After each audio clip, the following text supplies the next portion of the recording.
Speaking of farming, I need some black farmers to get at me. You must know your trade because I'm looking at farmland in Delaware. We need an acre or two for our school farm. We need an acre or two for our school farm. We're going to have crops and animals, cows, horses, chickens, turkeys. We might even do some pigs, black pigs, black pigs. We're going to have black pigs. We're going to have a farm, crops and animals. I will be going through the resumes. I will be going through the resumes to see if we got any black farmers. But if you are a black farmer, just text me. Dr. Umar, I'm a farmer and I'm in DC. I'm in Virginia. I'm in Michigan. I'm in Pennsylvania. I can come help you anytime, brother. I'm a retired farmer. I love to help you set up your farm. Aquaponics. Oh, we about to take it over. Crops and animals. Cows, horses, chickens, turkeys. We might even do some pigs, black pigs, black pigs, black pigs. The black mice come in and we go squealing around the floor. Squeal, squeal, squeal, squeal, squeal, squeal, squeal, squeal, squeal, squeal, squeal, squeal, squeal, squeal, squeal, squeal, squeal, squeal. Cows, horses, chickens. Buck, buck, the loosey goosey. You buck, buck. The loosey goosey, you buck, buck, buck, buck, buck, buck, buck, buck, buck, buck, buck, buck, buck, buck, buck, buck, buck. I'm gonna go to the pet store and I'm gonna get about 50 baby mice. And the minute one of you Negroes starts squealing about election day, I'm gonna throw a mice on your ass. Memphis, Tennessee, October 5th. Memphis, Tennessee, October 5th. So we got back-to-back Memphis. Back-to-back Memphis.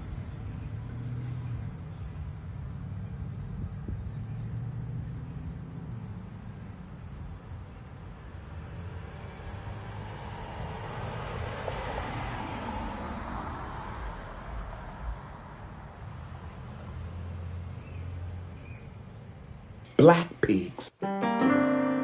All right. Thank you all so much for tuning on in. People Channel is undefeated. I appreciate y'all for being here. I love y'all. Thank you for all the support. We got quite a bit to get in. We're trying to get it done in 2 hours. People Press Chat is undefeated. Let's go. FDMG is coming. FDMG is coming. FDMG is coming. It's coming. FDMG is coming. FDMG is coming. FDMG is coming. It's coming.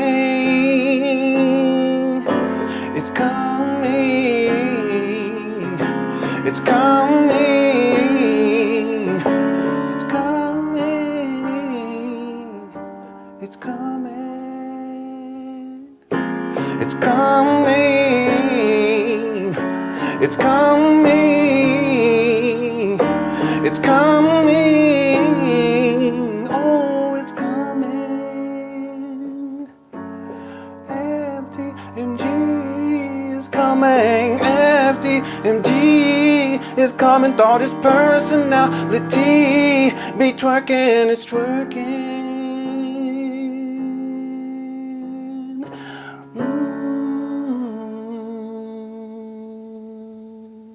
All right. They want to make sure you get in and to get your electric slide in before we start. This is y'all's principle. Beat. This is B to B. I love y'all. He said B to B Memphis. How's it going, Malik? Thank you so much for tuning on in. And Brianna, thank everyone in the Cookie Crush chat for tuning on in. I know I posted something earlier today. I normally don't talk like that. Well, not that it was bad, but I normally just ignore stuff. But it was just kind of heavy on my heart. You know, I really do. I put in a lot of time I've made a lot of sacrifices to cover Umar over the years. And I'm not complaining, so I don't want anyone to take it that way. Please don't take it that way. There's just something about being appreciative. And the older I get, the more appreciative I am. I'm appreciative just to be in good health. I'm appreciative that my kids, you know, are good people. You know, I'm appreciative that I have my wife. I'm appreciative that I have you all. Y'all don't have to come, you know, but as long as you guys show up and you guys enjoy, and I enjoy it too. I have an absolutely fantastic time with you guys, that I'm going to be here. But I have to be appreciative though too. So I always thank people if they send in a super chat or a Cash App or a PayPal. I always thank people. I think it's the right thing to do.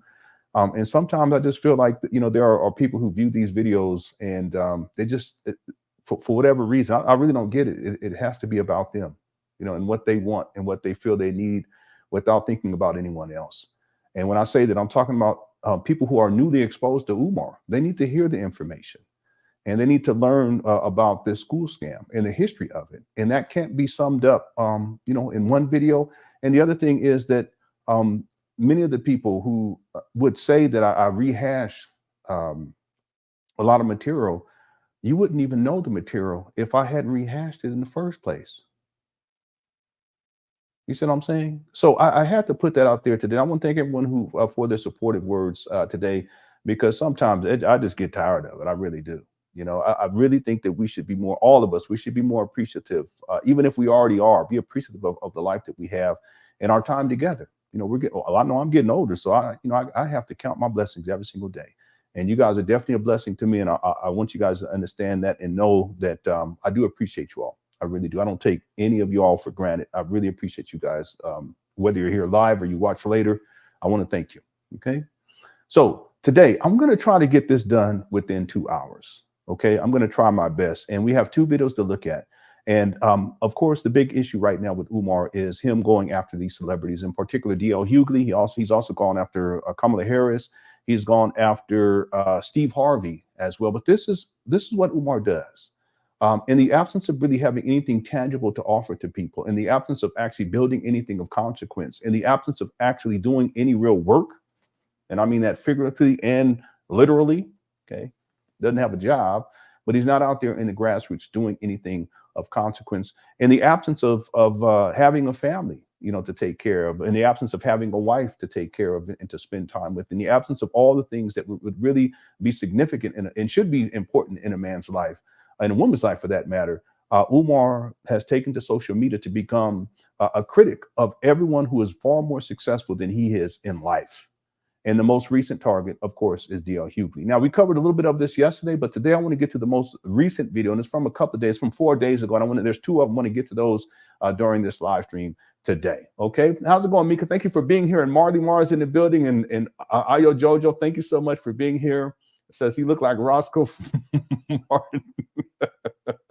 Yeah. Someone said I need to listen to this while I get my I think you're saying braids together. Are your brands together? For once, I'm not watching Thursday night football. Yeah, there is. I think then football season starts today. I'm not a big watcher of football. I usually watch some basketball when the season takes place. But that's another reason I want to kind of get this done early, so if people want to go and enjoy the game, they can do that too. But it's totally up to y'all. Y'all can kick it for a little while and come back and watch this as it's being archived. How's it going, Kofi and Rosin as well? Thank you so much. KKC, I checked my email. I didn't get it. So if you can, maybe if you can send it again, I appreciate it. KKC has some video footage that he suggests I show of the current condition of these abandoned buildings, and he has a timestamp. So if you can send it again, I'll check my email again and I'll pull that up hopefully before we get started with the actual videos we're going to get to today. How's it going, B Tisdale? I appreciate it. I got to say one other thing. I'm tired today because I was up late, and I mean really late. And at my age, I really shouldn't do that anymore. Like when I was in my 20s and 30s, I can get away with it. I can sleep, 4 hours or 2 hours and then get up and go. But I was up doing some more research and looking into Umar Johnson, in particular the St. Paul school scam. And you guys would be amazed at some of the stuff I found. Some of it I've known about, but then there's other stuff that I never actually took screenshots of. And I actually been sharing these things for members and members. If you know, hit the one, it's just so people know, there's some really wild stuff that Umar proposed, and Umar he did the tactics of trying to get money out of people. And I have all these receipts now. I mean, I've known about some of them. Some of them though, I've seen some stuff that's going to shock people. I'm going to put it in the documentary, and it's going to shock people because it goes to show you how much of a scam this really is. This school scam, it's really incredible. I have never seen anything like it. Has anyone ever seen anything like this? I haven't seen anything like this. You can't. Someone like Polite, I can't compare it to what Umar has done. Jay Morrison, I can to a degree, but he actually purchased a building and it was functional. It's just he tricked off millions of dollars, tens of millions of dollars. What $11.5 million, somewhere around there. But with Umar, he hasn't really produced anything at all. and it's still going to this day. It's incredible. I've never seen anything like it. So I've been sharing some of those receipts with members, and thank you for everyone who is a member. I really do appreciate it. If anyone's here is interested in becoming a member, you'll gain access to a whole archive of Umar videos from quite some time ago. It's a whole bunch, and even if you do it just to get go through all that stuff, and then you can cancel your membership and then come back later, you can do that too. But I want to encourage people, if you're interested, there's a join button down below. I've just been sharing more recently these screenshots of these receipts, and it blows. I'm telling you, what I shared today, I said I couldn't believe it. Umar, he's something else. So I want to thank all the members too. Thank you for being members. I appreciate it. Okay, now let's get into this for the day, because I really want to. I'm trying to get this, see if I can get this under 2 hours during this live stream. We're already at 10 minutes, almost 11 minutes. So what we're going to do is we're going to pick up with the video. Now, what I did with this particular video is I extracted the audio, and what Umar does is he sits inside of his rental car, and he's sitting there, and this music is playing in the background. You won't hear the music. I've extracted it, and it's the Undertaker music. And this ties to the whole WWF thing. A lot of what Umar sees, because you remember the SETI rant, that was like WWF, WWE. It really was. In fact, people put memes together with Hulk Hogan and the Ultimate Warrior, with the face of SETI on one of them and Umar's on the other. But this is exactly what it is. This is like Umar's tactic of trying to build interest in all of this. It's like a stage show. But all of this is just clout chasing. It's extreme clout chasing. If he can clout chase on DL Hughley, he's one of the greatest black comedians of all time. Umar will attack him. He'll attack Kamala Harris. He'll attack Steve Harvey. He'll attack Mike Tyson. We put together a whole list more recently, and it's not an expansive list. There's so much more to add to it. But this is what he does. He does this all the time in order to stay relevant. Because outside of talking about other people and talking bad about other people, in particular black people, he really doesn't have anything of consequence to offer. Okay, so let's get into this. You won't hear. Oh, fact. Before we do this, Black Anonymous emailed me, and I want to make sure that I do this. Black Anonymous was asking for a particular video, and it was a Drop Squad kitchen. The Drop Squad kitchen is not in business anymore, but Umar used to go up there and act a doggone fool. And Black Anonymous asked for a particular video, and I went and pulled it up, and I have it right here. We're going to start with this, if you guys don't mind. Here we go. Let me know if you guys can hear the audio. Anybody remember this one? Hey, how's it going, Alakia? And Delicia, Star Seeker. What's up, BB? And Audio Man Mick.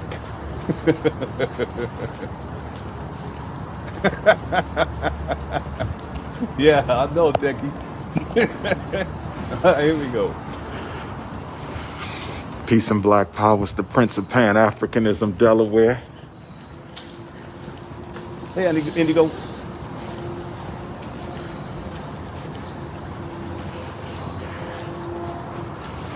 It's the Prince of Pan Africanism, Delaware, DC. Frederick Douglass Marcus Garvey Academy. Make sure you get your donations in. We're about to drop in on the Drop Squad.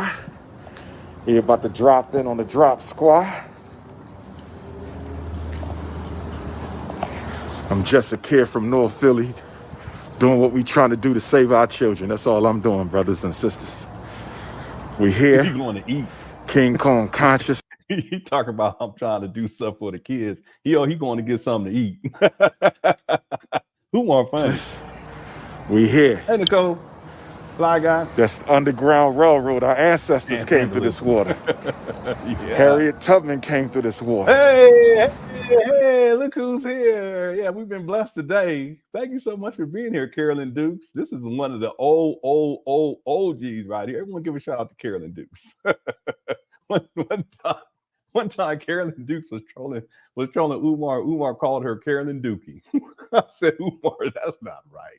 I said, you need to stop. And then one time I was watching this Umar video, and Carolyn Dukes was supporting Umar. I kid you not. I was like, what?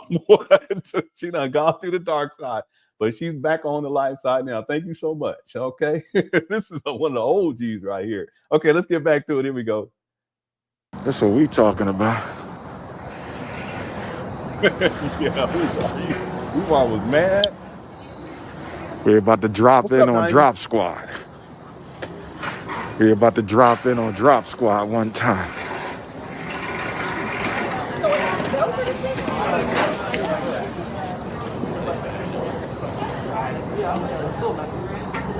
Yeah, he called her Coon and Dookie. That's what he called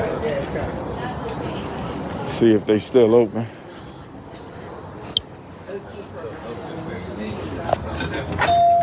Yeah, I'm doing good, Pappy Trap. I'm just really tired. I'm so tired.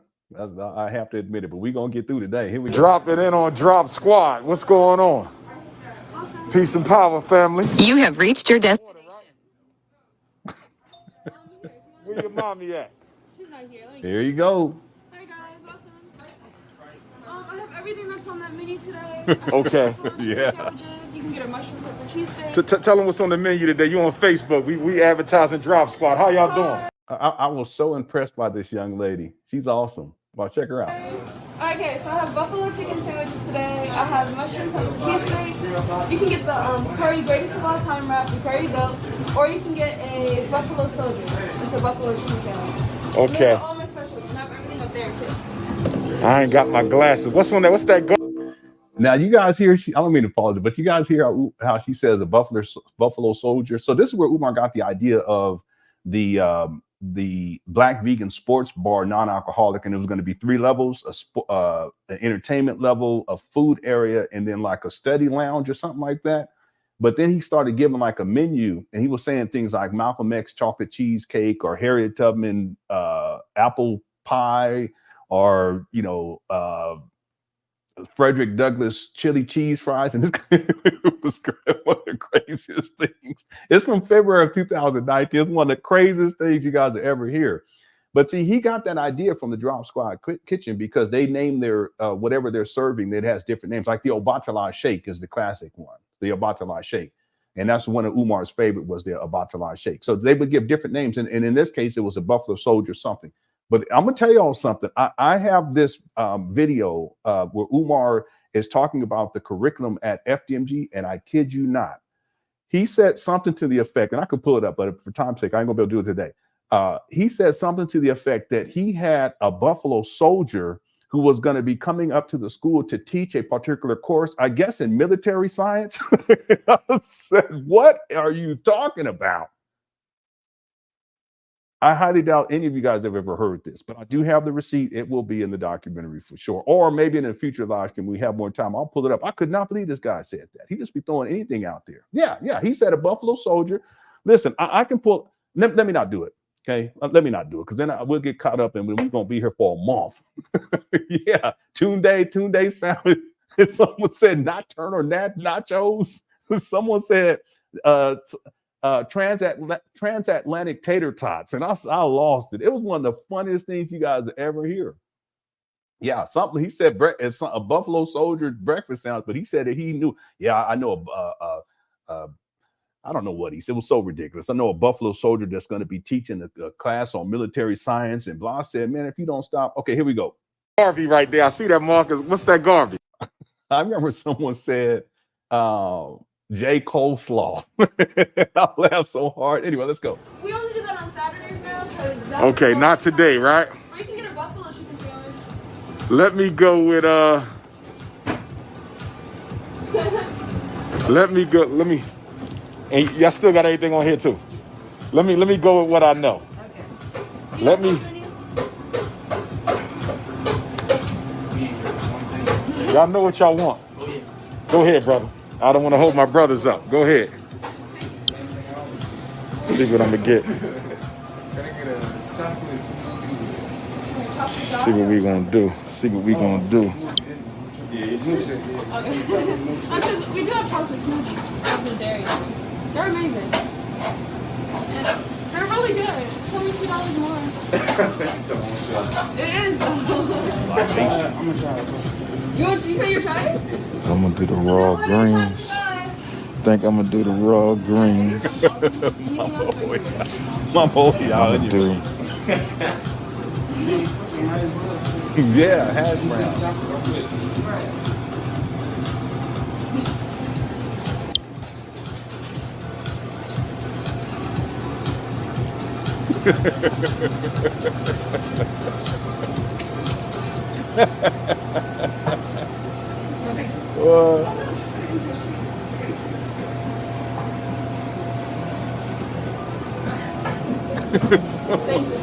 mindset by It'll be our turn though. brain and Kool-Aid. All right. Freedom. Oh, I'm sorry, black Yeah. man. Go ahead. I thought y'all ordered together. Yes.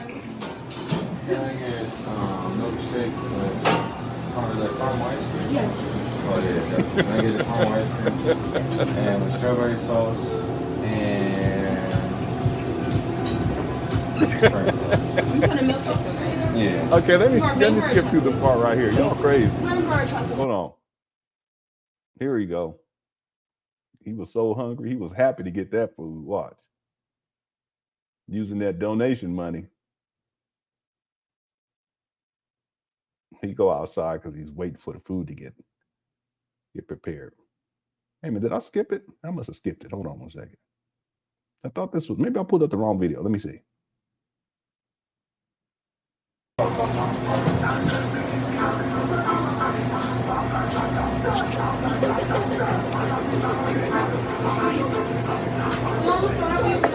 Take your time.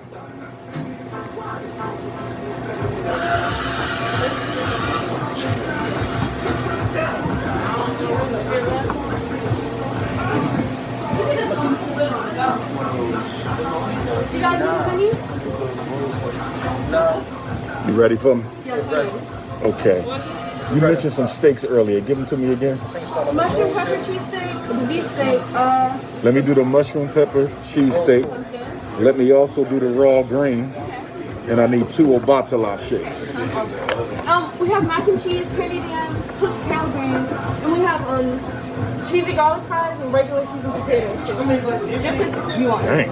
Wait, say them things again? Mac and cheese, candy yams, kale greens, home fries, and sweet potato, not sweet potato, cheesy garlic fries. Cheesy Yes. garlic fries. Give me an order now. Yeah, I think I pulled up the wrong video, but let me see. Question, how much is your tablets here? The sea moss and the bladder wrap. Sea moss is 60. Okay, and the smoothie blend. This one is 65. Okay, Yeah, I don't have any more. I gotta order one tomorrow. Yeah, so it's okay. I'll mess with them later. The books are all for sale, or only the ones that you have more than one of. Yeah. These are just for showing about. Gotcha. Well, they're not for show. If you want to read them while you're here, you can read them. Okay, okay. How much is the Boule book? 20. Let me double check. That is selling for, yes. Yeah, it's the other video. So everyone hold on for a second. Let me pull it up. Work. The way the haters work is they go. It's been 10 long years, brothers and sisters, and I want to thank all y'all. I want to thank all y'all for riding with Dr. Umar, and even the people who don't ride with Dr. Umar, even the ones who are suspicious, even the ones who are jealous and envious. I want to thank them Yeah, he talking about y'all, Cookie Crush Chat. too, because a bird can only fly against gravity.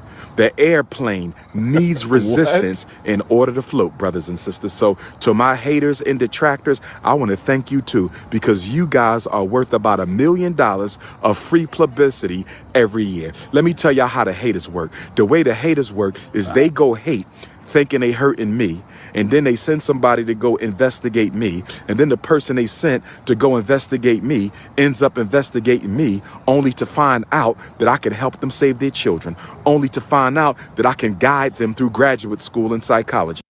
Okay, this is ridiculous. This guy, Umar, you need to cut it out. It don't make no sense. Yeah, that's right. You're right about that, because he would never thank people for sending him donations or anything. He should chastise people. He called black people trifling black people because he only got, I don't think it was $250,000 or something like that at that time. It was something like that. I said, man, you should be thankful. This is have some gratitude.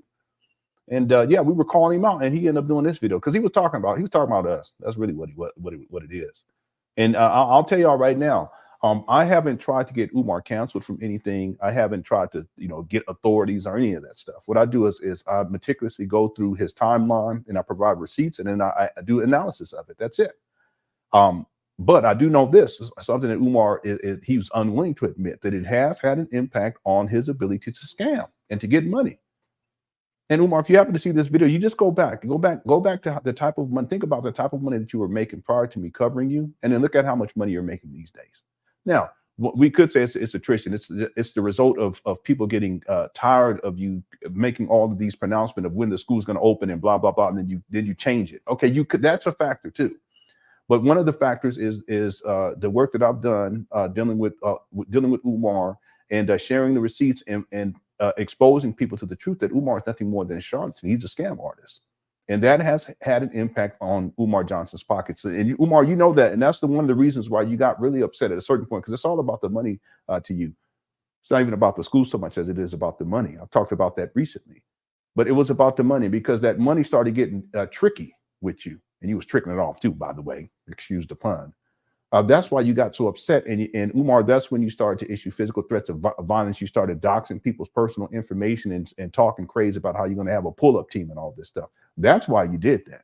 So don't try to act like, somehow it's to your benefit for people to speak out about you. The truth is that I wish that there were more. I really do. I wish that there were more people who speak out against you, because, and I'll talk about this in the post that I did on my timeline today, that one of the reasons why people like Polite and Jay Morrison were able to do, and others too, have been able to do what they were able to do or are continuing to do today, is because not enough people are speaking out. So one could say, well, Lenon, why don't you speak out about Jay Morrison? I've done a couple of videos on Jay Morrison. I also have a series that I just haven't gotten around to. I just don't have the time. The efforts that I put into dealing with Umar, it takes a lot of time in and of itself. But more people should speak out. And the truth of the matter is that the more people who speak out about Umar, it impacts him. And that's why he gets the way that he gets. And in this video right here, guys of the Princess, you guys remember, this is Umar. He's really responding to me. He's responding to the Cookie Crush chat, because we was holding him to the task. All right, here we go. Only to find out that I can educate their children at the Frederick Douglass Mark. Okay, there is no Frederick Douglass Mark Academy. Barry Lewis says, I guess we're not having the Air Cavalry Academy after I bought a flight helmet, flight suit, and dusted off my USAF issued boots. Yeah, Umar, he said it many times that there were going to be an aviation academy, that it was going to be aviation. And he also said, Barry, that it was going to be, they're going to teach the boys how to float ships. And I kid you not, this guy said that he was in touch with someone who was part of was it Buffalo Soldiers? It was either I thought it was the Buffalo Soldiers or the people that, you remember the brothers that flew the there was a movie on these brothers that flew the airplanes. One of the two, I can't remember, I could pull it up. But I was sitting back like, oh, are you such a liar? And he like, how are you going to have an aviation academy? You don't even have a school. I mean, there's no functional school yet. What are you talking about? And you know how expensive that's going to be? It's just wild. And you're going to teach the boys how to float ships. He throws anything out there. He really does. Umar's a trip. I kept saying it in these posts that I'm sharing with members, how Umar's like a big kid with he's like a little kid with a big imagination, but he's 50 years old. And him talking about an air academy or air cavalry or whatever it was, it's just so far over the top. And I'm gonna tell you one other thing, and I don't have the video. I hope I find it as I'm going through this research, researching. It may not be online anymore, but hopefully I'll run into it.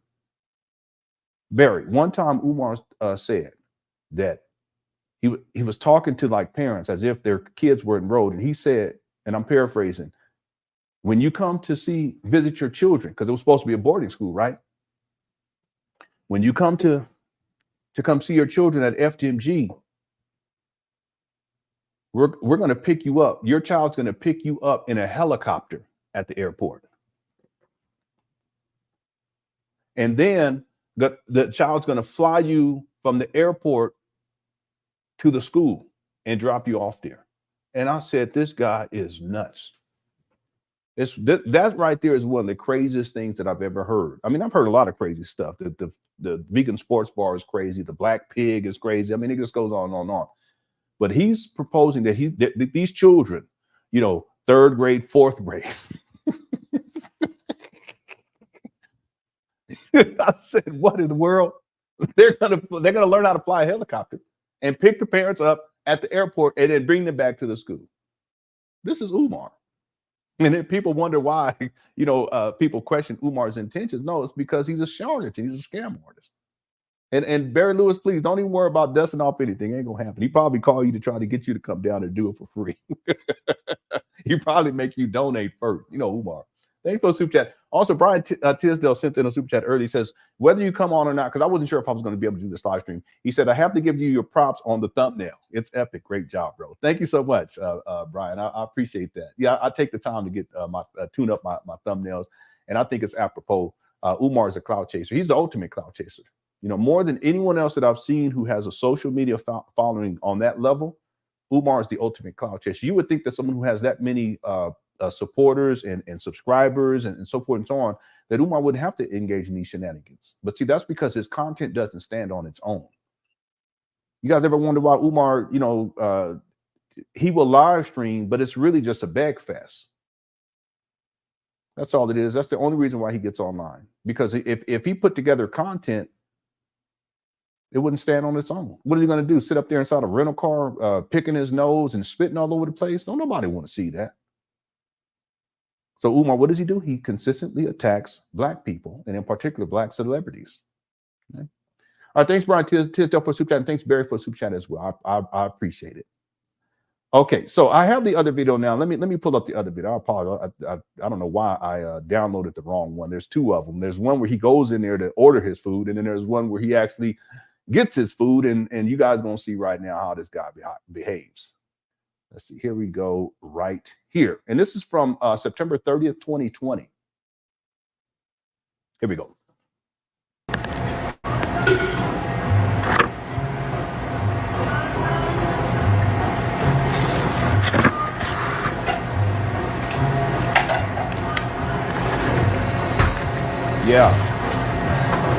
Yeah, dirt bike team, that was crazy too.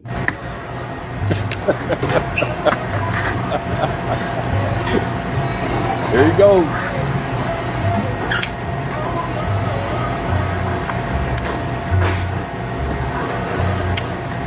I love this cheesy cowboy. Oh, wow.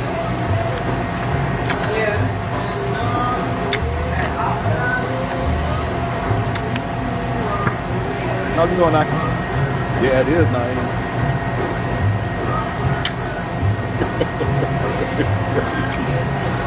Yeah, he's about to go. Yeah. How's it going, J. Rock?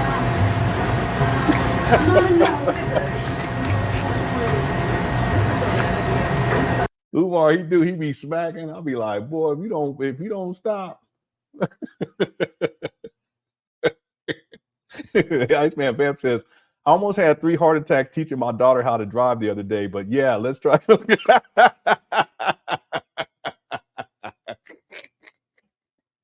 And remember, Umar said the kids, he gonna start with like 4th and 5th or 6th grade. So what you gonna do if you start 4th? Can you imagine some 6th graders? Let's just say 6th graders. Let's say 7th graders flying a helicopter. Can you imagine sitting in a helicopter with your kid, and your kid is in the 6th grade, and they fly you?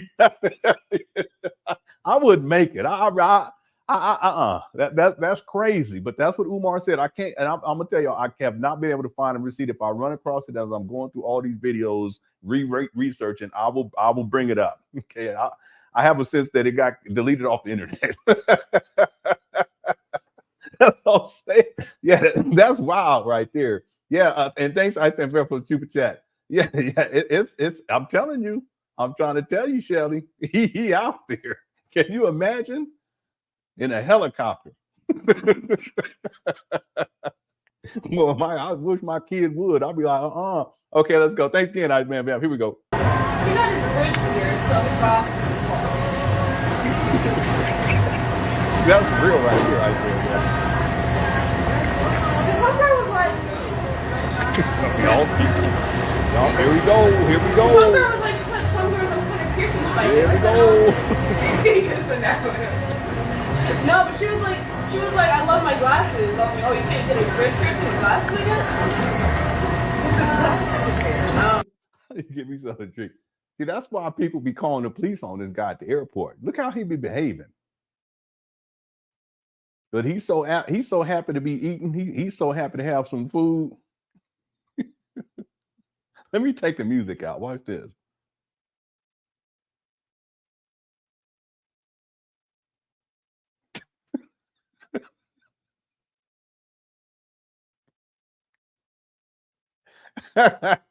He's so sassy. Boy, he's sassy with it too. One more time.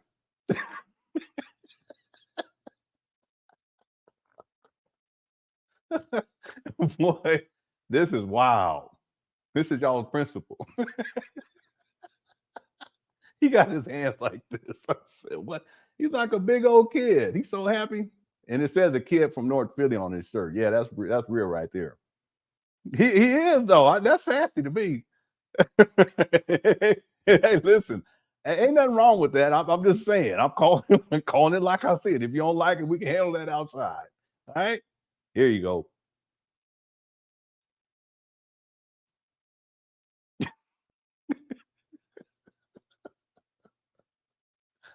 Umar. This guy.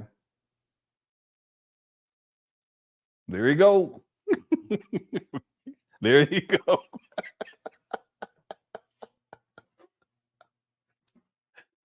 Oh, Umar's a trip. He was so happy to get some food. Okay. All right. Really ridiculous. If two black politicians would have conducted themselves like that, they would have been ostracized. She replied to my story. Are we calling her? I'm dead. No. Why is he live streaming while he's eating, though? I don't get that. I was just looking at my story. Yeah, it is. I think it is. It's weird. Like, why would you live stream while you're eating? You can live stream while you're doing other stuff, I guess, but while you're eating, and it's right there in your face like that.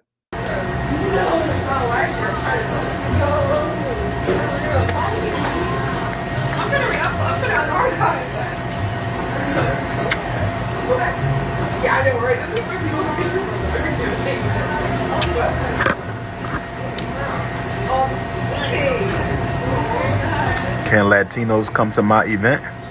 Afro Latinos. Here you go. Afro Latinos. Boy, we're gonna leave it at that. I can't stand watching this. This guy, he ain't got no sense. He be putting about a pound of kale on the fork, shoving it in his mouth, smacking. Get Lewis, like, come get your boy. Spell kid backwards on his shirt, and it will be what in the world? Come on now. That's too much. Sometimes Pick and Crush chat, you guys are undefeated and everything, but sometimes y'all be taking stuff too far. This poor guy. Looks like, don't do him like that. That's y'all's principle. Okay. All right. Thanks for super chat. Yeah, Kev. It's like he was raised. Well, let me not say that. I'm not gonna say it either. Y'all got me saying crazy stuff. Okay. Let's get back to it. So I wanted to share this because Black Anonymous, another OG, has been around a really long time, had asked for this. Now I want to do this, and I want to thank KKC for sending me the timestamps on this. And this is, and I promoted this. This is from 6 days ago. It was a live stream, August 30th, 2024. And shout out to Dr. J. Kelly too. Dr. J. Kelly went up there to do a live and show the condition of these abandoned buildings. Now, remember, Umar said that these schools, that the renovations were complete. I want to say August of 20. Was it August? I think it was August of 2023. He said that the school, I think it was in August. Someone correct me if I'm wrong. Okay, I apologize. Okay, as I've gotten older, my memory is not quite the same. To the best of my knowledge, it was August of 2023 that Umar stated that the renovations were done. We're over a year later, and let's go and look and see. Okay. And shout out to Dr. J. Kelly and also to KKC. I appreciate it. Let me do a screen share. Let me know if you guys can hear the audio on this too. Wait, that's not what I'm trying to do. Here it is right here. Share screen. Share audio. Yeah, okay, there it is right there. Thank you so much. There it is right there.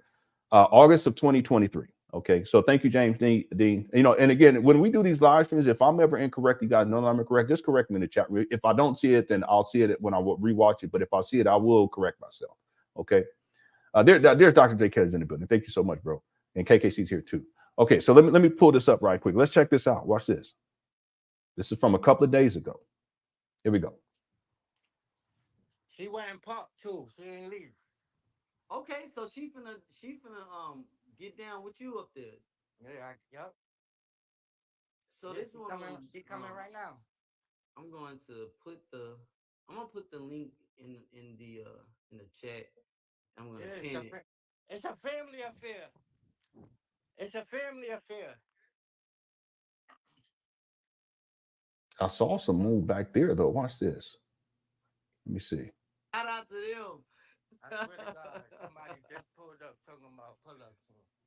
Yeah, see that over there? Yo, Across from where the you are car is tuned at. in to the Receipt Show with KKC. Shout out to Dr. J. Kelly. Make sure you hit this man's cash out, man. Show this sign, Hold on. y'all. It's still up there. Wow, yeah, the Jay Moyer sign is still up there. It's still up there after 5.5 years, over 5.5 years. Can y'all believe this? That's what I'm saying. You Umar Johnson followers who think that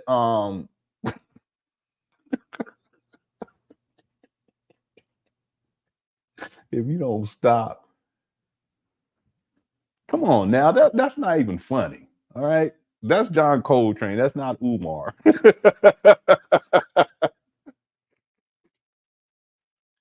I wish Umar would try to play an instrument. Boy, that'd be one of the funniest things. No, that's not Umar. Don't do that. You wild. I ain't gonna suit that though, but you wild. No, that's crazy. Okay, let's stay focused. Okay, here we go. But it still has the J Moyer Academy sign up there. I remember Umar came up with an excuse about that. He says it was one of the most ridiculous things. Y'all remember that? I ain't gonna talk about it. Let's keep going. Here we go. She went and popped too. Say Umar playing the saxophone. Crazy. All right, here we go. Okay, so she finna get down with you up there. Yeah, yup. Yeah, see over there? That's this is all mold right here. You guys see this? This is crazy. Look at that. So this one, she coming. You guys see that over there? Look, here's my cursor. Look at this filth. This is all mold. Ain't no telling what the condition. This is the larger gym right here. He ain't been in here in 5.5, or he hasn't shown this in like 5 years. If this is what it looks like on the outside, you guys best believe that the inside is it's in a much worse condition.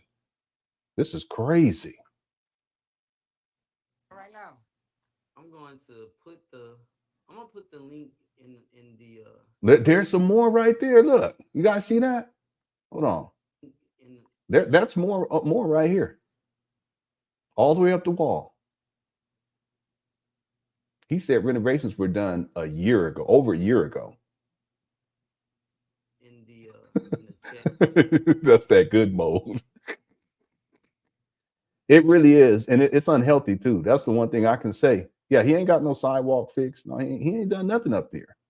It is. If you let a building sit for 5.5 years and you're not doing any maintenance to it, yeah, it's going to deteriorate. I mean, you can let a building sit for a year and don't do any type of maintenance, or 2 years. There's going to be some deterioration no matter what, on the inside and on the outside.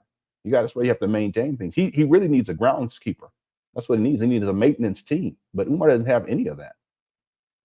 Naeem says, I'm a descendant of John Coltrane. Phone ain't ringing. Why is it? Why is it? That's true. That's one of the fun, because I was thinking about that video today. That's one of the funniest videos where Umar was mad because some of these black intellectuals were getting all this attention. They were getting on CNN. See, this ties to what I've been saying about Umar more recently. He's attacking D.L. Hughley. It's for the attention. But also when he sees these black intellectuals like, who was it that he was talking about? I can't remember who he was talking about. I see him inside my head. I just can't remember what his name is right now. He wrote a book called Race Matters, and he teaches at a college, or at least he used to. People like that. He was getting attention, and they were bringing him on CNN and stuff like that. And Umar, because he's not getting that attention, he started to attack the guy. Anyone remember the guy's name? I'm sure someone in here knows who I'm talking about. Let me see. Hey, what's up, Jonathan? Thanks for tuning on in. Yeah, no, it wasn't. It wasn't Michael. No, he did bring up Michael Eric Dyson. He actually had a little beef with Michael Eric Dyson for a little while. It wasn't anything major, but he was taking shots at Michael Eric Dyson. But there was another guy. Who's the other guy? Not Coates. Dyson. They had a little bit beef too. The guy, he has a beard. He's older. Kind of looks like Frederick Douglass. and he has glasses. You guys know what I'm talking about. I can't, and I can't remember for whatever reason I can't think of his name right now. But anyway, Umar was in this video, and I could pull it up, and he was so upset. He was like, they're not calling me. CNN ain't calling. Yeah, Cornell West. My goodness, I apologize. Thanks, Brian. yeah, Du Bois. They had Du Bois on there. As Umar says, Du Bois. They had Du Bois on CNN. Yeah, it was Cornell West. I apologize. Okay. I always forget his name for whatever reason. But anyway, Umar was mad because he was like, they don't ever bring him on, put some respect. He'd go, why is it? Why is it? He said, to put some respect on my name. It's all jealousy with this guy. And see, Umar Johnson followers, they will use that. They will say that the reason why people are criticizing Umar is because we're jealous. Who's jealous of what? Now, the one thing, and I've always been fair and I've always been honest. I've always been fair with Umar. When people have said things about Umar that weren't true, I've told people, no, that's not true. And you guys shouldn't be saying that. Like there were a time when people were saying he has a criminal record. Umar doesn't have a criminal record.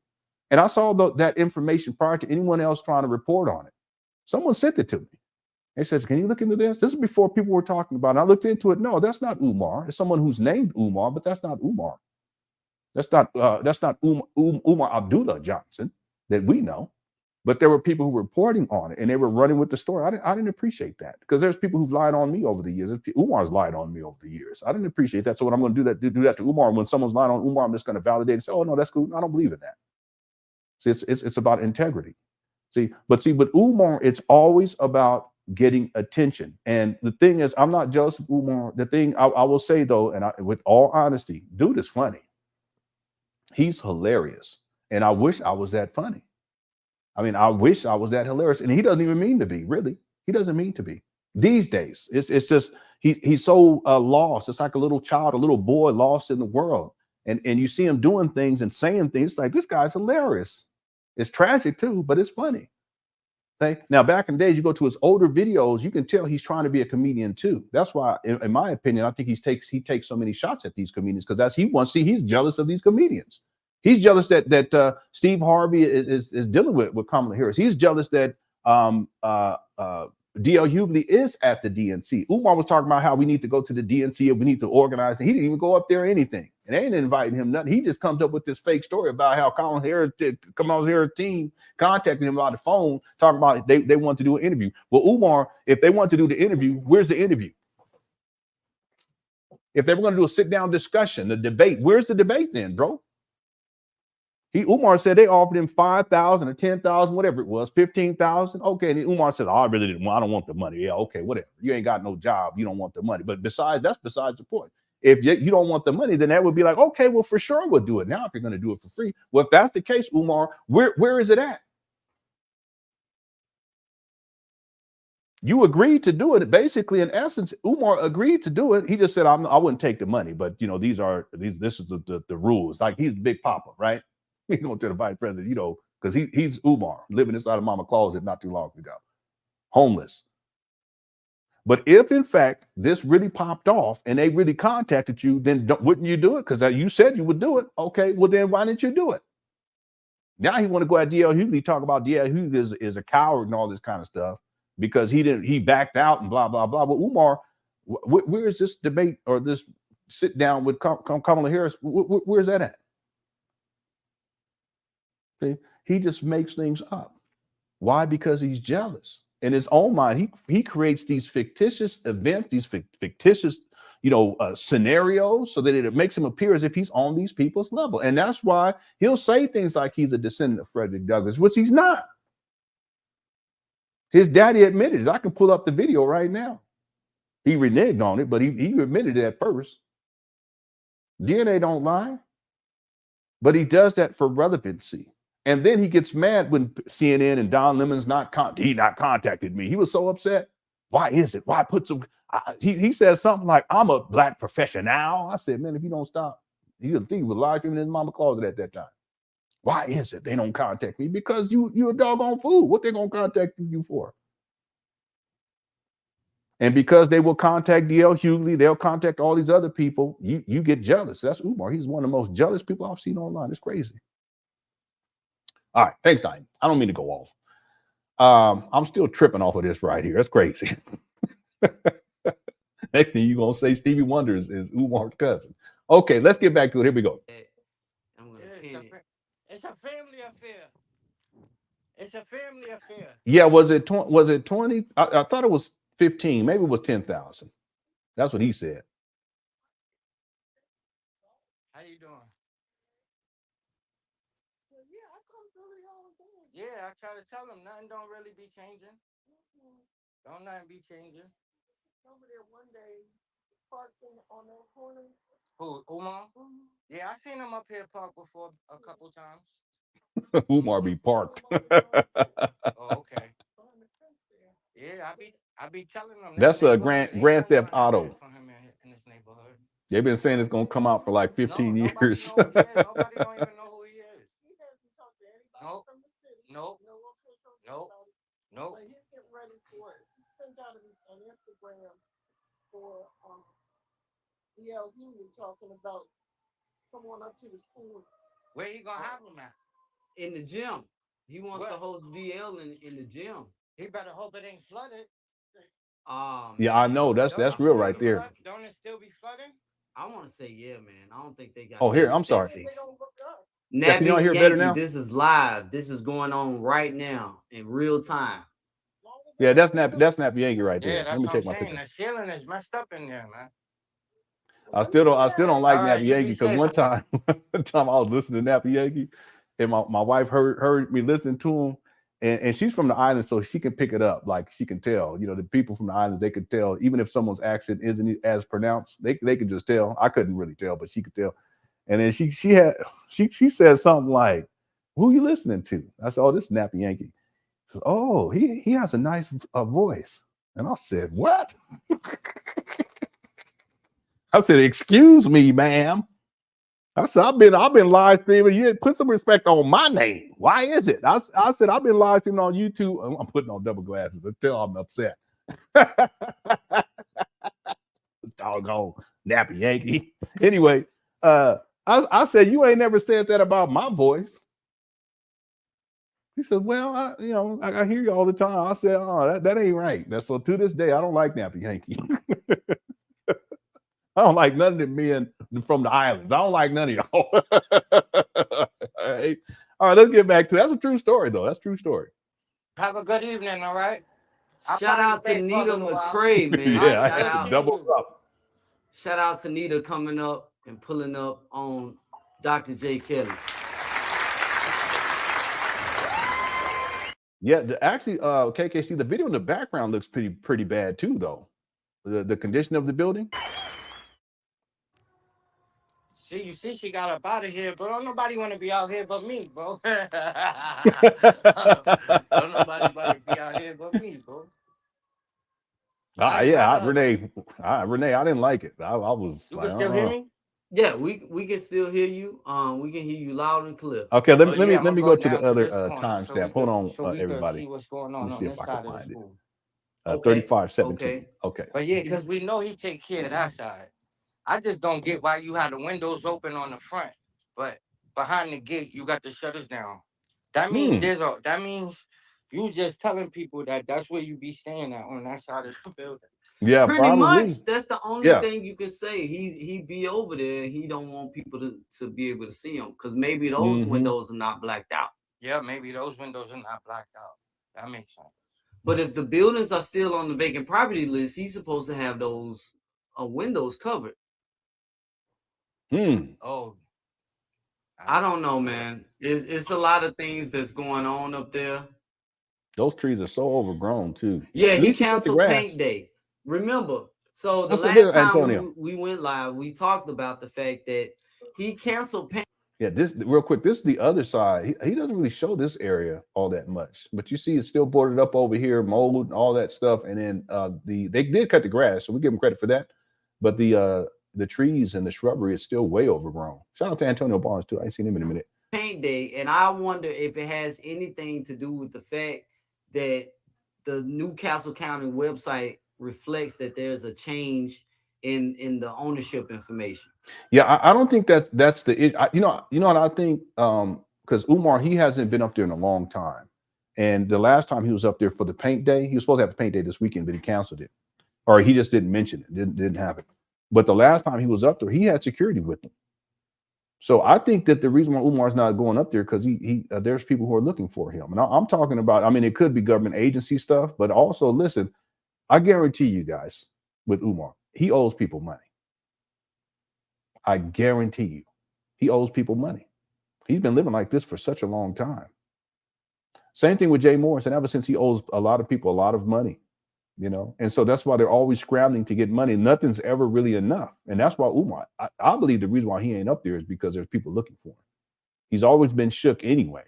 And it's just gotten worse and worse now. He doesn't even bother being up there. And when he first acquired these buildings, he was up there all the time. You guys remember that? But these days, when's the last time y'all remember him? Besides these paint days, when's the last time y'all remember Umar up there? What, with Maria? That was last year. Wasn't that last? Yeah, that was last year. I think that was in December of last year. Memory serving. I could be. Okay, let me skip to the other part because we gotta get going on these videos. 35 minutes and 17 seconds. Okay, so let me skip here. Yeah, and when you guys have some time, just go over to KKC and go watch the whole thing because I mean it's crazy. It's really, really crazy. Let's start right here. I don't know how this shit went this far, man. Yeah, I agree. I don't know either. I'm tripping that he's not there. But I don't know how this shit ain't go this. I don't know how this shit went this far. But yeah, that side, I don't know. I guess they cut the grass over there too.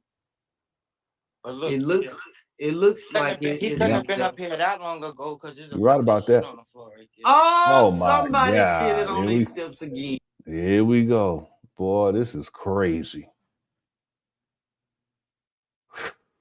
Man.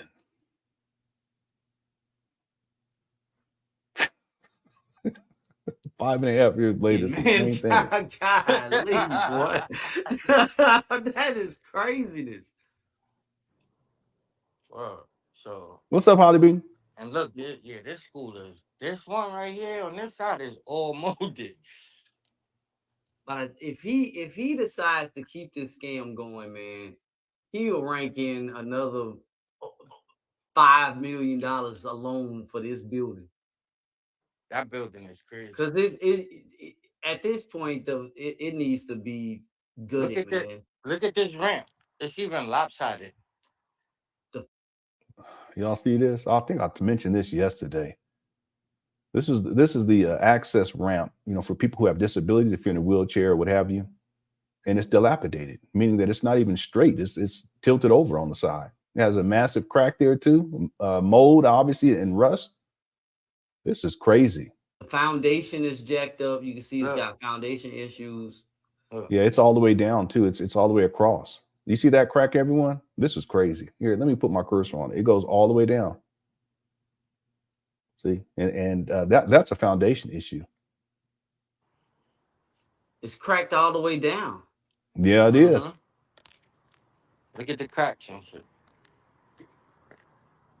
Yeah, that's not good at all. Wow.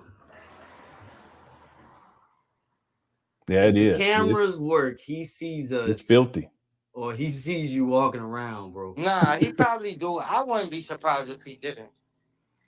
But like I said, he can't really nothing to do. Like I said, if he do come up here, we just interview him. Yeah, well, listen, it is. It's a lawsuit waiting to happen. But the other thing, there's no way that right there. This is a video that was taken a couple of days ago by Dr. J. Kelly. Shout out to Dr. J. Kelly. He's in the chat room right now. And it appeared on KKC. Shout out to KKC. He's in the chat room right now too.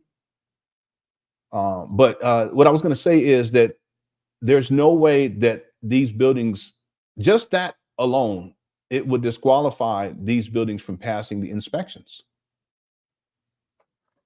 It's a school. It's supposed to be a school, right? Think about this. Any little thing, anything that could be a hazard. And there's all kinds of hazard here, from the mold, cracks in the seat, in the sidewalk, where it's a tripping hazard. You got egress issues. Okay, there's no way that it's going to pass inspection. There's no way, and Umar knows that too.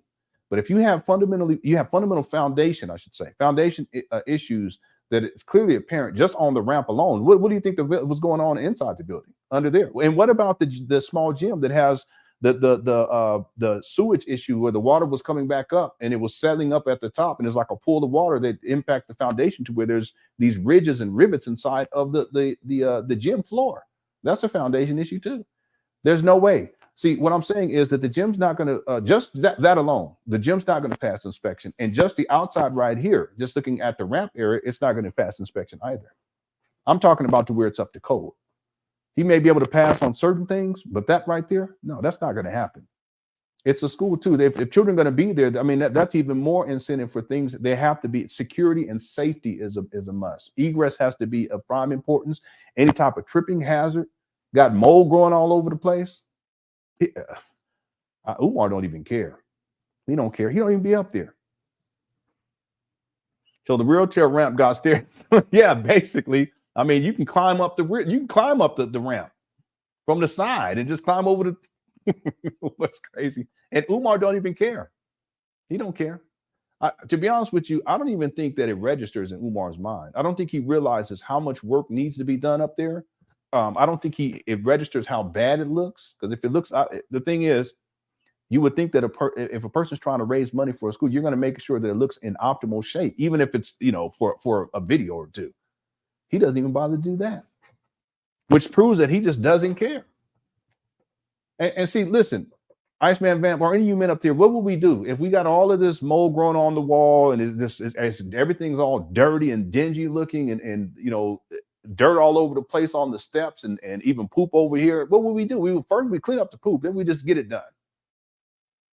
But we would just go and get a power washer, and really he should own one after 5.5 years and raise $2.7 million. Just pay for one and get out there once a week and power wash. How long would that take? What, maybe 2 hours? Maybe 3 hours. Well, he could do that. Any man, Iceman Vamp, we can do that. 3 hours, and you bringing in $20,000 a year. You mean to tell me you can't get up there for 3 or 4 hours a week and just? He said he'd be up there. What did he say? 60 hours or something crazy like that. He put in 60 hours a week, whatever it was. 40 hours a week. It's ridiculous. He could have found time. Look at this. Look how filthy it is. But remember, I mentioned this yesterday that Umar, he admitted that he was never taught to work with his hands. Well, that's a problem. If you were working on a project like this. It just looks so horrible. It really does. He don't even care. Wow.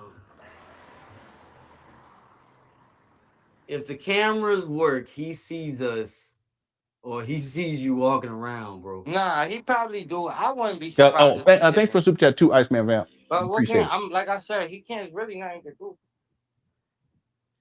Like I said, if he do come up here, we just interview him. Yeah, because he can't tell. There's more. Look, more mold too right here. Sidewalk and stuff. So look at that. No, I ain't worried about that. And then his little sign is still there. That sign is crazy. That shit gets me every time. So check this out, y'all. I want y'all to be clear with how he has this scam set up. So people were to drive up to Wilmington, Delaware, and to just do a drive-by of the school. And you're right. He didn't teach them, but you know what? Well, no, that's not true either. Because when my dad was present, I don't even think it was that he taught me. I think it was that he made me do stuff because he didn't want to do it. Like mowing the lawn stuff, and I would just do it.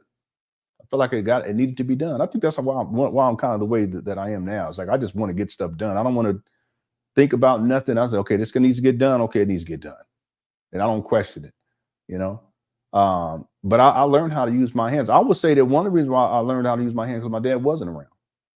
And so there was stuff that needed to get fixed, even simple stuff like you guys remember, and I don't mean to go off on this, but I know we said we're going to have a short show. We're going to still try to do that, but it is what it is. Because the thing I want people to understand, these shows, it's not just about Umar, it's about life lessons too. And we were talking about that too inside of the community wall on my YouTube community wall, that Umar's taught me a lot. In fact, Umar helped me to realize that I need to get my life turned around too. And I'm not saying, and I don't want to overstate it, it's not like I was in the same position that Umar was in, but as a man, there are times you have to look at your life and say, okay, I'm not where I need to be for my family, for my wife, for my kids. Now, what do I need to do? And Umar helped me to see that I needed to really restructure and redirect my life, and I have, and I'm doing a whole lot better. I still got a long way to go, but I have gratitude. I'm thankful, okay? And thankful to you all too, because you guys have been part of this journey too. But the thing is that for me, that even though my father wasn't around, there was still things that needed to be done and things that needed to get done. And so I had to figure out ways to get things done. And I remember something as simple as video games. Now I know this sounds weird, but check this out. Back in the day, when Nintendo came out onto the scene, they used to call me LenonHonor because I used to play video games really, really well and beat games real quick and memorize stuff. Because back then the AI wasn't like it is today. Everything was a pattern. And I could memorize patterns real easily, and I would just figure out what the pattern is, and I would beat the game for the most part. There were some games that the pattern was so ridiculous or the game was too hard where I couldn't just memorize it, but I could still beat it. But there were games that I actually memorized.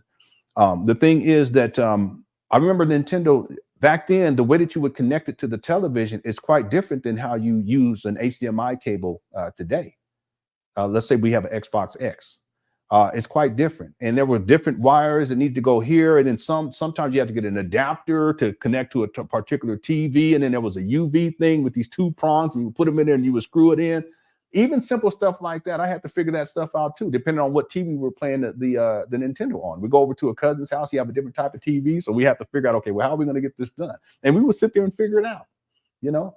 And so you learn things that way. So what I'm saying, Kev, is that even though Umar's daddy wasn't there to teach him these types of things, it's very evident to me that Umar never learned these things. He's a self-professed mama's boy. And it doesn't mean that a mother can't teach it, but what I'm saying is that even though it wasn't taught to him, it's not an excuse for him not to know these things at the age of 50, at least some basic stuff. And it's problematic because if you're going to open up a school that needs all of this renovation work, you should be man enough to learn what needs to be done and go on YouTube, do tutorials, get you a tool set. It's not that this guy done tricked off $1.5 million at least. Go get a toolbox. And start learning how to use a wrench. What's the difference between a flathead and a screwdriver? I even have a plumber's wrench. For what? But I have one. It's like, I ain't doing no plumbing really. I can't even say that because one time and then we're gonna get to it. One time the garbage disposal stopped working, and I was gonna go buy another one. Okay, it had been about maybe $150. I said, no, let me do some research. And I was researching. I figured it out. And I had to go in and uninstall the garbage disposal. And then it took me probably about maybe an hour to fix it, because I had to, it was crazy, but I got it fixed and put that bad boy back up in there. It works. But the point is that as men, there's no excuse if we don't know something and we need to know it to be a better man or to get things done that need to get done, whether that's a project like FDMG or if it's for our wife or for our kids, for our family, then we need to go and get it done. We need to learn what we need to learn. And at the age of 50, Umar's had plenty of time and plenty of resources and plenty of opportunities to learn these things. That's the point I want to make. You know what I'm saying? And that's real. That's what I'm saying. It's not just about Umar and the school scam. There's a lot that we can learn about what it means to be a man and how we should treat women. How about that? Running through all these women, there's nothing manly about that. In fact, I find it to be repulsive because on a hygienic level, it makes no sense. Why are you going to be running through all these women? Umar don't know who that woman was with right before she was with him.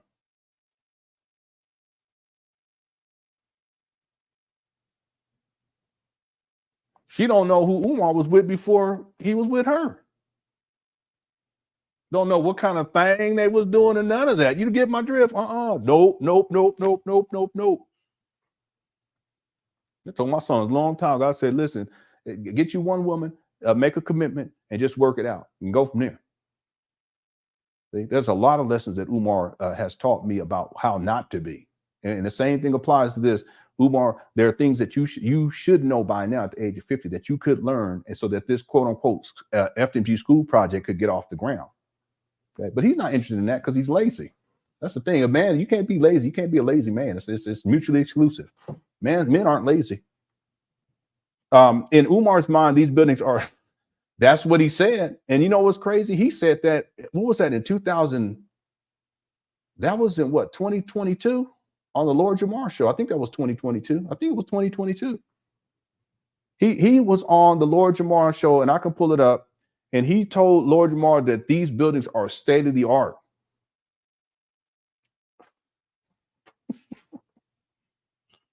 It's mind boggling. Sometimes I really wonder whether or not Umar believes this, what he be saying. Y'all think he believes what he says? I really think he believes it sometimes. Maybe not all of it, but some of he'll be lying and making up stuff. It's state of the art, and then he believes it. And that's not the only time I heard him say that. These trap bandos were never state of the art. They were traps. And they're still traps. These are some bandos. They're still bandos. We're looking at video footage from shout out Dr. J. Kelly. We were looking at video from Dr. J. Kelly from a couple of days ago. Umar's a trip. Thanks, Truth Using Logic. He sure did get on Lord Jamar talking about they state of the art. I don't know, Vince. I think some of it, he actually believes it in his own mind. I mean, I know it sounds weird. I don't think he believes all of it. He probably says, I know I'm lying, but I'm going to tell it anyway, because he's a habitual liar. He's a pathological liar, more specifically. But I think some of the stuff that Umar says, I think he actually believes it in his mind. It's like head movies. By the way, Black Dot was the one that said Umar. He said Umar's not a scammer, but Umar is head movies. No, he's both. You could be half right. They're not mutually exclusive. I got video footage that I found where they're actually on the same lecture event. Black Dot and Umar. I don't think I would share that inside the documentary because I don't think that's really relevant, but it just came to mind. Anyway, let's get back to it. Thanks everyone for all the super chats. Let me just play just a little bit more of this and we'll get to the video for the day because we're already an hour and 10 minutes in. Okay, but you know how we do. Here we go. They would see the buildings painted, his mural, the fence, the blackout windows, and would assume this building is operational. Yeah. The school up, so the haters are just hating. Yeah. It's the illusion of progress that LenonHonor is always talking about. Yeah, he's been doing this for so long. When he said that, the illusion of progress, that's exactly what it is. This is wild. So with DL Hughley and him going back and forth, and now he's got the attention of known celebrities or whatnot, he has to get this look to pass. And he knows with Lenon going, having Rev Jerry Juice's video showing how messed up that property was, he was in danger. So he had to get that grass cut quick. Yeah, you're right. No, you're right about that. I didn't think he did it, but I was told he did, and he did. No, that's a good point. Umar had to get that grass cut because if he's going to be talking about having an event up there with DL Hughley, he has to make it look at least presentable on the exterior. I mean, it still looks like straight filth, but it looked way worse when that grass wasn't cut and everything. That's a very good point right there, KKC. So you guys are looking. You are looking. Grass is cut and that fence is nice, and there is, like you said, there's about 20 cameras. Okay, definitely 20 about cameras. 20 cameras. Why? You can't get through the alley down. Understand? I'm not that back of that. Not that I back of that one. Let me just skip through just a little bit more. Okay, now here's a more close-up view right here. I mean, it still looks horrible. Okay, so they put up new. So there's a fence over here too, and that's where the other HVAC is located. But it doesn't. I mean, it looks like the front panel's off of there. It could be the tree though, because I can't really see that well. It'd be interesting to get a better look at that right there. But it looks horrible. Let me just skip through, see what else we can see real quick. Then we'll get to here's the backside. So it doesn't. Well, it still looks bad. Yeah, I was gonna say it doesn't look as bad, but it still looks bad back there.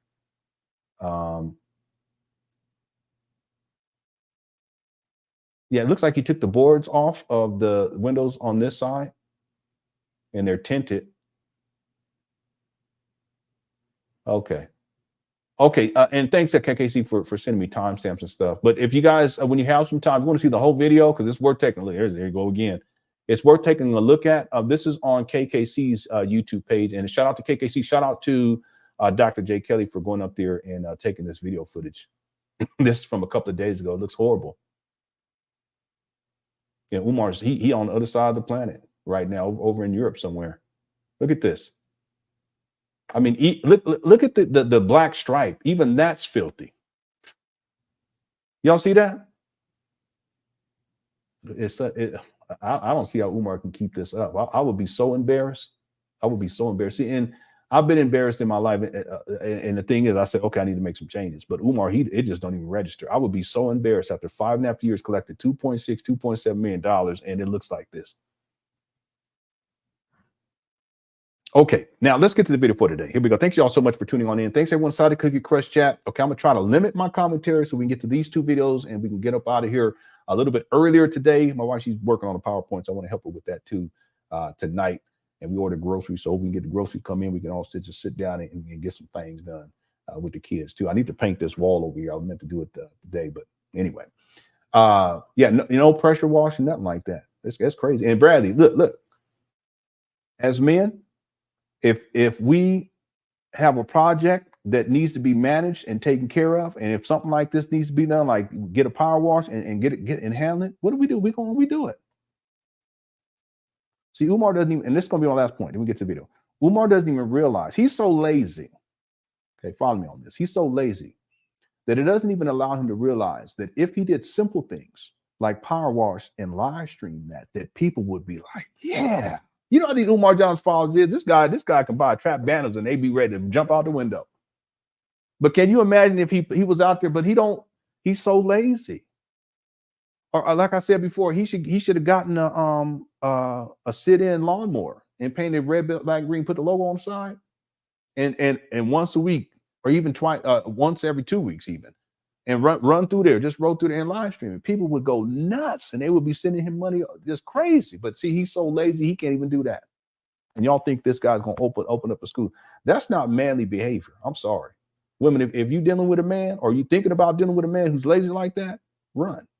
I'm telling you right now, don't even waste your time. I'll tell my daughters the same thing. I'm getting old too. I'll tell if this guy can't get up there and get things done and he's lazy, don't deal with him. See, you have to be lazy to be an absent parent to your kids as a man, as a father, when you could be present. You got to be lazy and not care, not give a damn, right? Don't deal with these lazy men. Don't even waste your time. See, men aren't lazy. We get stuff done. Umar, he's lazy. He don't get nothing done. That's why I'm saying when it comes to being a man, he's like a little boy, a lost little boy. In a man's body at the age of 50, can't do nothing for himself, don't have a job, don't take care of his kids, don't even have a place to stay. He's homeless, begging for money all the time. That's not manly behavior. And let me be clear, because I'm always fair.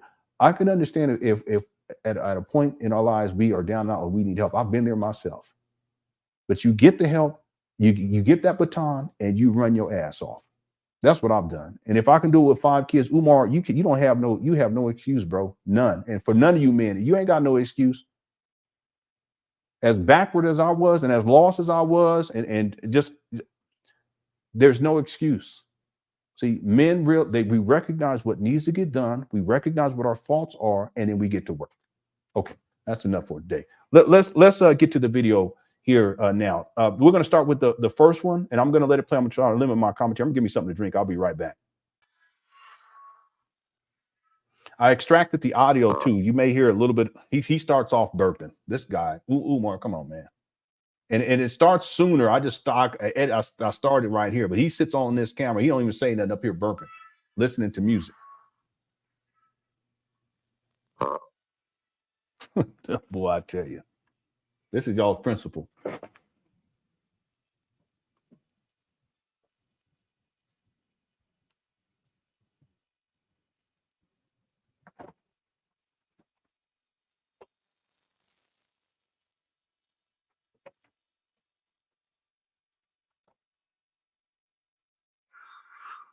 D.L. Hughley.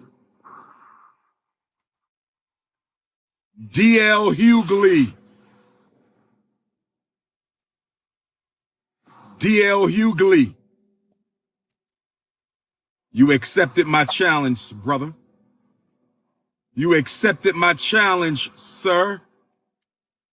You accepted my challenge, King.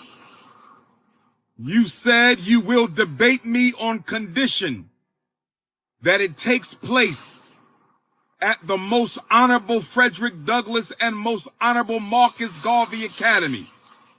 You said in the auditorium, well, guess what, sir? The gymnatorium has been completely renovated since 2021. The gymnatorium of FDMG has been completely renovated since 2021, DL. Okay, first of all, that's a lie. It's not renovated. It still looked like a straight trap. In 2021, really? That's 3 years ago. Umar, you ain't even been in there in like 2 years. So what are you talking about? So that's number one. Can I have something? I gotta have something. I'm so tired of this guy. Remember, he said renovations were done on the school a year ago, over a year ago. And we just saw a video from a couple of days ago that looked like it's renovated. Umar, go get your lazy ass, do a live stream, a lazy ass live stream. Do it tomorrow and go show the gym. Go up in there. He ain't gonna do it. Let's see if renovations are complete. Well, actually, I think he's in Europe right now or somewhere. So next time you're back at the trap, go on in there and show it. And see, he's not going to do that because he knows that he ain't shown it in it's been about 2 years. Okay. I would have to go and do a little research, but let me just say it's been over a year. I'll just say that. And from what we remember it would flood in there every single year or throughout the year. And who knows what the condition is now? There's no telling. There's probably mold. There was videos. There was mold on the walls in there. There's probably mold up in there now. Probably stagnant water up in there. Probably smells bad. Toilets and and we won't get into that. But you guys understand what I'm saying. So that's number one. He's lying about the renovation being complete inside that gym. Whatever he said, 2021. That's ridiculous. Come on now, Umar, stop. But he's also lying about this. What did he say? Oh, he's also lying by twisting the words up. He's saying gymnatorium. What's a gymnatorium? Well, see, he's saying gymnatorium because D.L. Hughley said we can debate in your auditorium. But there are no auditoriums up there at them abandoned buildings. You see the game? So what does Umar say? He says, he just calls it a gymnatorium. You guys be careful with these scammers like this. This is the language of the scammers. We had a term for it. I can't remember what it was, but it's the language of the scammer. They will twist words up in order to scam or to misrepresent things. And that's precisely what Umar is doing right here. This guy, he lies so much, it's incredible. Look at him. Boy, Umar. Hughley? Yeah, that's what it is. It's scammer semantics. A.k.a. Nagus. Scammers semantics. All right, that's Umar. We are ready. Oh, the gymnatorium is ready, sir. Here we go. I need a date. DL Hughley, we need a date. Ordination. Wilmington, Delaware. Okay. Kings of Comedy versus King Kong Consciousness. You can't back out now. You belong to a fraternity of men. No chickening out now, DL Hughley. We need a date. Calm down, bro. The Kings of Comedy versus the King Kong of Consciousness. Should Black America vote for Kamala Harris? Is the Democratic Party the party of the American African? Are we supposed to get something for our vote? Or are we just supposed to go and vote? D.L. Hughley, I'm ready. Here we go. Steve Harvey, I'm ready. Ricky Smiley, I'm ready. Kings of Comedy, I'm ready. What's up, Pierre? The school is ready. The gymnatorium is ready. What? See how he be lying? We just showed the video. Shout out to KKC and Dr. J. Kelly. We just showed that he said the school is ready. See how he was lying? And the video's from a couple of days ago. D.L. Hughley thought there was no auditorium. He thought the auditorium wasn't ready. Well, D.L.? There is no auditorium. Yeah, I don't know. I really don't know, D-Will. Anyone have an idea of what they would be, hypothetically, what would they be debating exactly? This is Umar clout chasing. That's all it is. He's such a clout chaser. Naeem says he's so excited to have some attention from someone who actually matters. Watch him ask for yeah. But you're right. It fuels Umar. And I've noticed this about Umar a long time ago. It fuels him. And there are people like that. You know, any type of attention that they can get, it's the histrionics. Any type of attention that they can get, it fuels them. See, I have and I don't say this verbally, but I have this saying that because I've been on YouTube for a long time, and I have a saying in my head: never give life to the dead. And so what I mean by that is that if someone's YouTube page is dead, don't give it life. See what I'm saying? And there are people that you know they just want the attention. You know, they want your attention. They want your attention, and if you give it to them, it gives them life. But if you ignore them, then, you know, at a certain point, you know, they'll just fall away. This is something I've noticed over the years. I never give life to the dead, right? Well, Umar, he's like the opposite of that.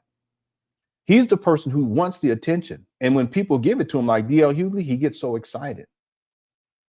And he goes through this whole, it's like a stage show. He's like an actor in a stage show. And and you guys didn't hear it, but if you guys hear the original video, he's actually playing Undertaker music. You don't remember the Undertaker from WWF playing in the background.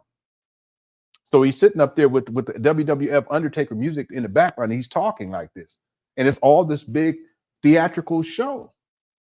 But see, if D.L. Hughley didn't respond, you think Umar would have done this? No, but because he did respond, Umar, it just fuels Umar, and it fuels the delusion that he really matters. He don't matter in D.L. Hughley. Come on now. He don't matter. But it makes him feel like he matters. And that's why he's doing it here. Because he wants to keep it going and keep it going. And I've noticed that too. There are people online that all they want to do is keep drama going. It's not about truth. It's not about, any of that. It's about keeping drama going. And Umar, he's that type of person. He just wants the drama.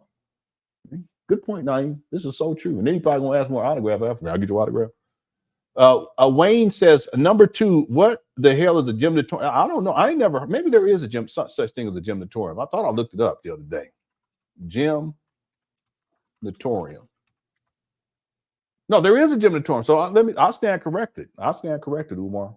There is a gymnatorium. It's a room as in a school combining the functions of a gymnasium and an auditorium. It's called a gymnasium. Okay, so I'll stand corrected. Yeah, I'm always fair with Umar. And if I'm incorrect on something, I correct myself. I don't have an ego like that to where, I can't be corrected, or if I'm wrong, I'll come back and I'll apologize. So I'll apologize for that. No, there is a such thing as a gymnatorium. This is well, anyway, I don't let me see if it's in an actual dictionary. Let me see.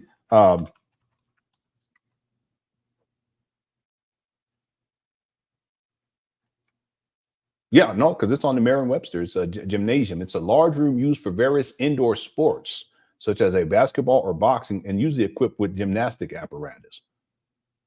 Okay, but that's not, no, that's a gymnasium.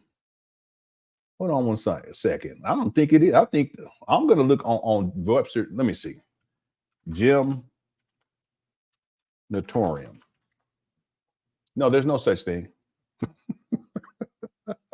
I mean, I'm fair. I've always been fair with Umar, but if you guys go onto the Merriam-Webster dictionary, because you know how they're slang terms that it'll be on the website, like cooch. You can go there. Yeah, there's a cooch. Yeah, but no, but it's not. You go look up. I don't know.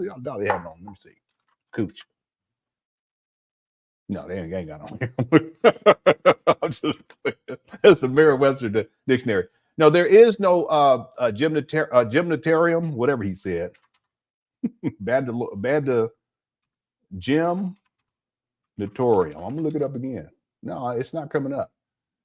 All right, and this is on the actual Webster's dictionary. You will find it on these slang dictionaries online. But okay, so I stand corrected a second time. Umar, you're a liar now. Okay. Now, but you see that? Before we get back into it. See, I'm willing to correct myself if I'm wrong. I'll go and look, and I will be willing to apologize. But then I looked again, and no, there is no such thing as a gymnatorium. That's a definition. That's a slang. It could be slang, but it's not. You're not going to find it in the Webster dictionary.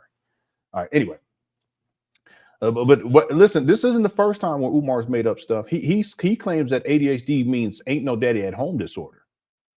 That's what he said. He says that little girls who've been SA'd, that they go on to develop thoughtless personality disorder. He says that's a disorder. I made it up. He makes up all kinds of stuff. That's like I was saying. He's like a little child with a big imagination. You see, except he's 50 years old. Right? And this gymnatorium idea, it's an example of it. Thanks for the super chat, Wayne, and also Naeem. Thank you for the super chat. I hope I didn't miss anyone. If I missed anyone, I apologize. Here's from Brian says, as much as he yells, DL would be getting over talked the entire debate. Yeah, I agree with that. And that's why Umar would never debate a real man. I'm talking about someone like me. Okay. Because I would shut him down on that from the start. Okay. And I'm not saying that DL wouldn't do it either, but I would be very clear in the beginning. I would say, listen, you're not going to be getting up here acting like a child. You're going to act like a man. You're not going to be yelling and screaming. And you need to calm down, quiet down, and sit down. That's what I would tell him. And I would do it very calmly. But see, could DL do that too? Yeah, I think so. I think he could do it. But for Umar, all he would do is yell. Now, what I would think would happen, it would start off calm and it would start off respectful and everything. That's how it would start initially. But Umar always has to take it there. He can't help himself because it has to be a theatrics. It has to be over the top. It has to be something that he knows people are going to want to see just for the shock value. Remember, as an example, you guys remember he was on that podcast. I can't remember the guy's name. I can see it, but there was a guy named Ish that was on that podcast, and they were talking about interracial relationships. You see how Umar started behaving? See, it's totally unnecessary. So why does he do it? He starts yelling and over talking people. Why does he do it? And they didn't check him well enough, but they could have. See, D.L. Hughley, I think would too, though. But I know I would just check him. I'll tell him up front. Said if you can't conduct yourself like a man, then this is over with. You ain't gonna be up here yelling and screaming like a child throwing a tantrum. So quiet down and act like you're a man, a grown man, 50 years old. That's what I would say, and I would say it calmly too. But Umar behaving like that, that's the theatrics. You know, he has to make everything over the top. Same thing with the other interview where they were talking about hip hop. Remember, and there was these younger brothers that were interviewing Umar, and Umar started getting up out his chair, yelling and screaming and ranting. That type of thing. It's totally unnecessary. So why does he do it? Because he always has to go there. And anytime Umar's questioned or if anyone challenges him on anything, especially women, he just loses it. He has no self-control in that matter. But then there are also times where he'll take it there because he wants it to get to that point because that's where he flourishes, yelling and screaming and acting a fool. And he knows that it becomes something that people are going to want to see. It's amazing because Umar's supposed to be a school principal. I mean, he's supposed to be a school principal, a vice principal, and a school psychologist. He's none of those things.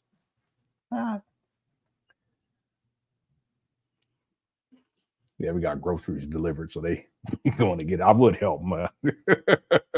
Maybe I'll put the video on to go help. Okay, thanks, Brian Tisdale, for the super chats. Yeah, I'll be right back, everyone. Let me go help them with these. It's delivered right to the front door, but let me go help out real quick. I'll be right back. I'll let this play. How's it going, Sigmund? Thank you for being here. Or actually, it sounds like they delivered that to the garage. Yellow Man's in the building, too. I ain't seen him in a minute. Okay, here we go.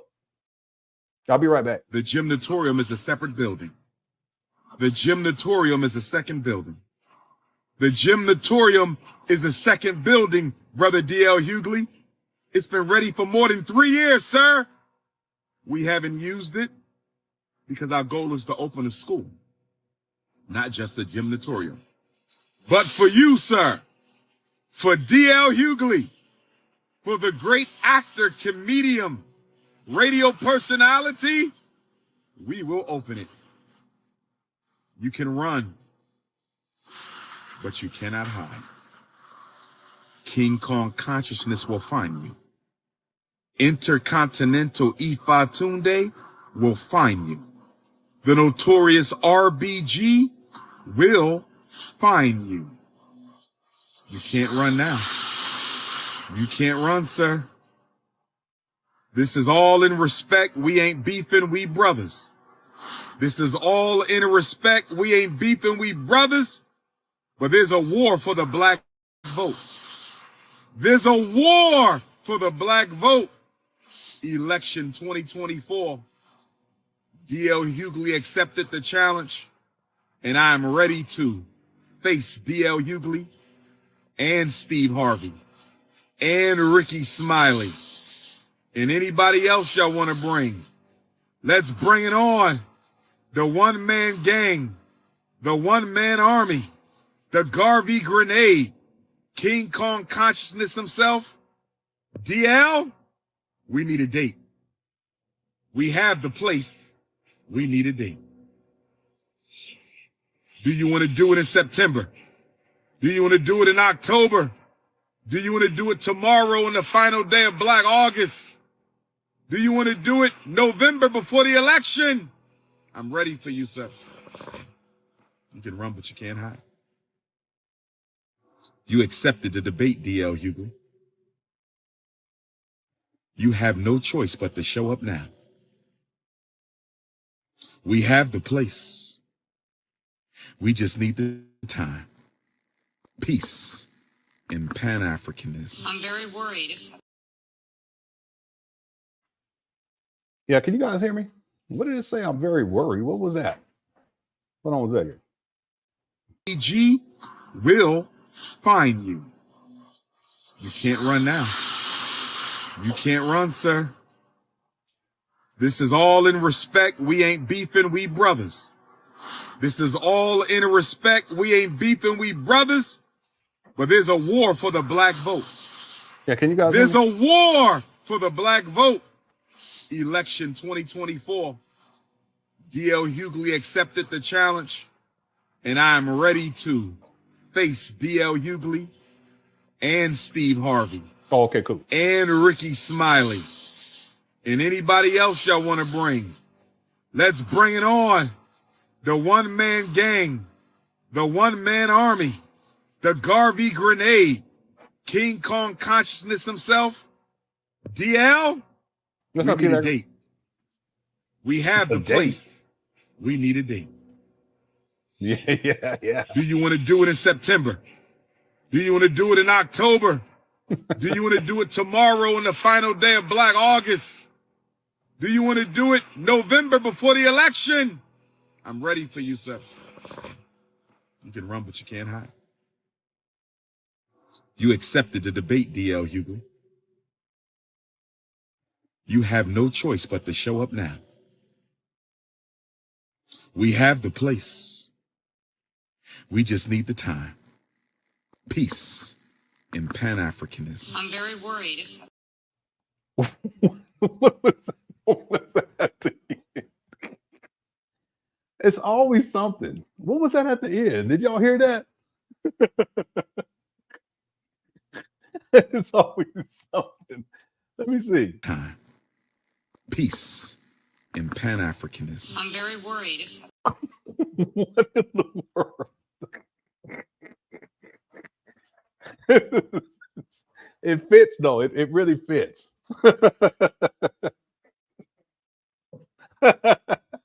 It sounds like his phone. I don't know what's going on. Someone said it's his assistant in the back seat. Well, y'all crazy. Okay. Okay, let's get to the next video. Here we go. Peace in Pan Africanism. Peace in Pan Africanism. Peace in Pan Africanism. Peace in Pan Africanism. Peace in Pan Africanism. Peace in Pan Africanism. This is your big brother, Dr. Umar Ifatunde Oguntade. Peace in Pan Africanism to There my you go, continental. Sniffer.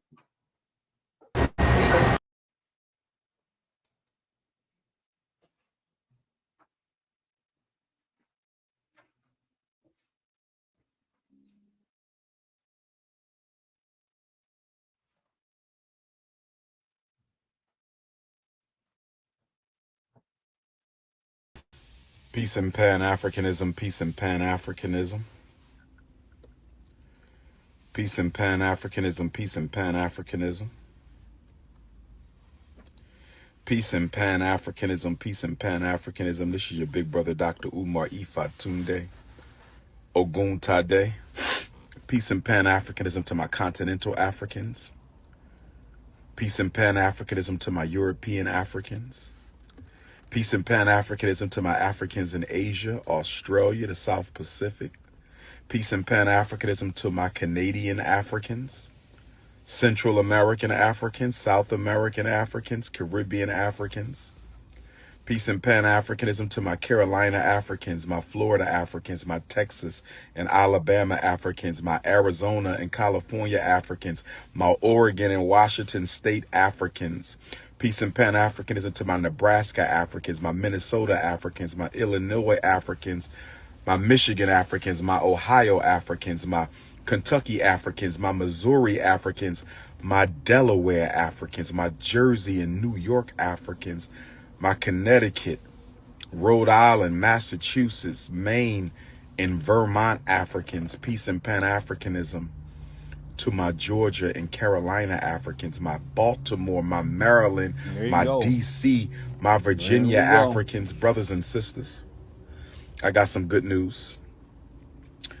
I visited a possible retreat location today. I visited a possible retreat location today. Nice spot, just what we need, not too big, not too small.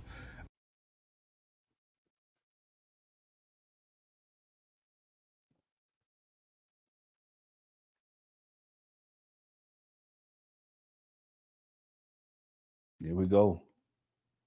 He said the exact same, and I do mean it verbatim, the exact same thing when he was looking for a school. I can't remember what area it was in, Chicago or something like Detroit. He said the same exact thing. So now there's going to be a retreat scam. He saw the video where I was talking about the Zaz Ali and a retreat scam. So let's see where he takes this. He's probably just making this up off the top of his head, to be honest with you. To my Georgia and Carolina Africans, my Baltimore, my Maryland, my DC, my Virginia Africans, brothers and sisters. I got some good news. Here we go.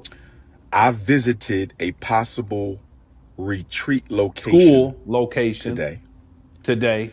I visited a possible retreat location today. Nice spot. Nice just spot. What we need, not too big, not too small. Not too small. He said I really liked it. Old-fashioned cabin style. Mother Nature is beautiful.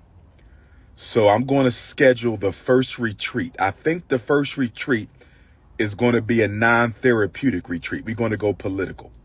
There's going to be a mix of political retreats, and it's going to be a mix of healing retreats.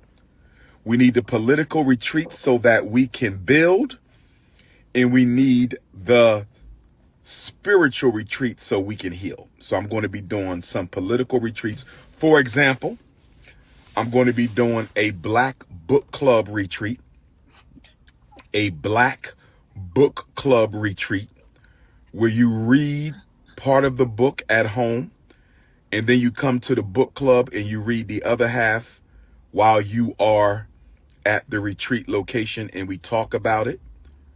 I'm going to do a Pan Africanist retreat, a new Pan Africanist retreat for those who are studying the philosophy and history of revolutionary Pan African nationalism.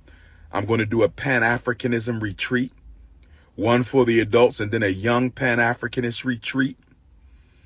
Okay. These young people most people ain't worried about Pan-Africanism, and these young people these days, they definitely not. It's antiquated rhetoric. I was into that too back when I was in college. The first time. I was probably about 19 years old, maybe 20. What you talking about? He's so detached. These kids got the internet. They ain't worried about Pan-Africanism. I know what you talking about. And these kids are more connected to people around the world than Umar is. You'd be amazed, these kids these days. Well, they be on the end, they be talking to people all around the world, friends and all that. Pan-Africanism, cut it out. Okay, I'm going to do a Black educators retreat, Black couples retreat. Yeah, you right about that. Someone said these kids these days, they don't be reading books. They don't. They be on their laptop or their Chromebook. I don't know what Umar. He's so detached. I showed my kids a book. They're like, "What's that?" They was like, "Is that paper?"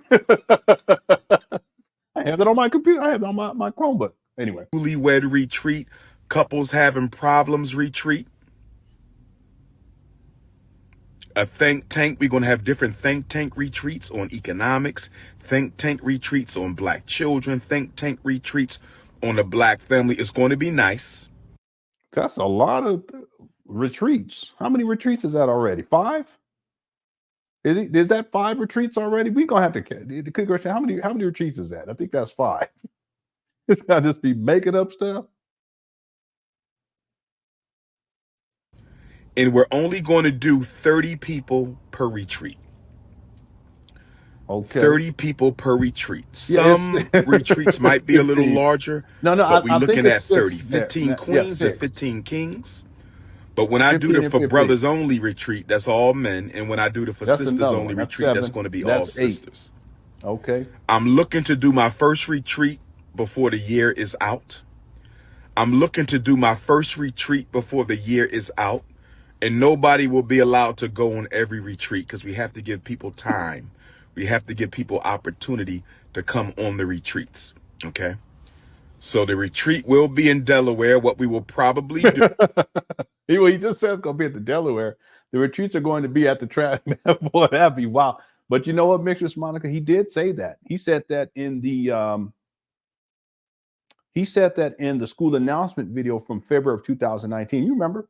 He was talking about all these things that they were going to do. He said they were going to have yoga classes and these retreats where they take the kids out to the wilderness and all this kind of thing. Different conferences. I remember one time he said something like unemployment conference. I said, you definitely need that one. But yeah, it's amazing because by now it's been 5.5 years. He ain't had nothing up there inside the building. He had 2 block parties. That's outside the building, inside the middle of the street. What you would think that if he's going to have a retreat after 5.5 years, wouldn't he have it at FDMG? Unless these buildings are still not ready, even though he said that their renovations was done last year. He said that the gym was done in 2022 or whatever. What did he say, 2021? Something like that, 21, 22. That's crazy. But this is further evidence. See, Umar's basically he gets into these modes sometimes. I notice about him. He'll just start the imaginings. You know, he just starts coming up with stuff off the top of his head, and there's nothing tangible. You know, no organization too. He just throws it out there, and then he just starts coming up with things. I think he's up to 8 different retreats. He's not reading from a paper. He hasn't written anything down. He hasn't organized anything. He's coming off the top of the dome, as we used to say. And in this video, you would think that if after 5.5 years you have all of these ideas, you would think that by now you would have implemented at least one of them after 5.5 years, but he hasn't. Why? Because these trap battles are still in a dilapidated state. Plus, he don't have the organization skills to get people together like that, even 15 people. Look at the last paint days. Max, I would say, 10 people, 11, 12 people? He can't get 15 people up there. So how is he going to put together a retreat? Who's going to organize that? How's he going to take payment? CashApp? Here we go again. Yeah. But yeah, you would think that this should be happening at these trap bundles, and that would make sense because you wouldn't have to be paying all these costs in order to have it out there someplace in a cabin or anything. You would just have it at the facility. See, that's the other thing with Umar. He's not business savvy either. See, because the idea is, and same thing with Jay Morrison, he's not business savvy either. He's savvy when it comes to scamming, but he's not savvy in terms of business. See, because what they could have done with the Black House, or in the case, and I know he blames it on COVID, but the truth is that in the area where it was located, it's not feasible. And it's just ridiculous. But let's just go to Umar. What he should have done is within the first year had something up and running, which is what's doable. He had the money, he had the time. He's just lazy. And then what he does is once a week he has an event, and then he extends that to twice a week. He has an event up at these abandoned buildings. He doesn't even have to start the school quite yet. You have people come in, vendors or what have you. But I mean, it even still doesn't even make any sense because it's such an impoverished community, because it really wouldn't work. But he should have thought about this before he purchased these trap bandos.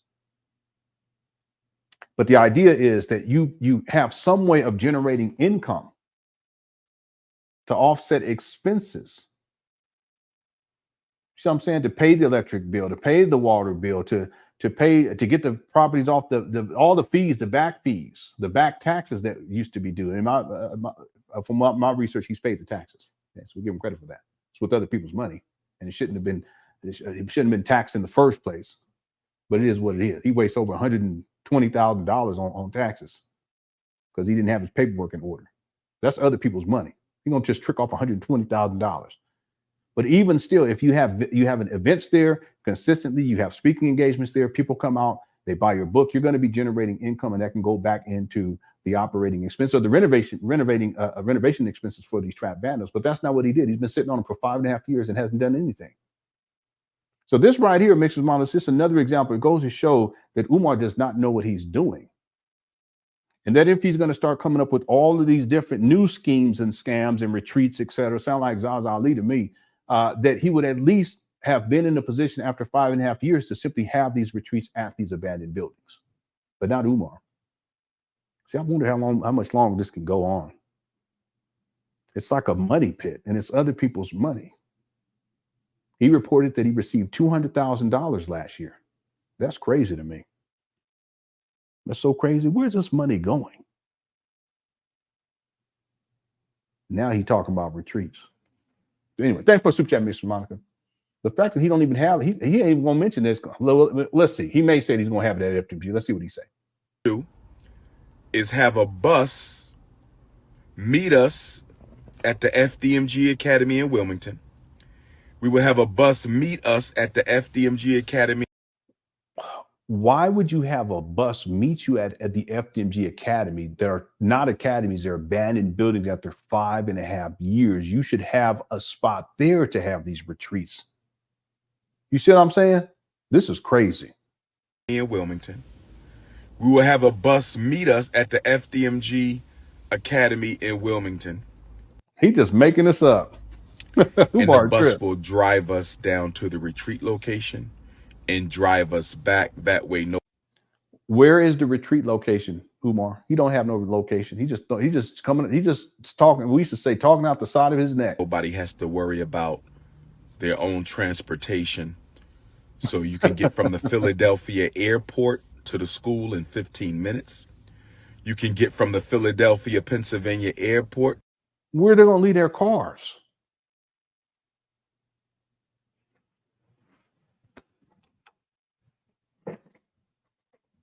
Are they going to get a rental car to get there? Or are you saying that they're going to catch Uber? Okay, Uber. That's it. Because they can't leave their car out there.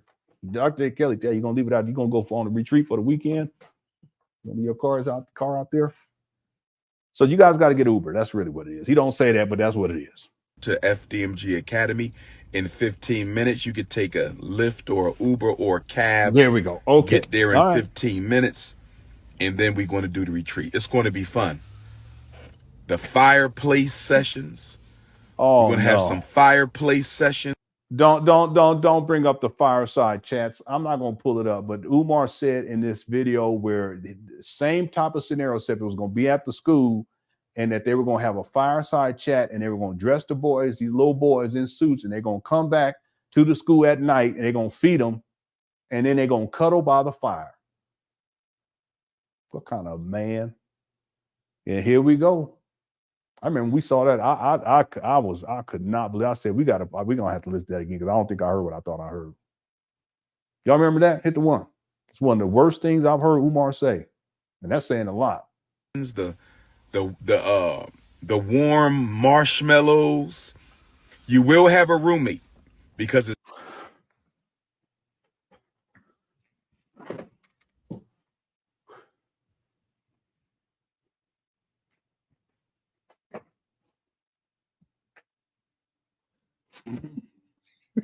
every time. Here we go. It's freak off. That's what it is, a freak off. Umar associates food, especially sweet foods, with sex. And then he goes to, we'll have a roommate. Here we go.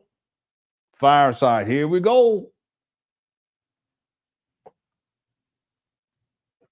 You will have a roommate. And for you queens, your roommate will be me.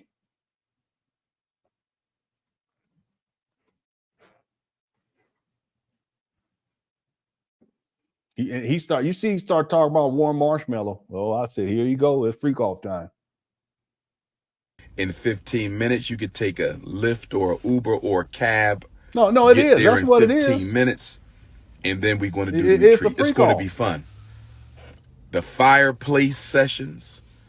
We're gonna have some fireplace sessions. The warm marshmallows. You will have a roommate because it's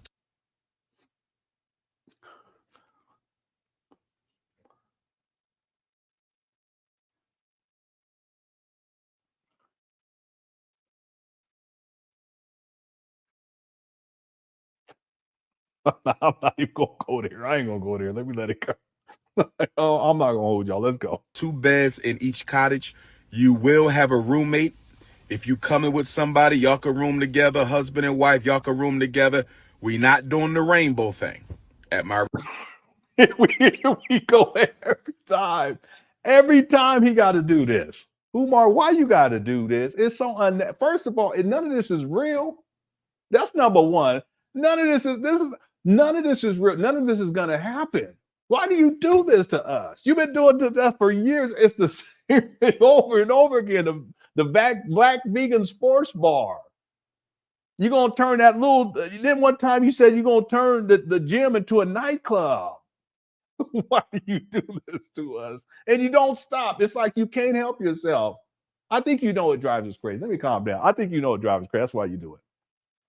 You was sitting inside your vehicle, your rental car, and you was like, what can I say to make Lenon and the Cookie Crush chat lose their mind? I'm telling you, I know you, Umar. I know you. That's what you was doing. What can I say so that Sequoia will she will never come back to Lenon's page?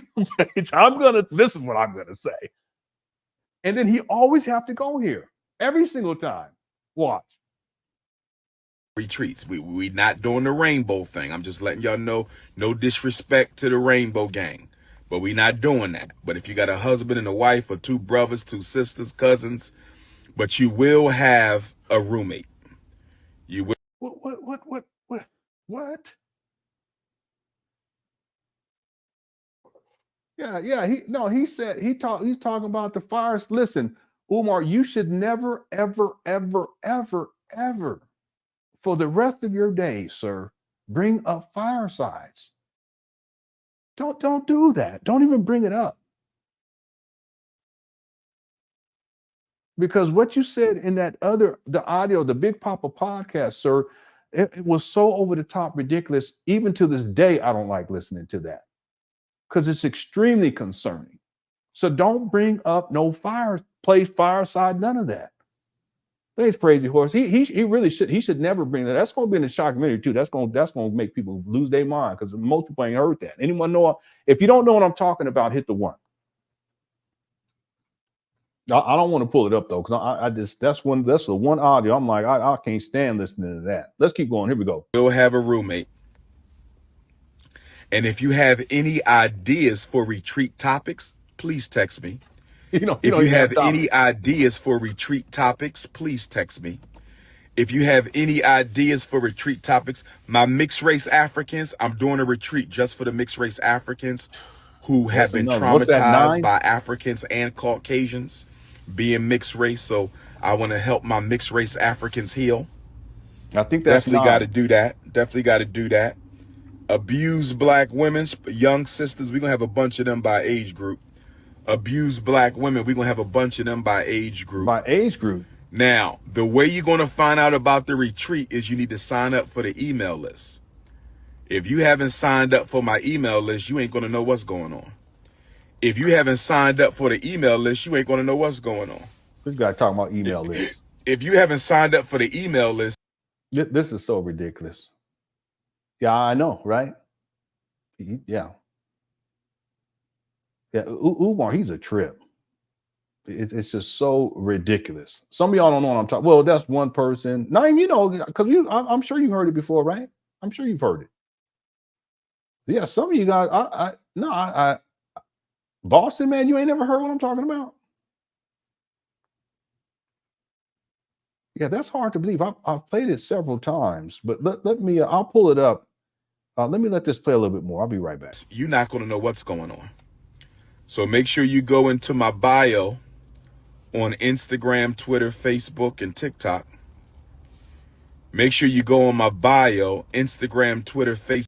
Okay, I'm playing it. I'm playing the audio only in the background. Let me know if you guys can hear. If you, I don't want you guys to hear it. If you can hear, the Big Pop podcast right now, let me know because I'm gonna have to go to the timeline to find out where it's at.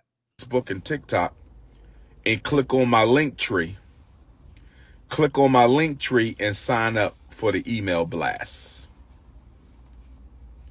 Sign up for the email blast. Email blast. I'm also going to have a retreat for children who are taking care of their parents. Adult children who are taking care of their parents. Okay, what is he doing right here? Good question, chat. What is he doing right here? He does it all the time. See, he does it all the time.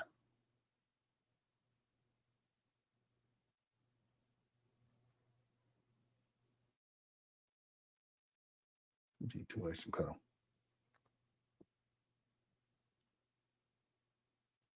Yeah, he's projecting. Yeah, Umar, he's interesting. He just goes right. Yeah, no, you're right, Nisha. He's lying too, but you're right. So let's. But this is an important point. He's projecting right here. This is exactly what he's doing. See, this is like I was saying. I think I said it yesterday that everything that Umar conceptualizes, it's really about him. It's the narcissism. You know, the cuddling and the warm hot fudge and all this the freak off type of talk. It's all about him. So he even goes so far to talk about if you're taking care of your parents, where he's talking about himself because he perceives himself to be the primary caretaker for his mother. I actually think on paperwork he is.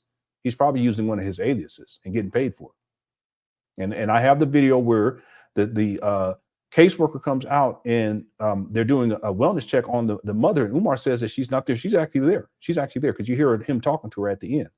But one of the first things he says to the caseworker is, "I'm her oldest son. My name is Umar, etc." And they've extended her hours. And what he's talking about is her hours of care, because he was trying to justify why it was that he was there at that time, because he wasn't supposed to be there. So by saying that they've extended the hours of care, he's trying to justify, well, I'm here because they've given him more hours. No, he wasn't supposed to be there. That's where the closet, where he stays inside the closet. So it's the enmeshment. But it's a very unhealthy relationship. And Umar, he perceives himself to be the primary caretaker. And so when he's coming up with this idea about having these retreats, this is really all about him. And that's why he does what? He starts to project. Okay. And I'm not surprised by this at all. I've seen Umar do this so many times. I've called it out so many times. And here we are again. Dr. Steele says, Dr. Johnson is disorganized. I know he has a fundraiser committee, but does he have a committee to FDMG? Umar does not have any committees, including a fundraiser committee. Now, at this point, let me be clear about this.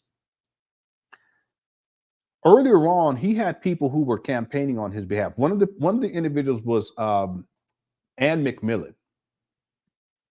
In fact, I shared some receipts with members today, and if you notice, I don't know if you members noticed that if you look at that Facebook the screenshot, you'll see Ann McMillan is tagged in that. She was tagged in everything. In fact, I think I believe, I don't know this as a fact, so this is a speculation on my part. I'll speculate that she was managing that particular Facebook page. I don't even think Umar has access to it anymore, because I think they fell out a long time ago. She's not around anymore. So way back then, there's a motorcycle going by. Or I don't even think it's a motorcycle, because they be riding these, because there's these trails and stuff. They be having a good time, especially the younger people. They have a great time.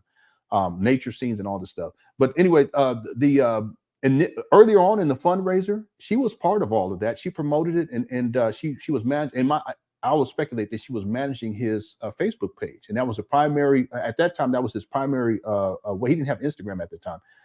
He had barely just started getting on Twitter. That was actually quite, yeah, he had barely started getting on Twitter at that time. But the point that I'm making, Dr. Steele, is that if we want to look at it from that perspective, that would be part of the quote unquote fundraising committee. But was it an official committee, meaning that people had positions like a board of directors, anything like that? No, it wasn't anything like that. In fact, Umar didn't even have tax exempt status at that time. All the money that he was collecting, hundreds of thousands of dollars, it was considered to be personal income. That's why he has these very high, exuberant amounts of tax liens around that time. It was associated with all the money that he collected, and he wasn't paying taxes on that property. I think, I'll speculate here, I think Umar believed that if he even though he collected all of that money and it was considered to be personal income because he didn't have tax exempt status, I think he thought that if he got tax exempt status, that retroactively he wouldn't have to pay. But that's not how it worked out. Yeah, he really messed up. I mean, this guy, and part of it is because he's disorganized. He doesn't take care of business. He doesn't handle business. You know, Umar's always been like that. He's admitted it too. I have videos where he admits that. You know, he admits that he has in terms of ability to focus on things for an extended period of time, that he has ADHD. He admitted it. You see, and that doesn't mean that you can't be organized. It just means that you have to have the tools and the resources in order to learn how to deal with that. And still, because there's plenty of people who have ADHD and they're still they can be organized and get things done. But Umar never went through that process of getting the resources and the skill set needed in order to get those types of things done. See, because he thinks he's perfect. He thinks he's a school psychologist. He's God's gift to the world. That's the narcissism. He got a lot of different issues. But so Dr. Steele, we could say a fundraising committee in the sense that initially when Umar started this, he had a lot of people on his team that was working on his behalf. In fact, a lot of the people that came after he purchased abandoned buildings in 2019, a lot of those people that were there when he gave the tour, they were people who were lobbying for the fundraiser going all the way back to 2014. See, they're not around anymore. Okay, so that's number one. But number two, in terms of FDMG, there is no committee. There's no board of directors. The only person who's on the board of directors is Umar. So that's not a board of directors. And board of directors are important because it's a form of checks and balances. And it's also, you should have people on your board of directors who can guide you and give you information and insights because they have certain levels of expertise in areas that you don't. And that's why you're strategic. You should have people on, you should have a lawyer on there. Umar should have a donation campaign manager. In my opinion, Umar should, on the committee, he should have a publicist, you know, like a PR representative, because he'd be screwing up big time with the PR all the time. So when stuff like this conscious stripper, they'll know how to manage that properly. And Umar don't get, or SETI situation, he don't get up there acting the doggone fool. See, he should have people on there who've already opened up schools. See, he should have people on there who can help him with the curriculum. He doesn't have any of that. He never did. So there's never been a committee for FDMG. There's still not a committee for FDMG to this day. But see, that's because Umar doesn't want to have the checks and the balances. And ultimately, if you have the checks and the balances, they're going to be people. There's going to be a finance person there. In other words, there'll be an accountant. Let me say it that way. Like pocket watching with JT, that would be a specialist in that area that can help to manage the funds. And so that if Umar wants to spend money on a certain thing, there's paperwork that has to be filled out and it has to be verified and then ultimately signed off on by the accountant. But Umar doesn't want to do that. Why not? Because he wants to be able to do with the money whatever he wants to. And that's precisely what he's doing. That's why at this point, he ain't got no money for nothing. See, if you get to the point where you're living out of your car and you're living out of hotels and motels and it's just survival mode, that means that you done ran through all the money. If he had a committee, if he had a board of directors and there was an accountant on it and all these other people, they'll look at whatever financial, okay, we want to buy this HVAC. Okay, should we be doing this? How much is it going to cost? Can we get a better price? When would it be delivered? When will it be installed? Is this the right point? There should be a project manager. I'm talking about like for construction, a general contractor on that committee. But Umar doesn't have any of that. So he doesn't have the checks and the balances, and he doesn't have a board of directors to make sure things are being money in particular, because that's what this is all about, that money is going towards what it needs to go towards in order to get this project off the ground. And it's still not off the ground after 5.5 years. And he done ran through that money where he's living out of hotels and motels and homeless. See? And you're right. He's so disorganized. Let me give one other example I found to be fascinating. Back in 2014, shortly after Umar started collecting money, he did this interview. It's supposed to be an FDMG update video, and I can pull it up. It's supposed to be update number 1. I never saw update number 2. I don't think they ever did that one. But Umar, he's dressed in a suit. I think he has a tie on, if memory serves me right. I could be wrong, but I think he has a tie on. I think he has like pins or something in his pockets, because that's when he used to present himself like this nerd type of character. He has on some glasses, and he's doing like this with the glasses and being all sedity, prim and proper. And if we open up FDMG, okay, it's a stage show. But I remember at a certain point, he says, I want to thank the donors. And I have some of them right now.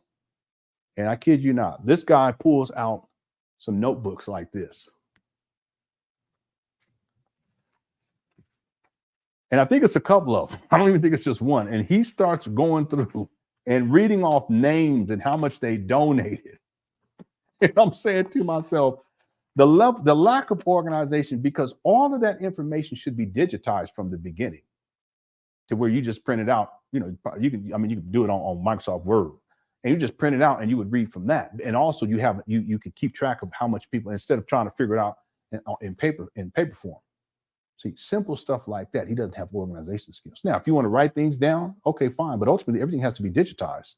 Okay, because it can be, you can store it, and when you can access it, and every time you have to fumble through all these notebooks and then looking through to find out where the person's name is, so that, because Umar said that once it opens, he's going to give everyone, you know, we're going to acknowledge everyone who donated, and we're going to put your name, we're going to inscribe your name into the FDMG wall, and we're going to give special certificates. They're called stock certificates. And then he goes, they're going to be spiritual stock certificates that you can put up on your wall. They're going to be beautiful. They're going to be beautiful. They're going to be beautiful. This is what he said. So when it comes time to thank all of these people, literally thousands, tens of thousands of people by now, you're going to be going through these notebooks. No organization skills. None. But that's a bad combination. You don't have any organization skills, and you're trying to engage in this extreme process of renovating a building, and you don't know how to work with your hands, and you're lazy too. It ain't gonna happen. It's not gonna get done. But Dr. Steele, this is how Umar wants it to be this way. He wants it to be in a situation where there's no checks and balances. So he doesn't want to have a committee for anything. He doesn't want to have a board of directors, because ultimately there'll be accountability, and he doesn't want to be held accountable for the money part. That's where the scam is at. It's with the money. All right. Thank you for the super chat. Laurie says he's now trying to capitalize on the clout he just chased. You're absolutely right. And let me say this. I didn't think about that, but you're absolutely right. This is a very important piece to this puzzle. See, why is Umar doing this? Okay, it's all a stage show. It's not going to happen, but what does it do? It gives Umar attention. And so what does Umar do with that attention? I talked about this yesterday. He's trying to capitalize on it by converting the attention into money. And so what does he throw out there? Whatever comes to mind. In this case, these retreats. What is he up to? 8 retreats now? See, I can even see Umar, because I know how he's done this in the past. I can see Umar doing something like, yeah, so make sure you start sending money for the retreat, and there's a deposit, and then people start sending it in, and then he doesn't have the event and don't give the money back. That's what he did with his documentary that was supposed to premiere in 2014. He's collected so much money for that, and there's no documentary. A decade later, it's supposed to premiere in 2014. So I would not be surprised, Laura, if Umar does something like that. He's been known to do things like that. And this is just another example. Umar throws so many different ideas out there, and that's also part of this organization too, because his mind is all over the place. But ultimately, he doesn't do it just to do it. See, he does it just to kind of fill people out, to see if there's enough interest, and if there's enough interest in it, then he'll keep promoting it and then ultimately to get to the stage where people start sending in money, but then he never has the event. See, remember, everyone in Quick Chat, remember when last year Umar, he was talking about this trip to Africa? And it was like out of the blue. He just said, we're going to be doing this trip to Africa. He came up, it was all dark outside. It looked like it was like past midnight, and he was walking outside these trap banners. He didn't go in.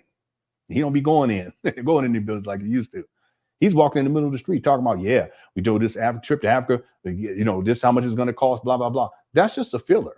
He's just trying to see how many people might be interested. And if he gets a strong enough response, he'll keep pushing it, and then to where they gets to the point where he can ask for money, and it says, here's your deposit. They send a deposit, and ultimately he cancels. Okay, well, this is no different than what he's doing here. But what he's doing, to get back to what Lori is saying, is that he's using this as an opportunity. The clout chasing that he's been engaging in that has brought him all of this attention, he's trying to use this as an opportunity to convert some of these viewers into potential marks in this next scam, which is all of these different retreats.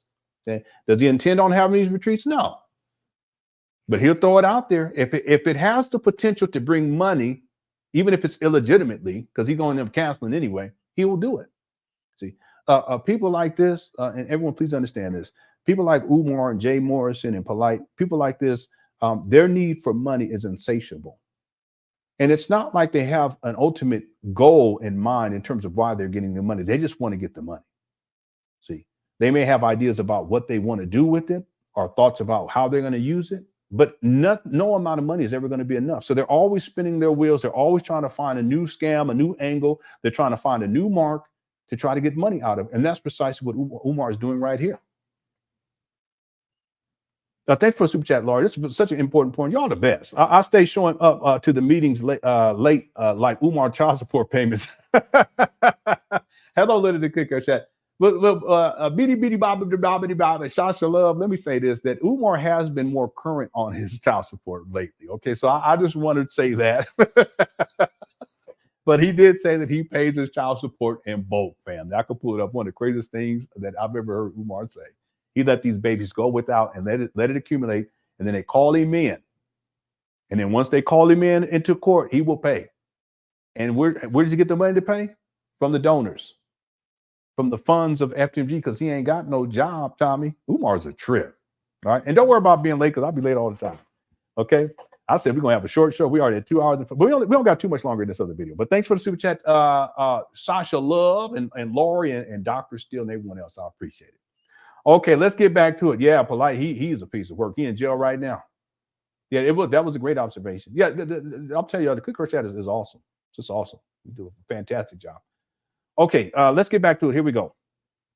We need to organize ourselves so we can help each other take care of our parents together. That's going to be a powerful one.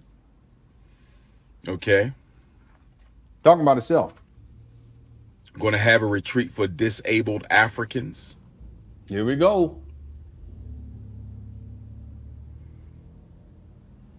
Who's he talking? By the way, real quick, Sigmund, who's he? Well, I shouldn't even ask Sigmund. I apologize. Okay, Sigmund, please don't answer that question. Okay.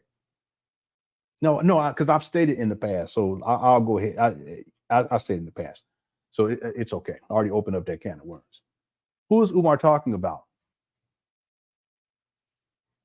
See, he goes from saying for people who take care of their parents, and he's projecting, and then he says for disabled people. Who's he talking about?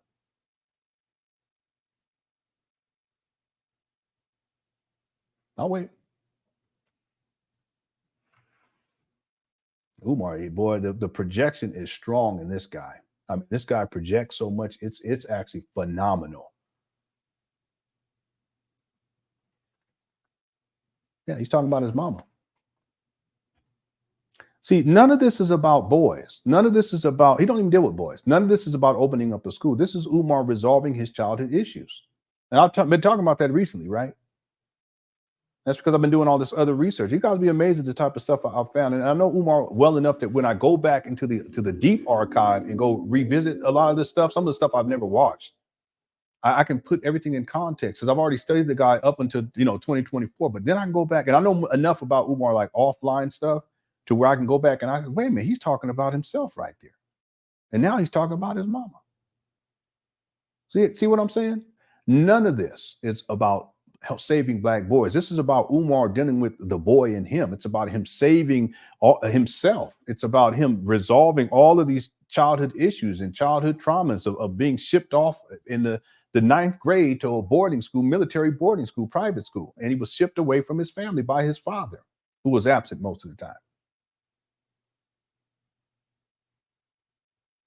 And here we are, he's 50 years old. What is that, like, 35 years later? It's really a remarkable story, 35 years later. Because he would have been what? He was shipped off and shipped to a boarding school. That means he wasn't at home anymore. See? And I have pictures. You can tell he had a relatively comfortable life in boarding school. He doesn't have to, and it was free. See, he didn't have to worry about food. He didn't have to worry about transportation. Sound familiar? That's from 9th, 10th, 11th, for 4 years.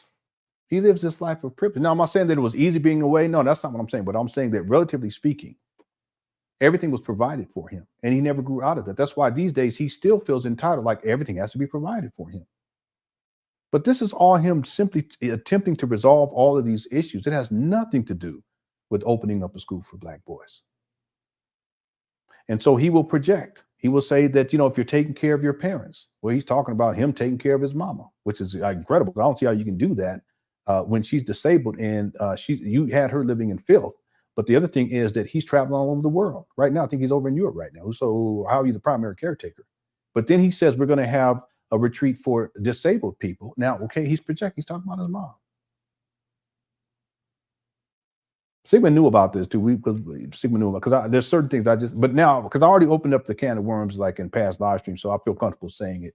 It is what it is. Some of this will be addressed inside of the documentary, but it just goes to show you that anyone who thinks that Umar is interested in opening up a school for black boys, no, he's interested in the idea of opening up a school for black, because he wants to relive his childhood to where somehow he can make it right. The fact that he was shipped off to a boarding school, that's the whole idea with the FDMG, was that these boys were going to be at a boarding school. And he said it, we're going to take them away from their parents, and I don't want them coming back home to you. Why would I want them coming back for home to you? Because you're part of the problem.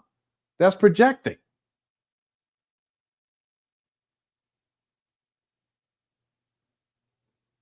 And here we are 50 years later, he's still doing, I mean, if he's 50 years old now, he's still doing the same thing. It's fascinating. It really is. Do you guys mind if I play? We're going to have to skip through the part, though. I have the audio. I can pull up the video, but the video isn't going to help us find it any more faster. Let me do this for anyone who hasn't heard the audio, and it may take. How's it going, information man? And how's it going, Black Anonymous? Yeah, you guys know. Yeah, you guys know. I guess too. Yeah, but yeah. I mean, there's truth to this too. But really, he's talking about his mama. That's what he's talking about. Let me pull this up real quick. For everyone, and let me know if you can hear this audio. And I apologize, it's going to take a little bit for us to get to the part that I want to find, because I didn't archive. No, I have it archived somewhere, like the timestamp. Actually, let me do this, because I don't want to have to waste any time. Let me play a little more of this. Let me see if I can find this other file. I'm going to have a retreat for emotionally disturbed black boys. He's talking about himself when he was a child.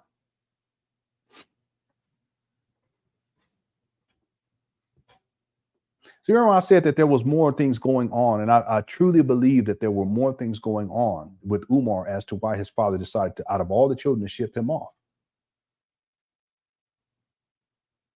I have a source too that talked about how and this is a source. I'm not saying this as factual, and it's a credible source. They give me all kind of other information, dealing with Umar, that all panned out to be true. But I'm going to share this with you all, that Umar Johnson's father was concerned with Umar Johnson's mental health.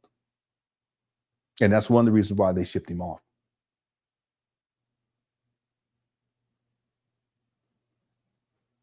See, I've already told people that even as an adult, Umar is mentally disturbed.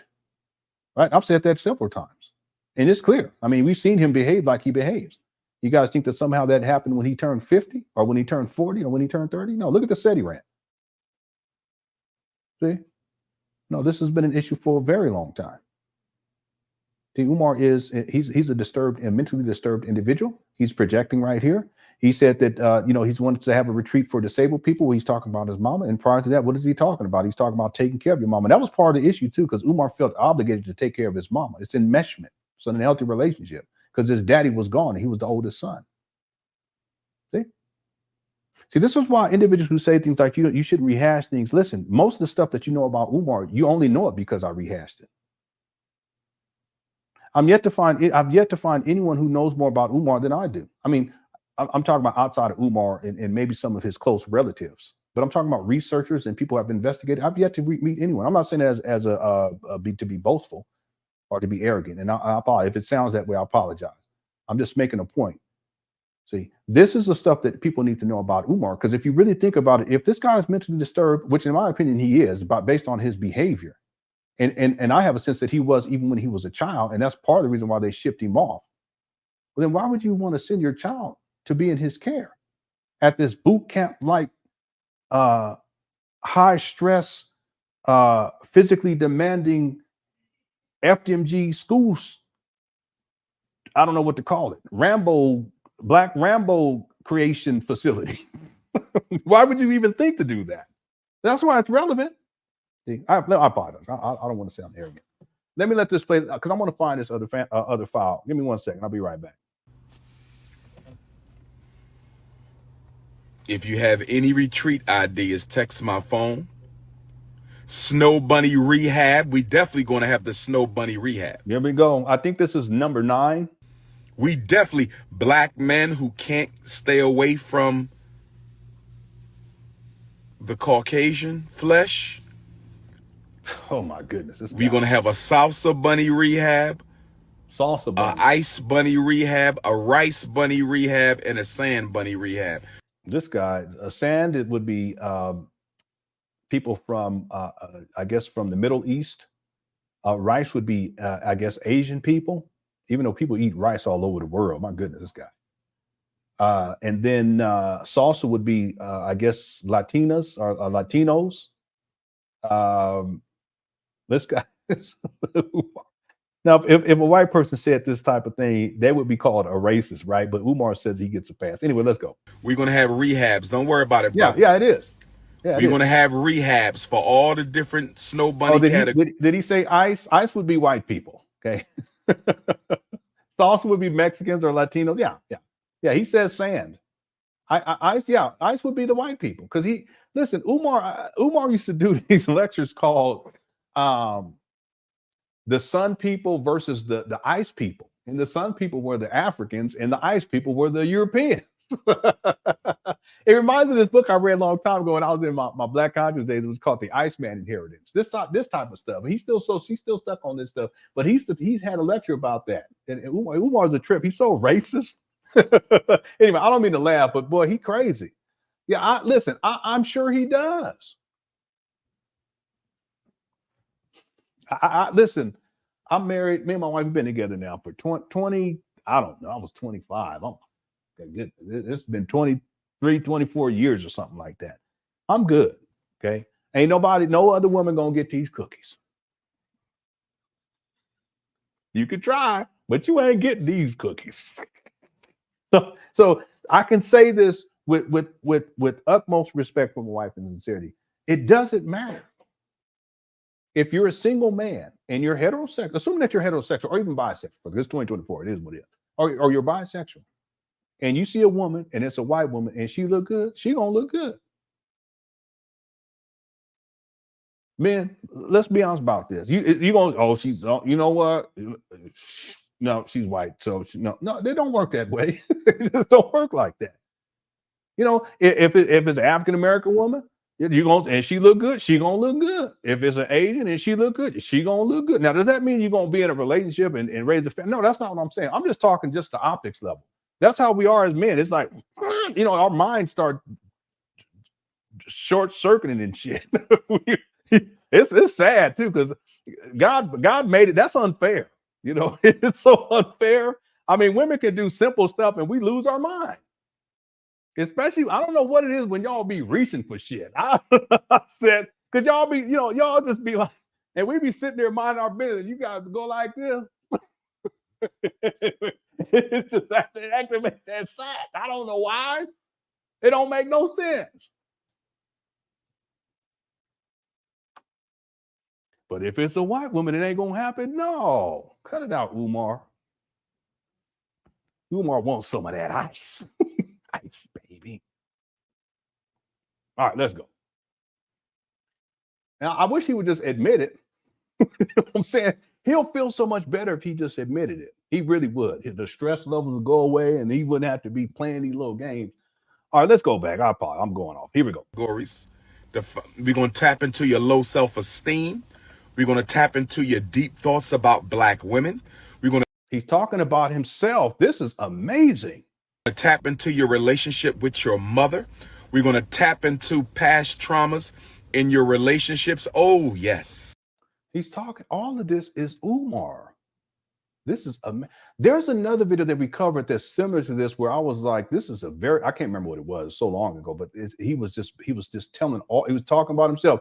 Let me run this too from the beginning to the end where he's projecting, because I think it's important, and I'll let it play. If you have any retreat ideas, text my phone. Children who are taking care of their parents. Here we go. Adult children who are taking care of their parents. We need to organize ourselves so we can help each other take care of our parents together. That's going to be a powerful one. Okay. Going to have a retreat for disabled Africans. Going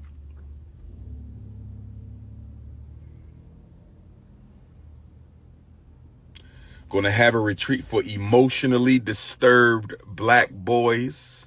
He's talking about himself. This is deep. Wow. If you have any retreat ideas, text my phone.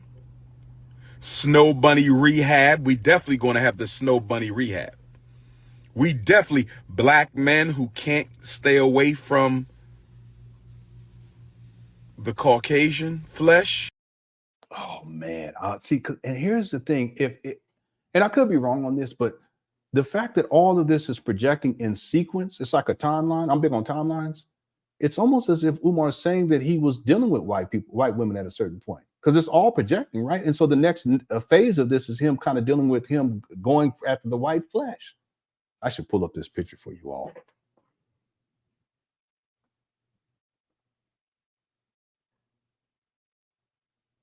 No, because I'm saving these for members, but it probably won't be in a documentary either. But I'm saving these for members. I should, because when I saw it, I was like, I knew right away. I said, no, he ain't fooling me. Now I could be wrong on this, but the fact that it's in sequence, it's sequential, and it's all projects. Yeah. Hey, gorgeous, right? Okay, and that's not wrong. I'm not even talking about that, DD. I'm talking about something else. It's just an actual a photograph that was uploaded to the internet. But the thing is that I don't know if it's true or not. It's just because it's sequential and how he's going about this projecting, it sounds as if he's talking about himself. Okay, and I could be wrong about that. Here we go. We're going to have a salsa bunny rehab, a ice bunny rehab, a rice bunny rehab, and a sand bunny rehab. We're going to have rehabs. Don't worry about it, brothers. Yeah, but notice how he only mentions the flesh of the white flesh, whatever he said, whatever it was. That's interesting. And I could be wrong, but just because he's projecting here, I'll just kind of put those pieces together. Here we go. We're going to have rehabs for all the different snow bunny categories. We're going to tap into your local. Yeah, he was one of my favorite basketball players, even before he went to the Lakers. I think he played for the Hornets. He was one of my favorite basketball players back in the day. Self-esteem. We're going to tap into your deep thoughts about black women. We're going to tap into your relationship with your mother. We're going to tap into past traumas in your relationships. Oh, yes. Yeah, this is all projected. Oh, yes. Oh, yes. We're going to do that. Uh-huh. Uh-huh. Do what? Uh-huh. My phone number, you should know my number by heart, 215-989. 9858 215-989 9858 215-989 9858. Thank you, Pretty Diamond 7219. Yeah, Jerry Rice was my favorite football player back in the day. He played with Joe Montana. Sweets 194. That looks like a okay, I think that's a caramel queen. I was about to say there ain't no bunny hop. Here we go. It's a caramel queen. Okay, let's take a quick break here. I'm going to pull this up because there's people who hadn't heard this before. We're going to have to skip through the find the part because I don't have it. I should have it somewhere, but I'm being lazy. But let me pull it up right here. I ain't ate all day. I don't even. Oh wait, no, I'm sorry. This ain't it. This is the wait a minute. No, this is it. Let me see. Let me see something. To 9 p.m. Yeah. Okay. Here we go. This right here is the Big Papa podcast, episode 8. I can't remember what year this was. It was a couple of years ago. He used to have what was called the Big Papa podcast. And what Umar does in this, it's all audio. I'll put some video to it just for the optics of it. But it's head movies. He's pretending as if the school is open, the children are enrolled, and the parents have their parent orientation, and that the children are there with them, and that they have, like a food in the back and all this kind of stuff. Not like they do for schools and stuff. Been to plenty of those. But the irony is that the school is not open, but he plays as if it is, and as if he's in front of a podium talking to all these parents who have their children enrolled. And he's giving information about the school. And actually, really, it's more like a parent orientation before school starts. And he's talking about the curriculum. He's talking about how much it's going to cost per month and how things are going to be managed and handled and all this type of stuff. So it's really like this delusion, because he's talking as if it's real, but it wasn't real then and it's not real now. Okay, so we're going to skip through to the part where he starts talking about having these boys come at night. It's just really weird. Here we go. Let me know if you guys can hear the audio too. We are not multicultural.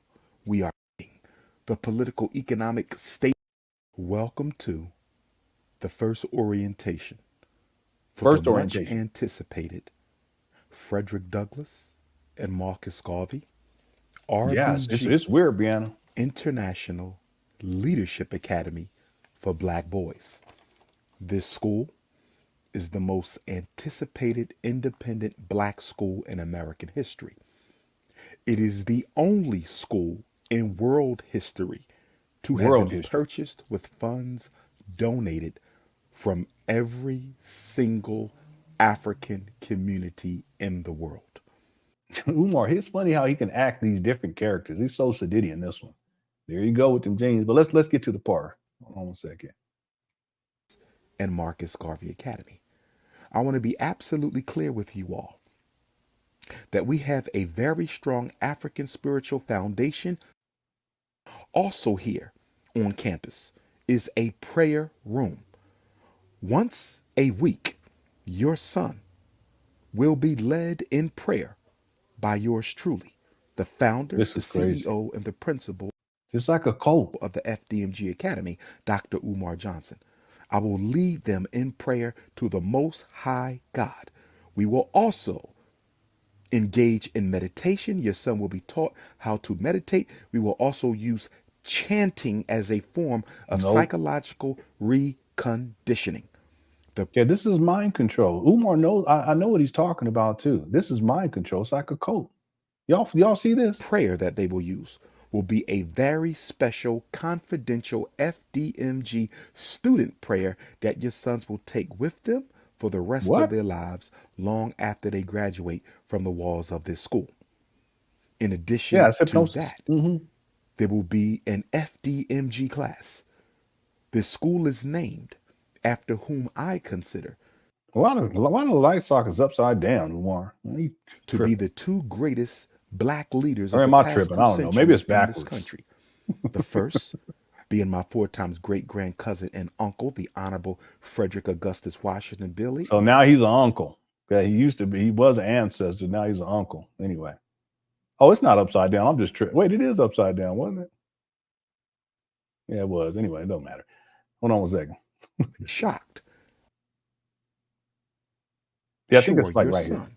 receives a proper education. So if you are to meet with me, it will be in the evenings. Plenty of class trips, which one of our founders, one of the quite serious about our goals, but we will also fathers, and we will take our jobs extremely so much that had it been his opportunity, and that we never will have to. If so, only that means to you hear your financial plan for this academy system. Parents will be given an opportunity sticker care through 8th grade. Hold on 1 second. Side chat with Dr. Umar Johnson. Here we go right here. Long day for every grade. Here we go. Moving up a grade and moving down a grade each store. For the first year of operation, we will have 2nd grade, we will have 3rd grade, and we will have 4th grade. We plan to expand the school by moving up a grade and moving down a grade each and every year until we have totally encompassed the entire pre-K through 12th grade. Yeah, Sigmund. Everything is forced, but that's the military training. He was forced too. See, they shipped him off when he was in the 9th grade. He would have been about 14 years old. And now he's in a military style academy. It's serious, so all of that, I mean, it was instilled in him, and I'm sure he didn't want to be there, but he made the adjustments as children do. But a lot of that, the programming that he received, military programming that he receives, it carries over into the current day. And the whole conceptualization of FDMG, it's military. Everything is. Academic dichotomy. So, yeah, I agree. This year will be 2nd grade, 3rd grade, and 4th grade. Next year will be 1st grade through 5th grade. Our 3rd year will be kindergarten through 6th grade. Our 4th year will be pre-K through 7th grade. Our 5th year will be daycare through 8th grade. And then it's just a matter of time before we flesh out the high school. That is how we operate. As I said earlier, there will be a long day for every grade. The long day for 2nd graders, where they will have dinner in their business suit with their class and class teacher and their school principal, will be Tuesday. Third graders, their long day will be Wednesday. Fourth A graders, their long long day day will be Thursday. and a Your business week. students will be dropped off to their homes following the dinner and fireside chat with Dr. Umar Johnson. The fireside chat is a post-dinner activity where your sons and I will cuddle near the fireside and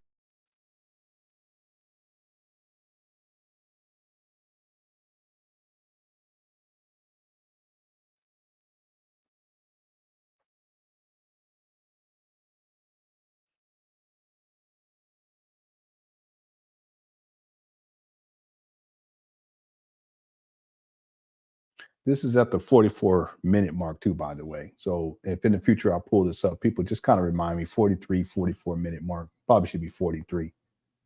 I remember when we heard this, I was shocked. And we kept playing it back and we were trying to make it right. We said, well, did he say huddle? No, he didn't say huddle. He said cuddle. And then the whole idea of putting them in suits and then feeding them, and it's at night and, you know, the long day, and then that to come out of his mouth.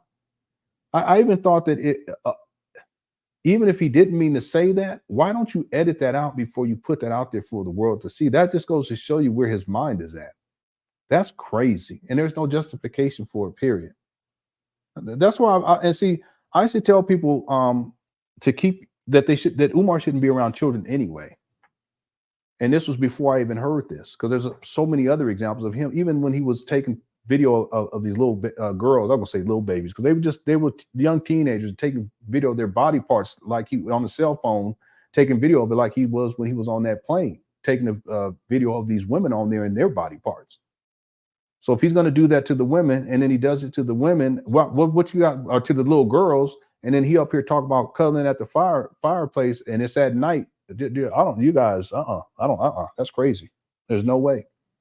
Let me tell you all something else. Then we're gonna start winding this down. And I'm not gonna say no names, and I'm gonna say it to where you guys won't be able to go do some research and figure out who this person is. But long time ago, even before I really started to dig into Umar, I had already saw some things that just were disturbing to me. Even how he conceptualized this school as a boarding school. And, you know, I just looked and I remember someone sent me the link to the St. Paul's video where he's walking around in those jeans. And they said, what do you think about this? I said, this is a scam. He doesn't have a plan. He doesn't have a team. It's just him. But there was also a part of me that was saying, and I didn't say this to the person, but there was a part of me that was saying, he ain't got no business being around children too. Something wrong with this guy. Because how he's talking about this boarding school, just something that doesn't sit right. Now, years later, I totally understand what that initial feeling was about, because I've researched deeply into Umar, and there's so many examples of Umar sexualizing children.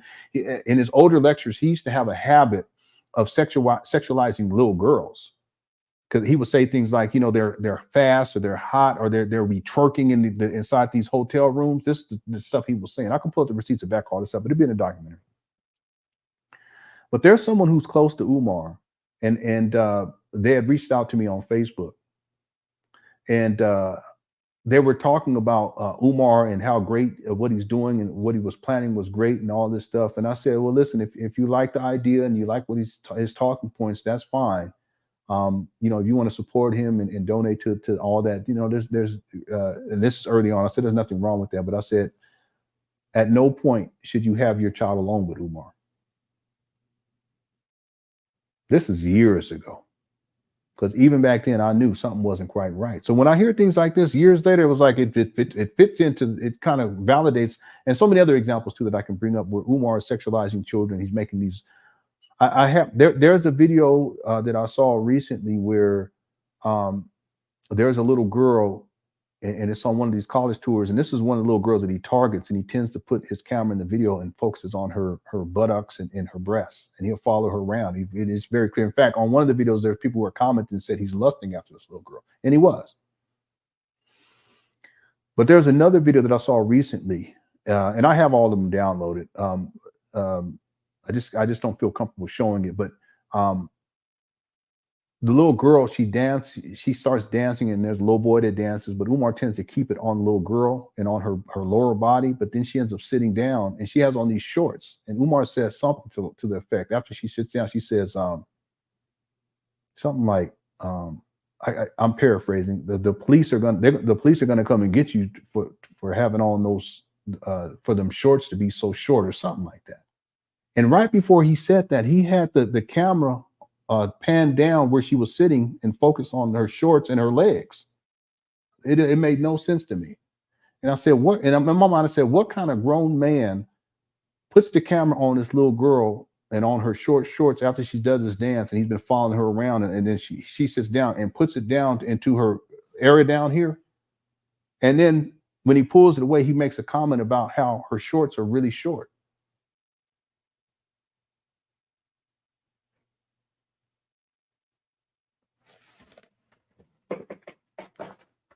KKC's seen the video. I'm sure you've seen the video. Some of you guys may have seen it too.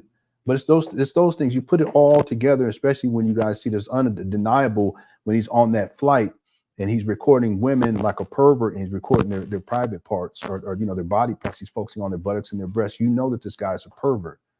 So you, Umar Johnson, why would you support someone who's going to open up a school for children when this is his orientation? Then we have a video, audio where he's talking about cuddling with the little boys by the fireplace. I put it in the first document. Then we're going to get to it to start winding this down. How there's a video where Umar's talking about how he can't wait to have these sleepovers with the boys. This is what he says at FDMG. I can't wait to have these sleepovers.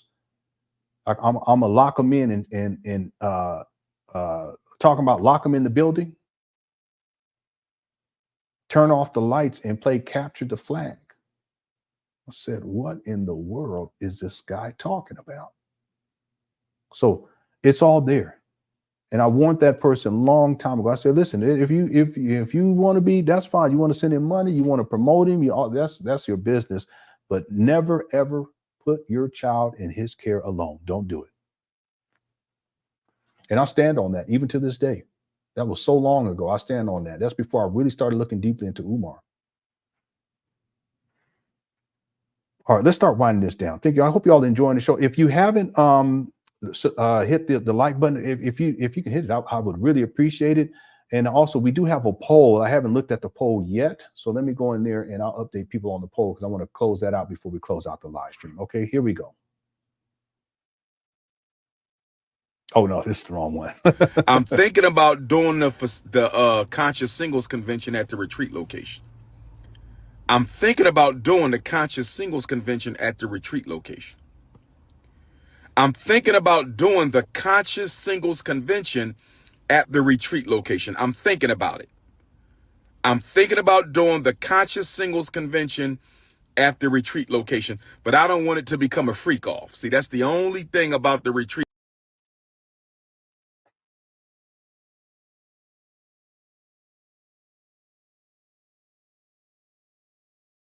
Didn't I call it? I told y'all. Hit the one. I would appreciate some credit right there. Okay, now I'm being arrogant, but if you could if you don't mind. This one little point, I'm going to be arrogant. I just told you that what this was all about. Why does his mind go there? Because that's where his mind is at. I called it. It's like when my wife and I, we be watching movies and I'll just be telling, okay, I'm going to tell you what's going to happen next. And then I'll tell her and then it happens. I remember we had a friend, he didn't like watching movies with us because I'll just be telling everything. I said, oh, that's foreshadowing right there. Something going to happen to them. Watch, it's going to happen. Oh, that right there. No. It's not someone that's bad. It's going to be that person's friend. And it ended up being that person's friend. We were watching Rings of Power. And Gandalf and the Hobbit little girl, they was walking around and he said someone's following us, and I was like, no, that's her old friend from the season 1. And there's no way you can tell, but I said no, that's what it is. And then two minutes later, it's her. I've always been like that. That's what my wife should tell you. But I knew that this was going to go here because Umar always goes here. He's projecting, but what he wants to do is to act like that's not what is on his mind. But the fact that he's mentioning it proves that it's on his mind. See, everything comes down to this with this guy. It's about sex. It's about money. It's about power and control. These retreats would be a power and control. Getting money and getting paid. That's okay. There you go with the getting paid for. That's the money part. And then the sex part is the freak off, or at least the potential for the freak off. And some other people call that too. It's going to be a freak off. See? Yeah.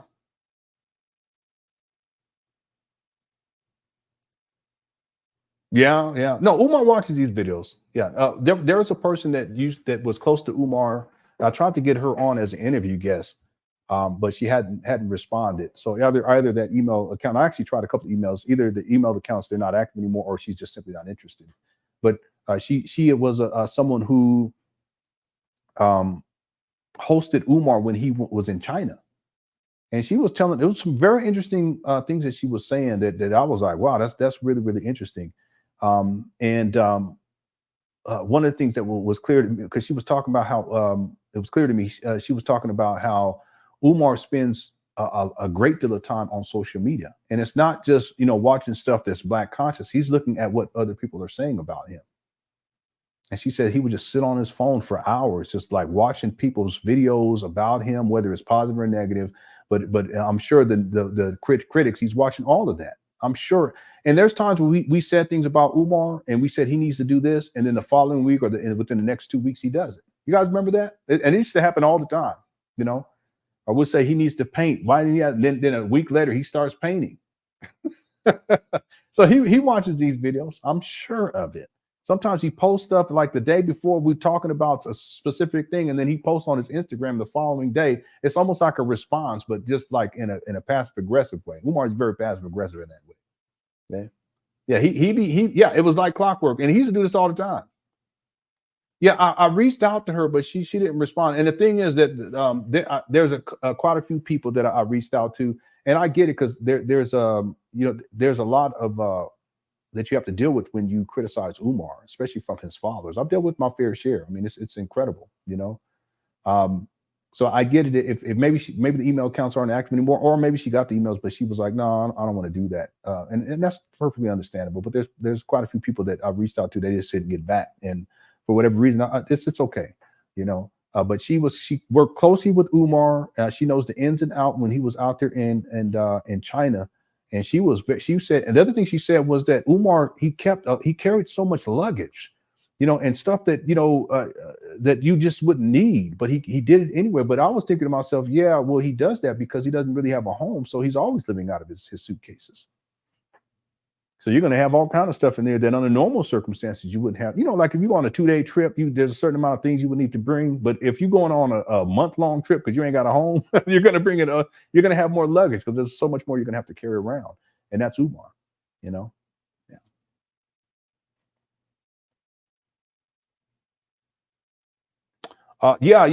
There was a young lady that did it was excellent too. I reached out to her. No, I didn't reach out to her because she's on wait, did I reach out to her? No, I don't think I reached out to her.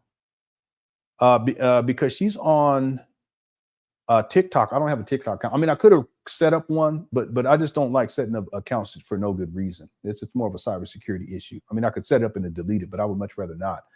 But she did a fantastic breakdown. We'll cover it at some point. I meant to cover it like 2 weeks ago. I had it scheduled, but I didn't do it. I think that week I ended up not taking that week off. But she did a fantastic job. It's good to see, in particular, women really break Umar down because that's his main target is women, And she did a fantastic job. We'll get to it at some point. Okay, so we covered that. The video of Umar talking about the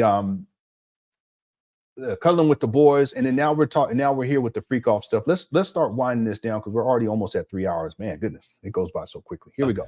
Okay, I think that's a caramel queen. I was about to say that. Yeah, no, I could do that. Yeah. That's a caramel queen. I'm thinking about doing the conscious singles convention at the retreat location.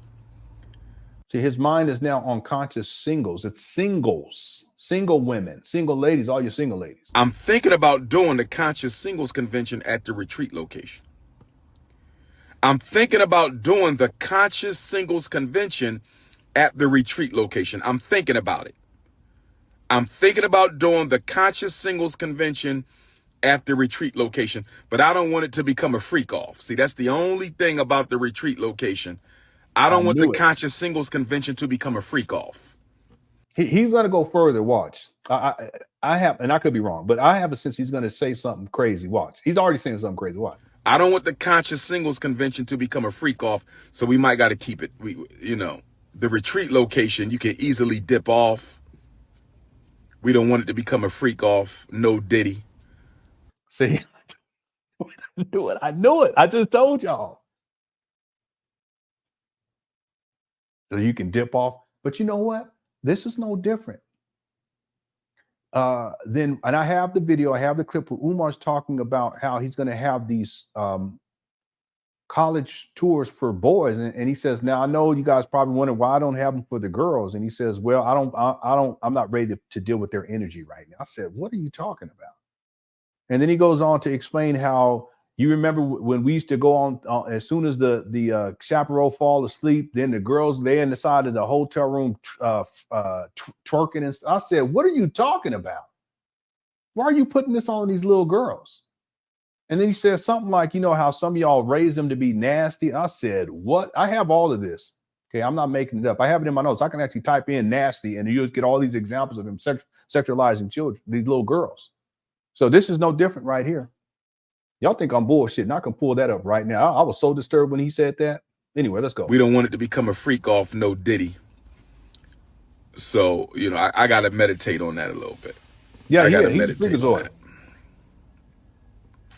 I got to meditate on that.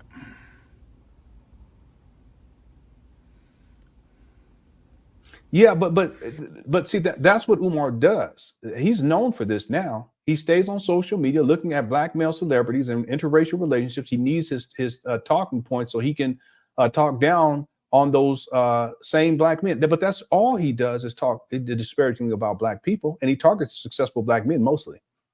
So I have a sense that because he's not in a position where he can outwardly have a white woman, he attacks black men who do have white women. But that's what he wants. That's what he lusts for. That's why I can pull up the video where he went to a restaurant and there was a white waitress, and he's talking about first thing he come out of his mouth is, hey, gorgeous. That's running game. You all men know what that is. You don't walk up to any old woman and say, hey, gorgeous. Unless you running game, you trying to get them draws. That's what that is. And that's what he was trying to do. She wasn't feeling him too. And if you guys go back and watch that video, you'll notice that Umar does the same thing when he was on that flight taking pictures of the black women's body parts. He's just more slick about it. See, he does get a little over her face, but if you notice when he pans the camera over to where it's getting like her backside, that's Umar. He's so perverted. So he lusts for the white women and what he calls the white flesh. And I already told people, it don't matter. If you're a man and you're heterosexual or you're bisexual, a woman is going to be a woman. If you're going to be attracted, it's not like because they have a particular skin color, it's just going to, your balls are not going to be activated. You got to be kidding me. That's not how it works. It just don't work that way. See? And it don't go the same way. Women don't see a man and all of a sudden it just it don't work that way. But men, it gets activated. So because they're white, it's not. No, that's not how it works. But that's what Umar lusts for. He just can't say that outright because his rhetoric has already pinned him up against the wall. Now, listen, if Umar could change his identity tomorrow and still be a black man, and there was a white woman that rolled up on him and was like, it's time to go. Yeah, I need these cookies crushed. You think Umar gonna walk away from that? No, come on now. And listen, we're all adults, so I can talk like this. And I'm old, so I can talk like this. I know what I'm talking about.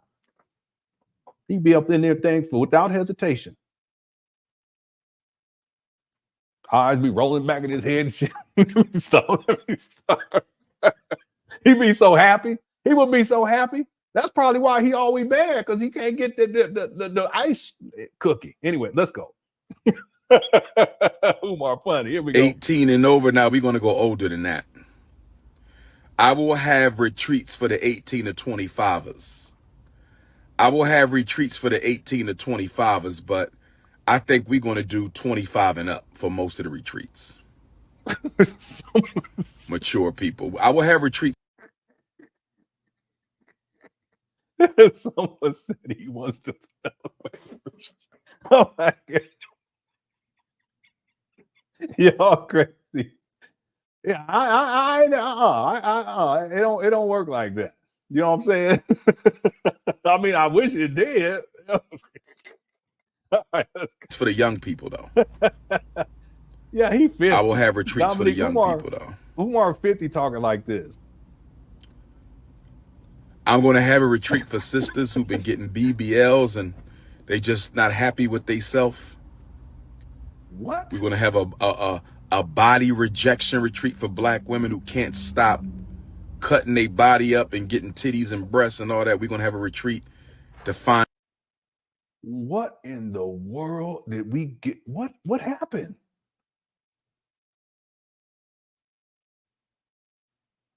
I mean, it was getting freaknickish, but what happened? All of a sudden, now he's talking about the breasts and all like this.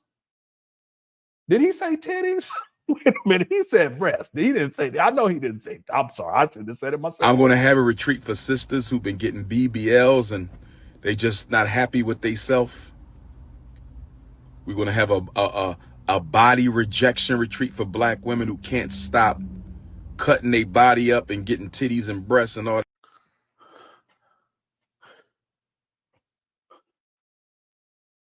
What in the? This is supposed to be a principal, a school psychologist? This guy's more like a gynecologist. What in the world? He said titties. You don't do that. Unless it's private, but you don't do that.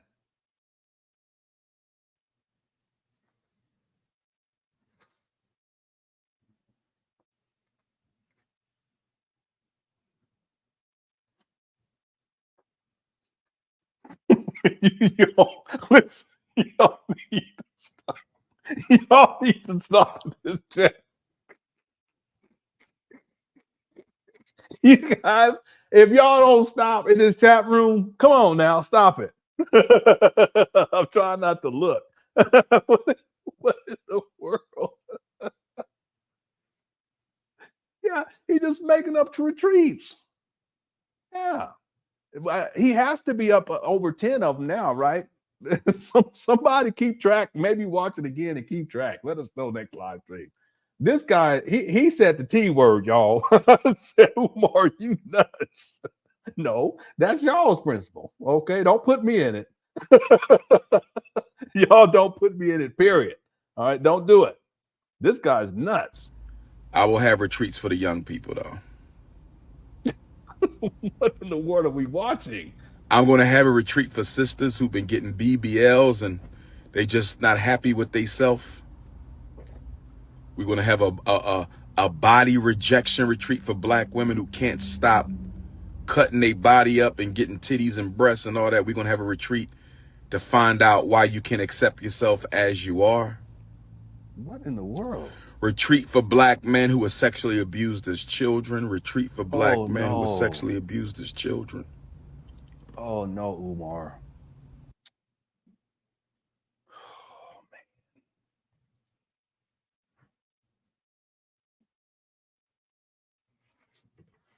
I wish I could help this guy. I really do. I know I clown the shit out of him, but I wish I could sit down and talk with this guy and help him to get some real help, some professional help. He needs it. That's what I'm saying. I do. I feel bad for the guy sometimes. And I know people are like, you shouldn't feel bad, but I do.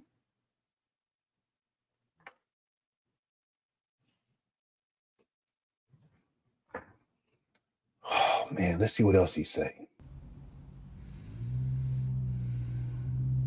We're going to have a retreat for black mothers and daughters who can't get along. Black mothers and daughters who can't get along.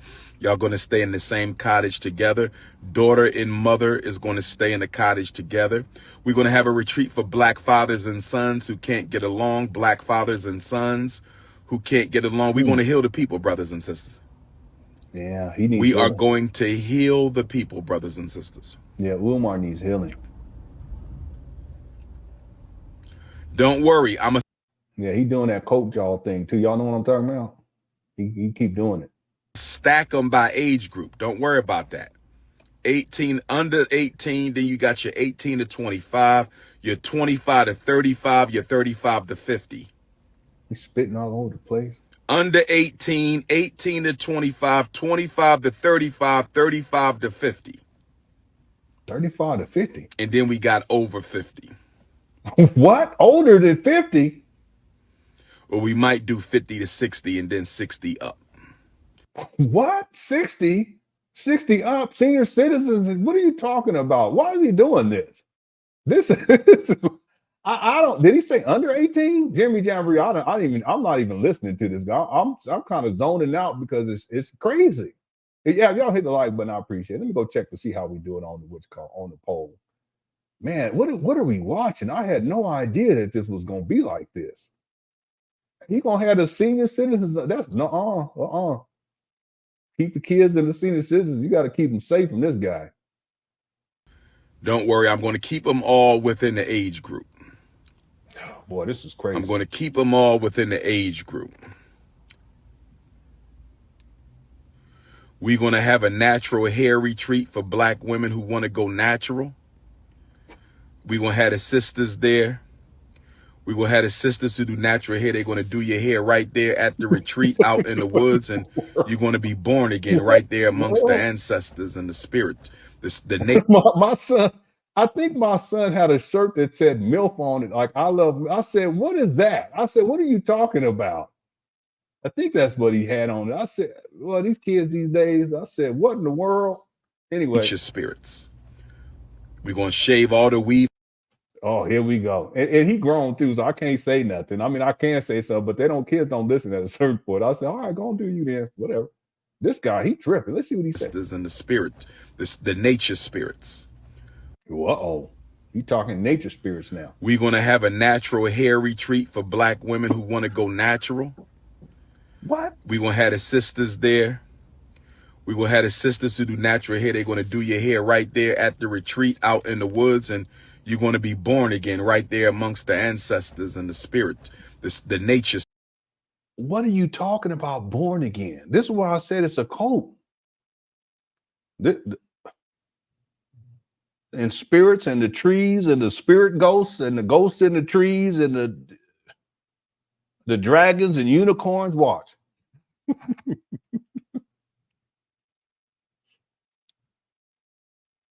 Daenerys Targaryen is gonna be there. You know who are. Pippi Longstocking is gonna be there. Strawberry shortcake and the gremlins. I said, wait a minute. How you say strawberry shortcake and the gremlins? They gonna ride in on a pink elephant family. Here we go.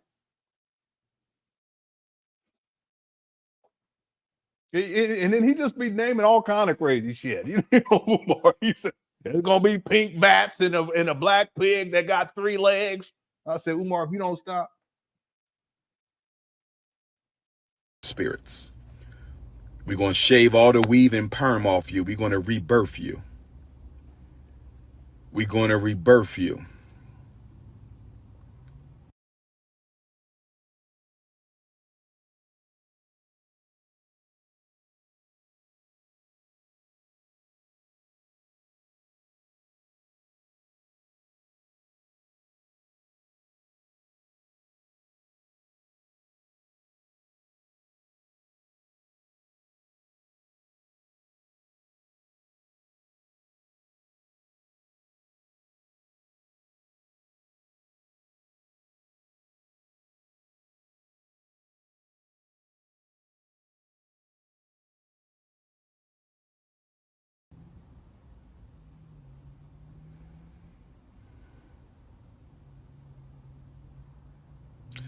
How you going to receive the information? I told you.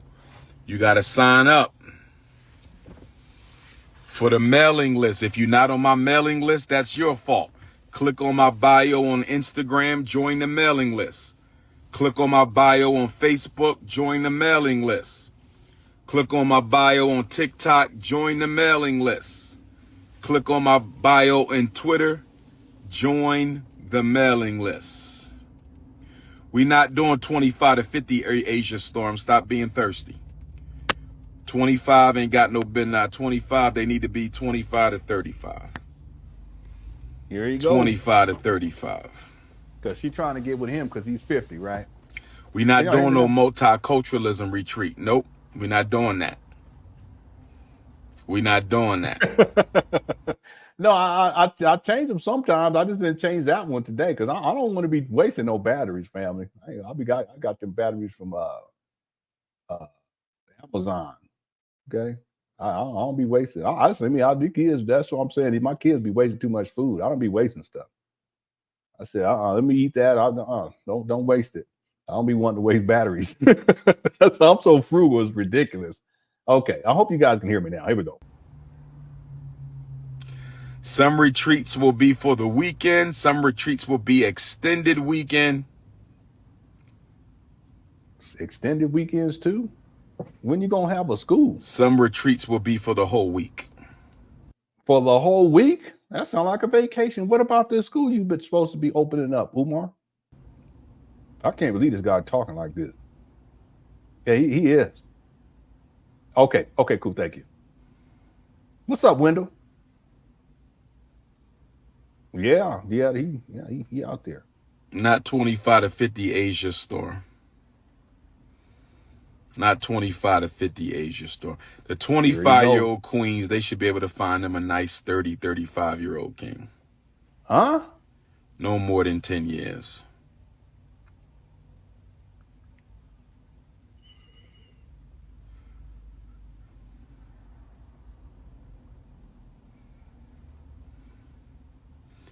We're going to have some nice think tank retreats.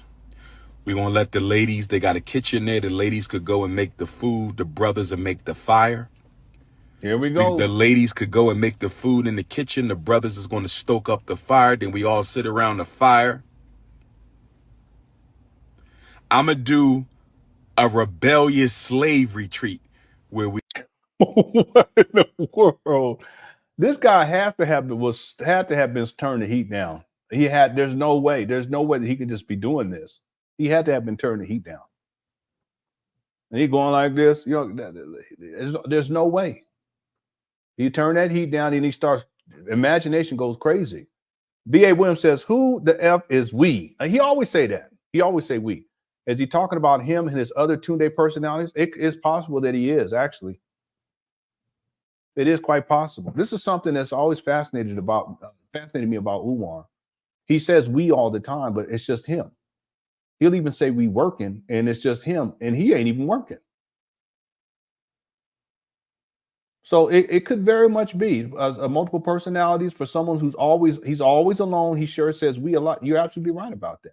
Now, someone could argue that part of it is that he feels as if being online, it makes it we because there are other people who are watching him, but that's not we. That's an audience. See, the way he says it is as if there's an audience, but the audience is doing what he's doing in real time. As opposed to it, like if I say, we're going to watch this video, okay, we're going to watch it together, but it's not like we're sitting next to each other watching it. But Umar, when he talks like that, it's as if I don't know. It's really fascinating. It's like he feels as if they're physically there with him. And it may not even be his audience. It may be one of the other personalities that he has. And he has several personalities. I broke those down a long time ago. Let me give them to you real quick, at least a couple of them. Each one, they talk different. They dress different. They behave differently.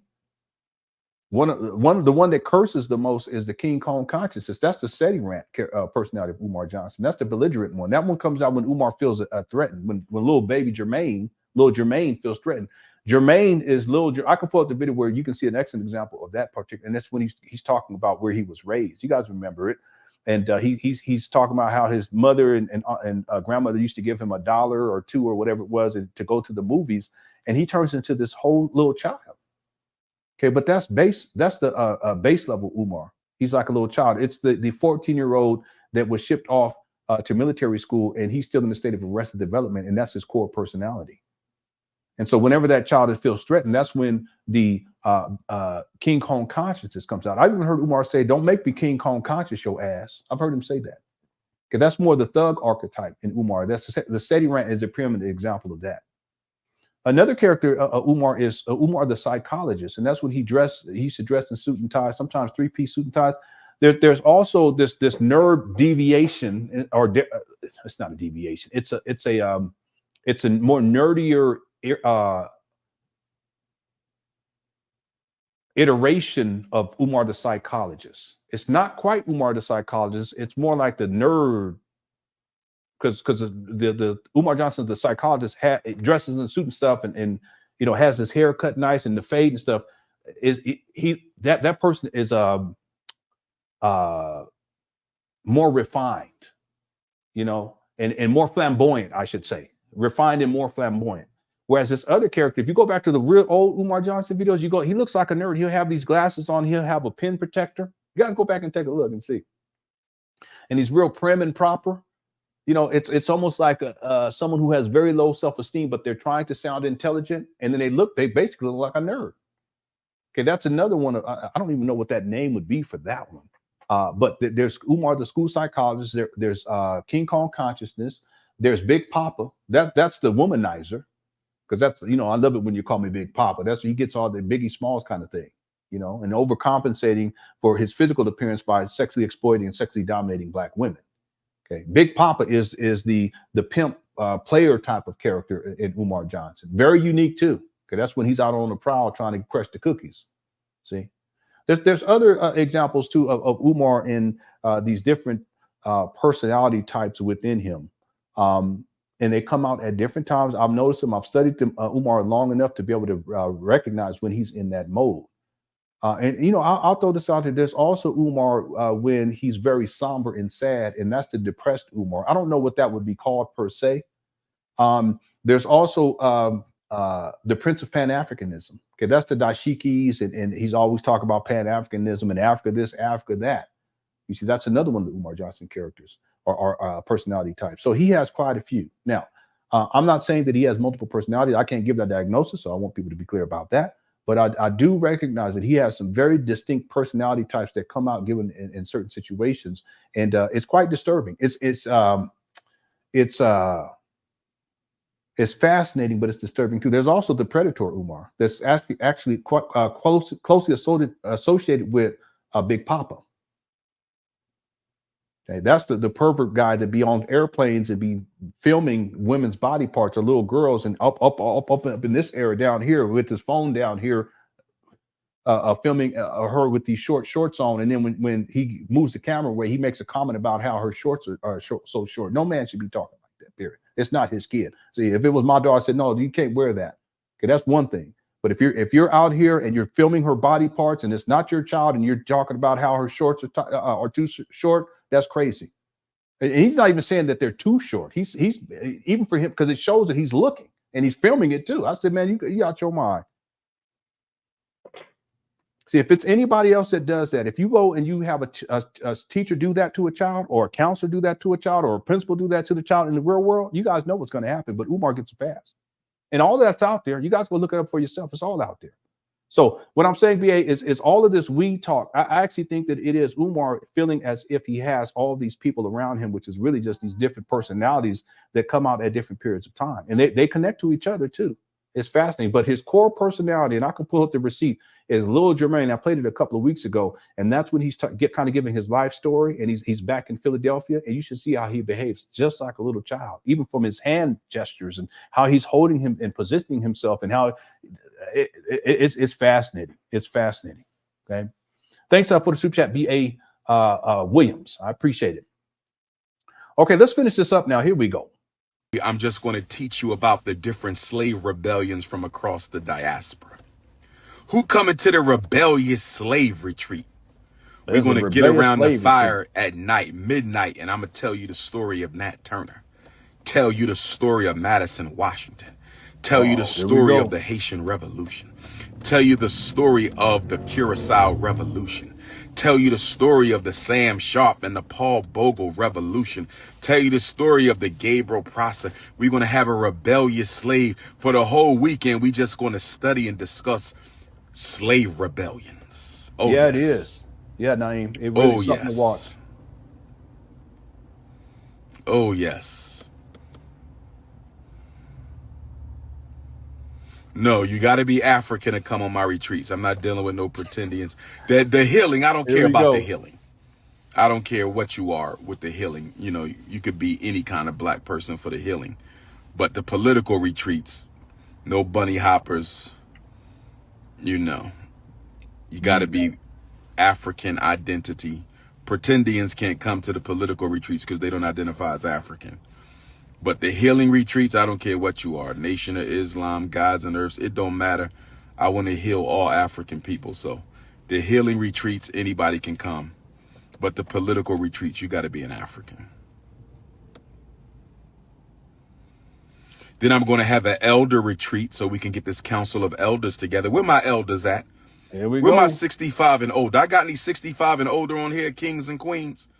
Do we have any mamas and babas on here? Where my 65 and older crowd at? Where my 65 and older crowd? Because I'm going to need y'all for the elder retreat. We got to get the council of elders together. We got to get the council of elders together.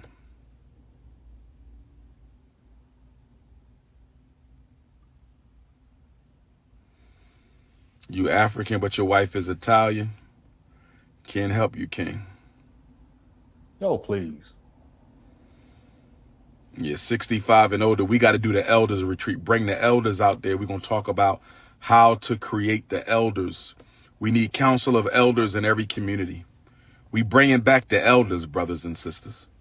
We bringing back the council of elders. When you not doing right, you got to go see the count. You out there giving out sexually transmitted diseases, my brother? You out there giving out sexually transmitted diseases, my brother? You got to go see the elders. They're going to make you go get yourself cleaned up. And if you keep... What is he doing right here? Boy, this is a deep video. It really is. I'm going to have to remember this one. Let me look at the title just so that I can memorize it real quick. Because I have to make sure I memorize that to come back to this one. I'll write it in my notes. That's what I'll do. Because this is something else. Yeah, but that's all he's doing. He's projecting all throughout this video. He's just projecting. Yeah, I know.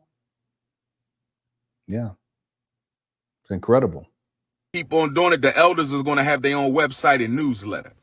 The elders are going to have their own website and newsletter. The elders are going to have their own website and newsletter. So if you keep running around with your dirty phallus, your picture is going to go on the elder newsletter. Your picture is going to go on the elder website. Oh, yes. Oh, yes. You've been excommunicated from the community. Oh, yes. The wounded phallus. You will be exposed and marginalized. Black woman, you going around sleeping with brothers and cousins and all kinds of stuff. You're going to get exposed too, sister. You're going to get exposed too. Your picture will be on the website. Oh, yes, we got to get the elders back. Accountability and responsibility. Accountability and responsibility, brothers and sisters. Wow. And then everybody I choose to be on my leadership team, we're going to have a leadership team retreat. Okay, for those of you I choose to be on my leadership team, we're going to have to do a leadership team retreat. For those who I choose to be on my leadership team, male and female, we're going to have a leadership team retreat. My under 30s, we're going to do the political convention retreat after we do the political conventions. And then I'm going to do the 30 verse 1. I'm going to choose 30 possible wives. And I'm going to do the 30 verse Dr. Umar Queendom at the... Did I miss something? What happened? Is anyone keeping track of how many retreats? But what did he say? 30 plus 1? No, it really is. It's a gift. I don't know. Not that it's a positive gift, that is all. But this isn't something that everyone can do. I can't do it. I can't start making up shit and then just keep going with it and building on it and just keep going and going and go. I can't do it. It's amazing to me. But Umar, when he gets into these modes, and he does it every once in a while, you can tell his mind just starts spiraling. It's like all these different thoughts and ideas just keep popping up, and he'll...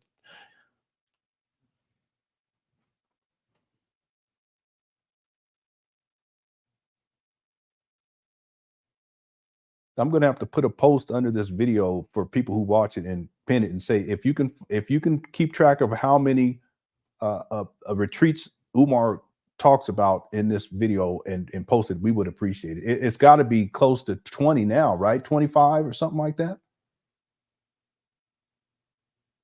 And he just makes it up on the fly, does all, and he keeps going. That's incredible. I mean, I could try to do that right now, and I'll probably start stumbling and sounding. I mean, it sounds ridiculous anyway, but I won't even be able to come up with stuff after about 15 seconds. probably less than that, 10 seconds. And I'll be talking about zebras and elephants on top of the refrigerator. And like, what is this guy talking about? But this guy keeps going, and it's just off the top. But if you guys remember, even when he was doing the school announcement video in February of 2019, he had stuff that was written down, but then he would just kind of elaborate and then go off into these tangents and just start creating all this other stuff that's so fanciful and ridiculous. And he just keeps going and keeps going and keeps going. Another thing he does is he embellishes stuff a lot too. It'd be one simple thing. He just embellishes and make it into something totally different. It's a gift. Not everyone can do that. I can't, do that at all. I don't know if you can or not, but I can't sit there for 4, 5, 10, 15, 20 minutes just making up shit. And I don't get it. I don't see how he could do it. I don't see how anyone can do it, but he does it all the time. Thanks for super chat, Diaz. All someone said it's called non sequitur. His brain is all over the place right now. Yeah, that's probably part of it too. That's part of it. Someone said it's the. It could be. It could be the combination of both. Yeah, he said something like 30 verses. Let me see what he's talking about. He said 30 verses 1. I thought he said 30 plus 1. And then I'm gonna do the 30 verse 1. I'm gonna choose 30 possible wives. Oh, 30. And I'm gonna do 1. the 30 verse Dr. Umar Queendom at the retreat, and they're gonna spend the weekend with me. No physical interaction, and I'm gonna study the queens and put them through different tests and interviews and see how they work together. And I'm gonna come out with my 2 wives. See how that works? I'm gonna come out with the 2 wives. Y'all see how that works? Any of the women in here, you gonna attend this? Let us know. We'll pray for you. We ain't gonna get you a plane ticket. We ain't gonna get you a plane ticket, but we will pray for you, Queen. This guy. Yeah, it's like a reality show, but it's like a reality show. But guess what? Umar's like a reality show. Y'all really think about it. He's like a reality show. He's all over the place. Yeah. Someone said, Suki honors. Women are like, what? No, that's okay. No, that's not. Yeah, there's 30. Someone said, are there 30 nuts who would participate in this? I don't know. He's just making it up, though. And of course, he's just making it up. He's just coming off the top of his head. Like Gina's all said. He don't have no plans whatsoever. He's just making it up. And he keeps going. Let's see what else he said. Here we go. I need 30 queens. Yeah, I need 30 queens. Well, I need 30 natural-headed single queens. Where my 30 natural-headed single queens at for the Dr. Umar Choose a Wife retreat? Where my 30 Pretendians Shoemake Saponi Indians? Is it really? Yeah, but I don't think it's spelled that way unless they changed it. Because that happens too. It's not spelled that way. Someone did say that Umar said he was Native American one time, but he'd be talking so bad about people who claim their Native American ancestry. It's hard to think that he would actually do that. And most of us do. We have Native American ancestry, even if it's just a small, percentage. Most of us do. But he'd be talking so much. He talks bad about everyone. But it's hard for me to think that Umar would actually admit that. But someone said he did say that recently. Yeah, it is. It's spelled like shoe. Shoemaker. Yeah. Okay, I'm trying to find this other video too before we close out. Here we go. Natural head, curvy queens who wants to come to the Choose a Wife Dr. Umar retreat. We're going to spend the whole Choose a Wife. Okay. And thanks for super chat. Love Legacy and D That Is All. B.A. Williams says, I'm a trucker who called him out on IG about when I texted him about donating truckloads of deaths back in 2022. Dude never responded and blocked me.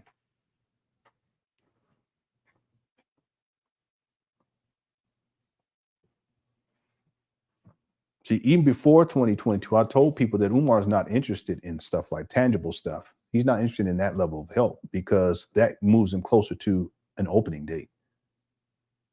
And you're not the only person. He's done this to so many people. I mean, there's people online that's talked about it. There's people I've talked about. There's people I've had on my show talk about it.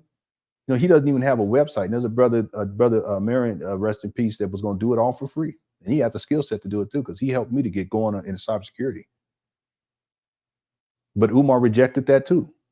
So I'm not surprised. There's all kinds of people that offered support to Umar to get this project moving and to get things up and running. But that's not what Lord Jamar's father-in-law. See how he behaved there? He's not interested in that level of help. And he will say that, I need this and I need that. But that's just to give the illusion that, he's so far away. But then on the flip side, he'll say we're so close and renovations are done. He's all over the place with it. But the idea for Umar is just to keep it going. If I have to say that we're close to keep it going, then I'll do that. If I have to say that we need all of these things in order to keep it going, then I'll do that too. As long as it doesn't get completed. Because as soon as it gets completed, then what happens? Now he has to really show something. But if he can extend this for another 5, 10, 15 years, and he'll do it. If he's pulling in $200,000 a year these days, then why not? Just keep going with it. See? So I'm not surprised by this. It's sad too, because there's a lot of people that believed in Umar that want to help, and they were willing to go out their way to help Umar, and you're one of those individuals, and what does he do? He blocks you. So I don't know how any Umar Johnson followers, how they can just keep going with this. All the evidence is out there. And there's so many people who've talked about how Umar is when it comes to this stuff. Okay, and thanks for the super chat. I feel bad too, because Umar's done this to so many people. It's a doggone shame. See, he'll get up here and rant about all of these retreats that he's going to have, just all over the place, and then he's over in in Europe right now. I think he's not even up there at these abandoned buildings, and yet people have offered him all types of services for free to get this project up off the ground, and he just dismisses it and blocks people like you're doing something wrong. Umar's a trip. He really is. Thanks for all the super chats, everyone. Okay, let's start finishing this up. And I need to give me something to drink. Hold on one second. Let me let this play. Weekend together. There will be no private time with me because this is consciousness over cookies. And I'm going to study y'all, and I'm going to come out with 2 queens. Oh, yes. You must be natural. You must be natural. You must be natural. You must be at least 30. You must be natural. You must be at least 30. And you must be 5'5". Here we go. Oh, yes. Oh, yes. What other kind of retreat we need? What other kind of retreat we need?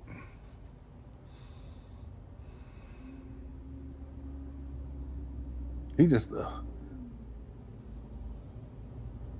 yeah, I think he's been turning that heat down. That's what I really think. He's looking bad too. No, Jimmy Jamboree. That's what I was just saying. I think he's been turning that heat down. 5'5" is a metaphor, my queen. You could be 4'5", you could be 4'9", you can be 5'1", you can be 5'7", as long as you 5'1". One time he said 4 something. I can't remember what it was. You guys remember? I said, "What in the world? That's like a little girl." I kid you not. And you guys want to send your daughters to this guy? I thought he said 4'9" or 4'7" or something. He went. I said, man, this guy's nuts. So even 5'5", he said 5'1". But he said 4 something one time. I can pull it up and find it, but this guy, something wrong with him. You ain't taller than 6'3". I don't care. Anything, you could be 2 feet, you could be 3 feet. Was it 5'5" is just a metaphor. This guy said 3 feet. If you don't stop.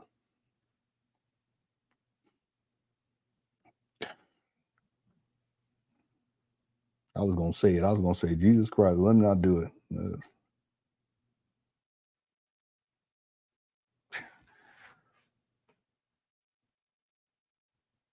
Yeah, I think it was 4 or 5. That's what he said. Umar said 4 or 5 in that video. I said, man, this guy's nuts. What kind of, anyway, he's a freakazoid. 5'5" is just a metaphor, but thick in the thighs is not a metaphor. That is a requirement.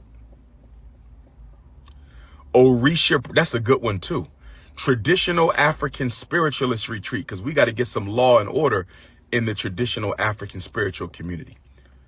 We need to have a traditional African healers retreat so we can come to some, we gotta have some law and order within the traditional African spiritual circles.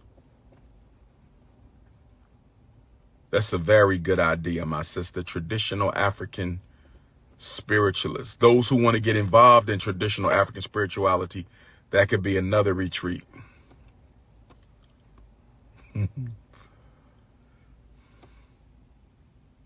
I'm sorry, I'm not even Newlywed retreat. You just got married, you 6 months in, y'all already getting on each other's nerves. Come on, those who want to get involved in traditional African spirituality, that could be another retreat.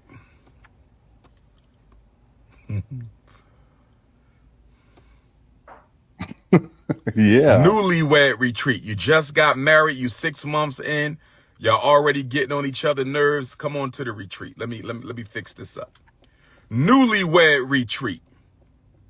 And then we're going to do a baby mama, baby daddy retreat for baby mamas and baby daddies who don't know how to get along. What about the baby mama, baby daddy retreat? What? What about the baby mama, baby daddy retreat for baby mamas and daddies who don't know how to get along? Help them work through their issues. Help them work through their issues. And then we got to do light-skinned parent, dark-skinned parent retreat. Oh, my God. We got to do a light. See, this is all projecting. And the baby mama thing and the light-skinned parent, dark-skinned parent, man. Light-skinned parent, dark-skinned parent retreat for the light-skinned parents who rejected their dark-skinned children. For all the light-skinned parents who rejected their dark-skinned children. He's talking about his daddy. Yeah, him shipping him off like that, did it? Boy, goodness. For all the light-skinned parents who rejected their dark-skinned children, we got to do that retreat too. We got to do that. We got to do a retreat for all the black women who never wore their natural hair.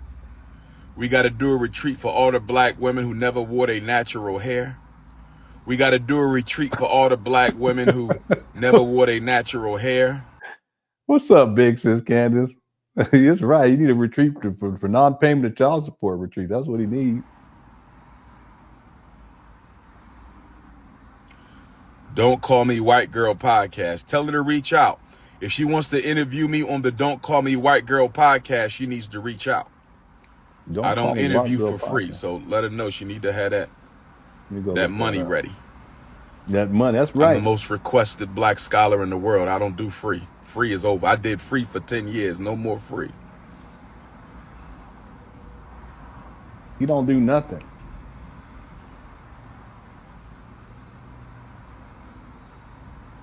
Oh, they have it's a podcast on YouTube. There's probably other places too. Broken baby daddy retreat. Damn, what is a broken baby daddy? This is crazy. Can somebody tell me what is a broken baby daddy? She said a broken baby daddy retreat. What is a broken baby daddy? It's you. See this guy? Yeah, wait, no, this ain't the right thing. I thought this is what they were talking about. This is something else. Anyway, he talking about himself. Yeah, exactly, Joshua. I'm leading people astray. Why are you on my page then? If I'm leading people astray. Uh-oh, here we go. Why are you on my page? Let me give me something to drink. I'm tripping. I'll be right back. Umar starts shaking. He gets uncomfortable. You see him? Deadbeat dad retreat. Narcissistic male retreat. Damn. He's talking about himself. They're trolling him right now. You guys see this? They're talking about him. A deadbeat retreat. Caribbean girls retreat. You being fresh now. Stop being fresh. What we going to do at a Caribbean girls retreat? You need to stop that. It ain't going to be nothing but a bunch of here we go. Bumping and grind. Relax. Caribbean girl retreat. What we doing for Caribbean girl retreat? Caribbean ladies or Caribbean children? Oh, if there's some special issues with the Caribbean children, we can do a retreat for the Caribbean princesses if we need to take care of the Caribbean prince. But if you're talking about Caribbean women, what y'all want to get together with Dr. Umar for? What do the Caribbean women want to get together with Dr. Umar out in the woods? What we going to do out in the woods with 35 thick of the thigh Caribbean queens from all over the Caribbean Sea? That ain't nothing but a freak off. Stop playing with me, sister. That ain't nothing but a freak off. Stop playing with me, sister. Stop playing with me, sister.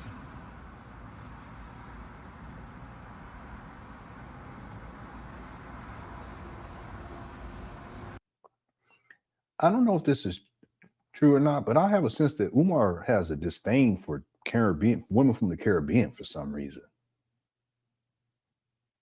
It's because of something else he said recently. It just seems like it. The way he talks about women from the Caribbean, and I could be wrong, but it's just the way he talks about Caribbean women. It's I don't know why. I don't get it. Anyway.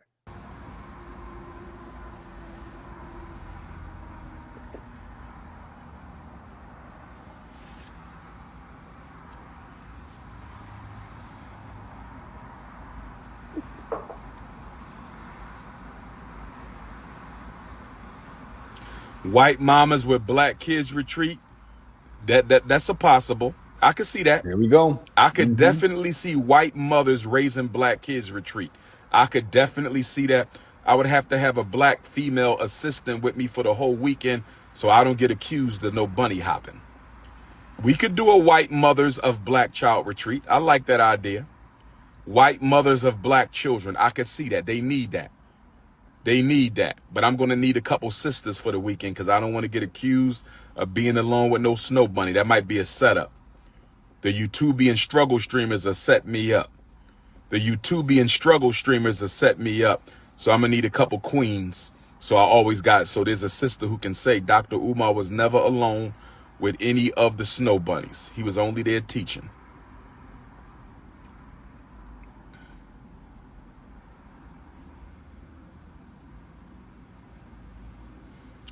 Tiandra, you're going to move down to the school to work with me, huh?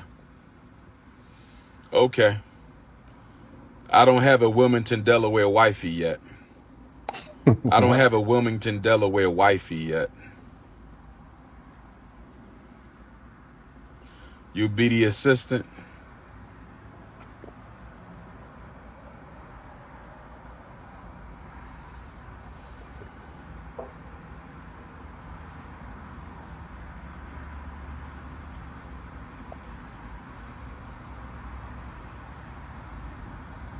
Formerly incarcerated black men. That's a good retreat. That's a good retreat. It's interesting because he hasn't said anything like a professional retreat, like a school psychologist retreat. This goes to show you where his mind is at and where he's at in his life.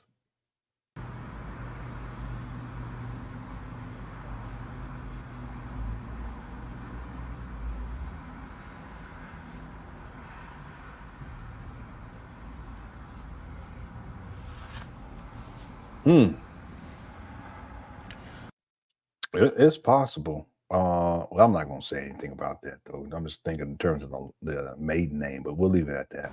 Oh, yeah, we need a coon retreat. Thank you, my brother. How do I forget about that?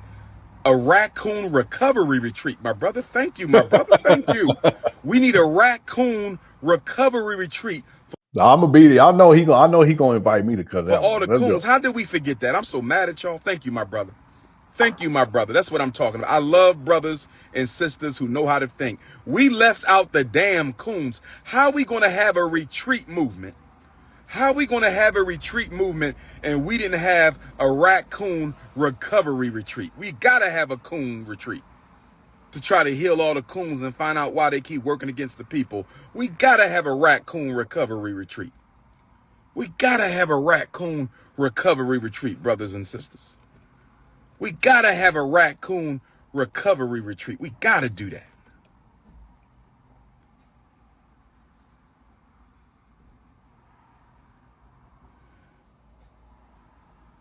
Parents of Rainbow Gang children, that's a good retreat. Parents of Rainbow Gang children, that is an excellent retreat.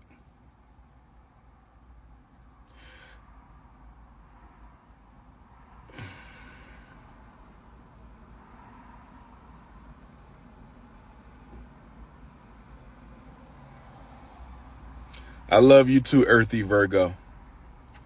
I love you too, Earthy Virgo. If you have any retreat ideas, I never responded to your text. Text me again, good sister. I'm sorry. Put your picture in the text so I know you're a female. Females get responded to quicker. No disrespect to the kings. A Rainbow Gang retreat. recovering rainbow retreat. We can do a recovering rainbow retreat.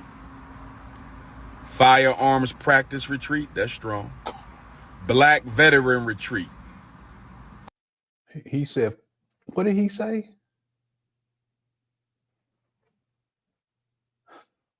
What happened? I did not know that this was going to be like this.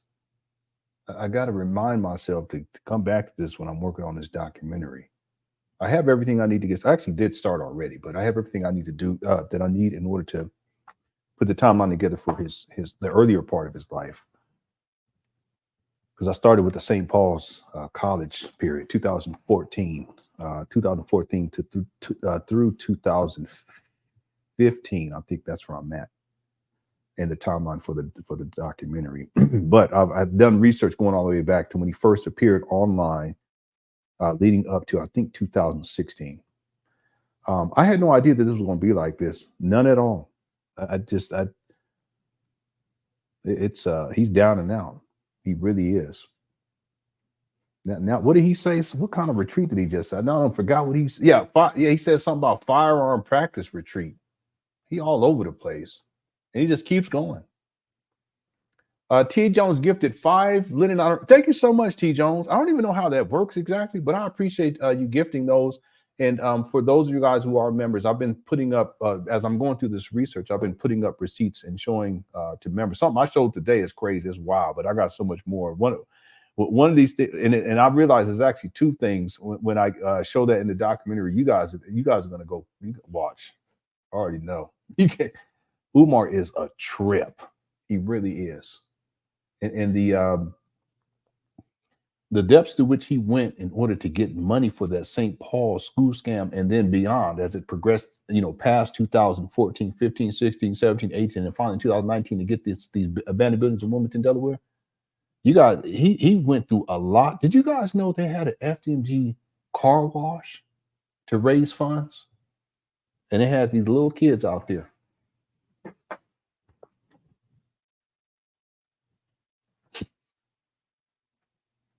Anyway, I've been sharing receipts for members, so thank you for gifting members, T. Jones. I appreciate it. I really do. Thank you.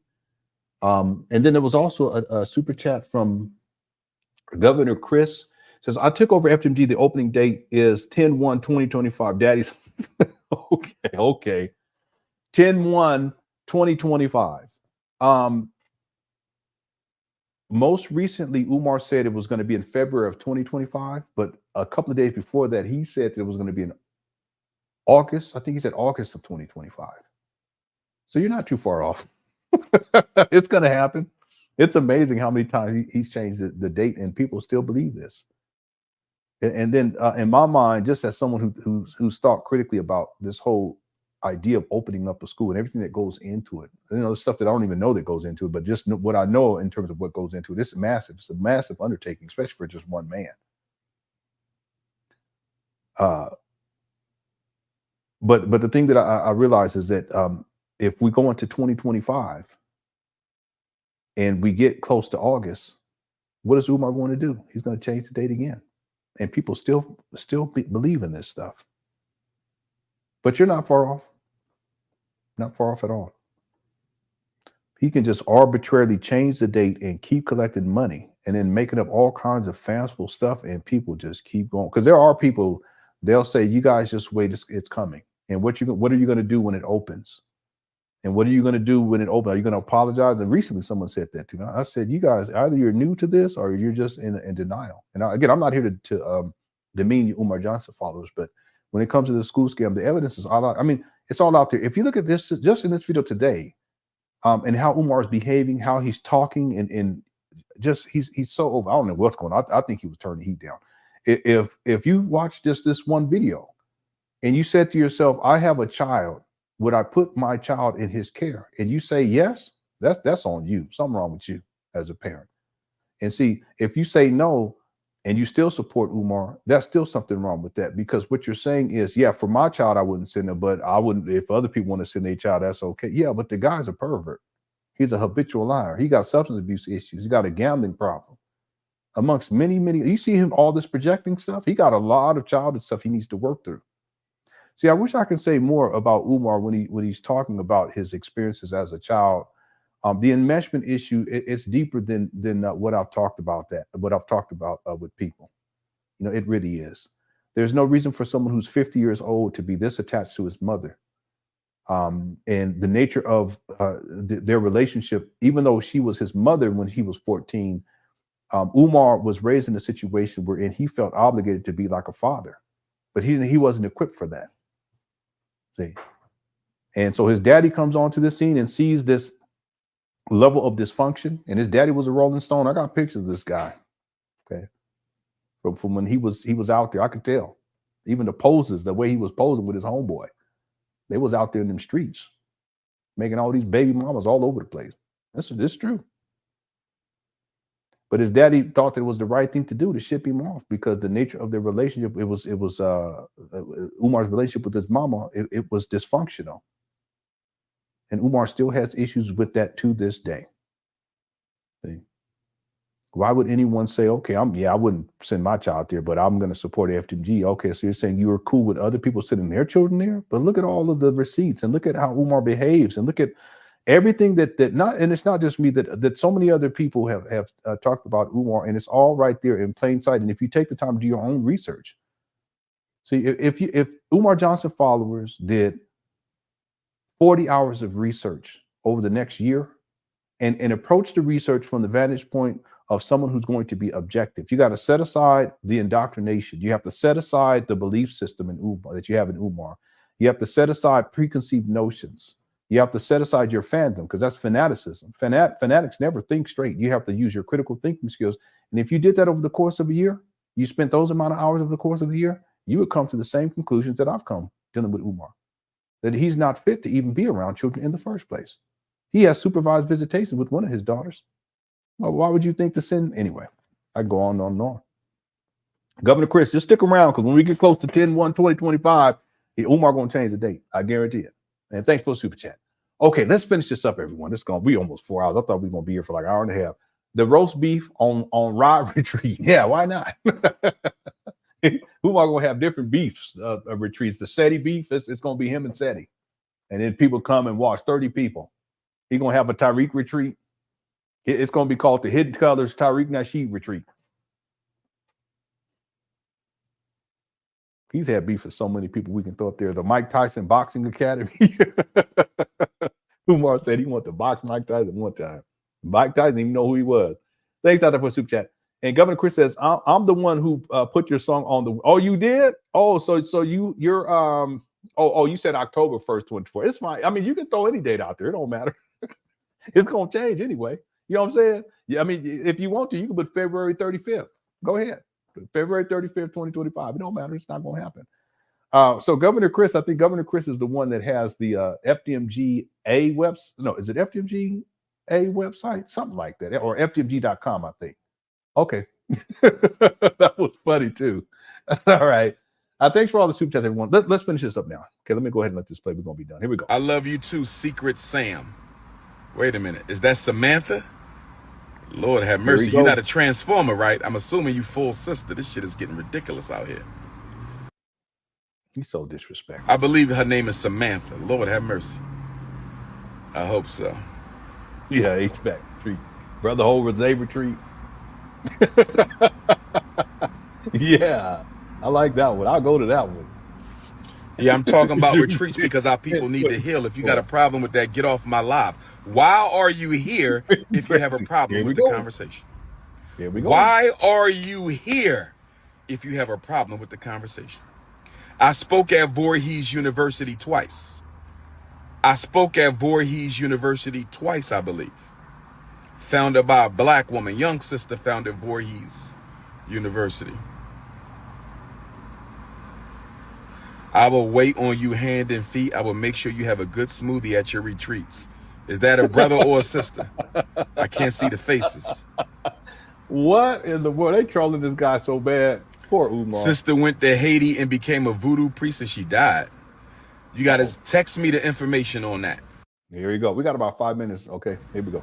A Cinnabon retreat. Lord have mercy. We can't have Cinnabon. Tito Santana was one of my favorite wrestlers back in the day. Yep. Junkyard Dog, Tito Santana, and even Coco Beware. He never won, but that was one of my favorites. No Cinnabon retreat, because that ain't gonna work for me. Cinnabon retreat is not gonna work, my brother. Stay focused. Ain't no way in hell we gonna have no Cinnabon. No. Don't even go. I'm not even gonna show up to that. That's just gonna be too much. That's just gonna be too much. I'm Brazilian. I'm mixed with indigenous and black. Listen, Umar, it's clear to me he was turning the heat down. That's what it is. I'm still African. Well, if you know the history of the indigenous peoples, they are of African descent too. Everybody's of African descent. So you black. That's what you are. You black. I don't know if I want the feminists. I can't do no feminism retreat because they're gonna they will chain me down and suffocate me. I don't trust that. I can't be around 30 black feminists at one time. I don't think that's safe. I'll be concerned for my safety. I cannot bring 30 angry black women together.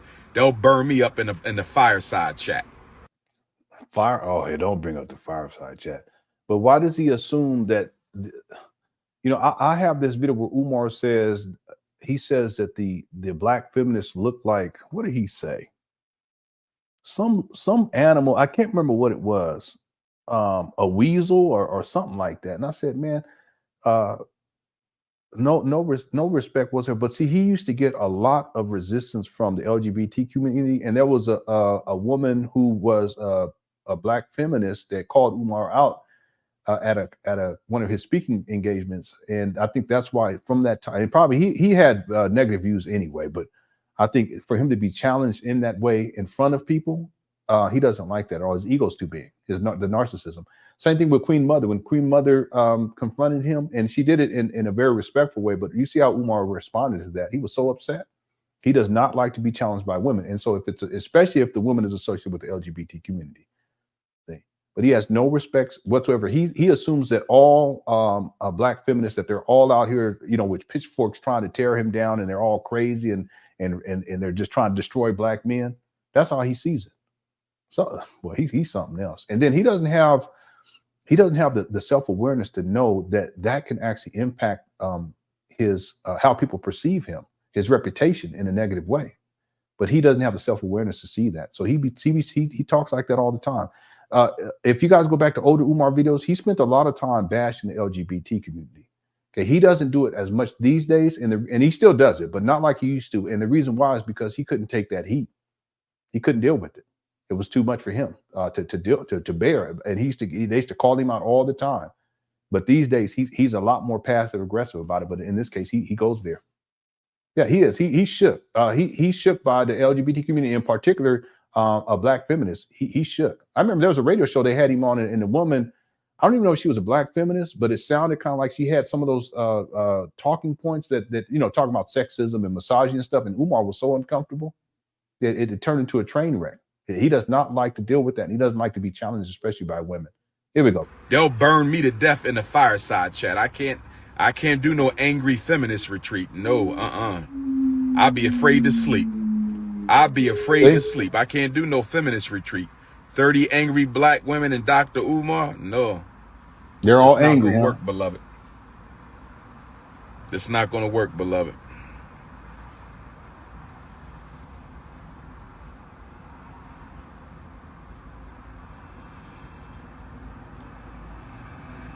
Wife before baby mama. She said a wife before. You said a retreat for black wives who can't cook. I don't know how to cook, so that retreat ain't gonna work unless I get some sisters that teach them how to cook. Now I could get some sisters that teach them how to cook. I could get some sisters to teach them how to cook. Aesthetically wrapped. Is that butterscotch?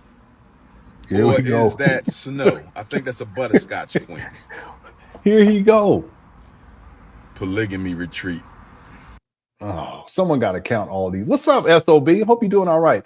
He assumes feminists are all angry, but the reality is he cannot handle a strong woman who can stand up for herself and challenge him. This is so perfectly stated. I think Umar, he associates a strong woman, period, but a strong black woman in particular, with feminism.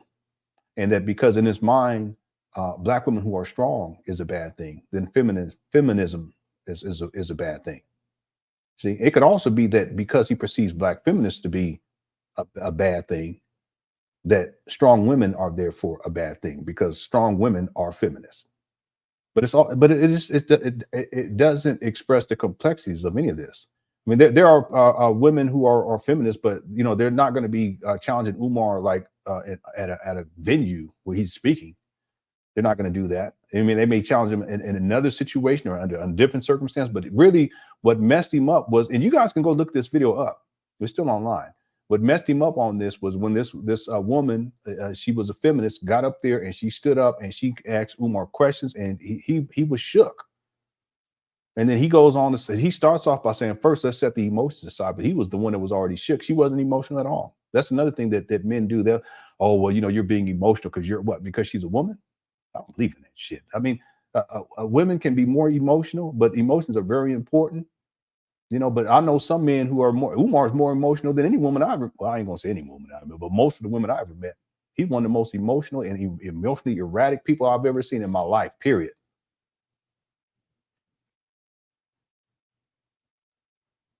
But this is very, let me read this one more time. He assumes feminists are all angry, but the reality is he cannot handle a strong woman who can stand up for herself and challenge him. Yeah, Umar does not like to be challenged, and especially from women. And whenever he is challenged by women, he starts to speak down about them. He'll say things, you know, like they're a feminist or they're a hater or they're, you know, they're trying to destroy me or they're trying to sabotage or that they're a maggot. Remember that when he was talking? Because see, the conscious stripper, keep in mind that her standing up to Umar was really a challenge. And he did not like that. He still talks about that to this day. All these years later, he'll bring it up every once in a while because I mean, his ego was so hurt, but all she did was tell the truth on the guy. Yeah. Let me say this before we finish up, because we got about 3 more minutes on this video. Women, if you're out here and you're dealing with a man whose ego is so far out of control that you can't speak your mind without him going off the hinges, just leave. Don't deal with him anymore. Just leave. Or if you're considering being with him, just don't. Go find you another man who's calm and collected, because that's how we're supposed to be.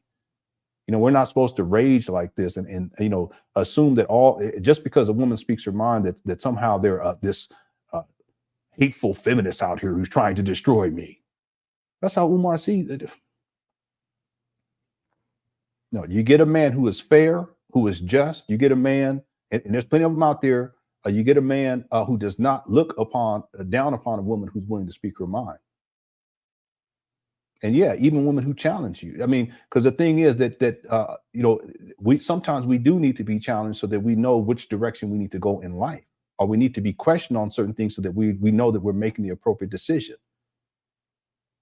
See, and my wife does that for me from time to time, and I'll do that. We've been together so long that we tend to be good with that type of stuff anyway.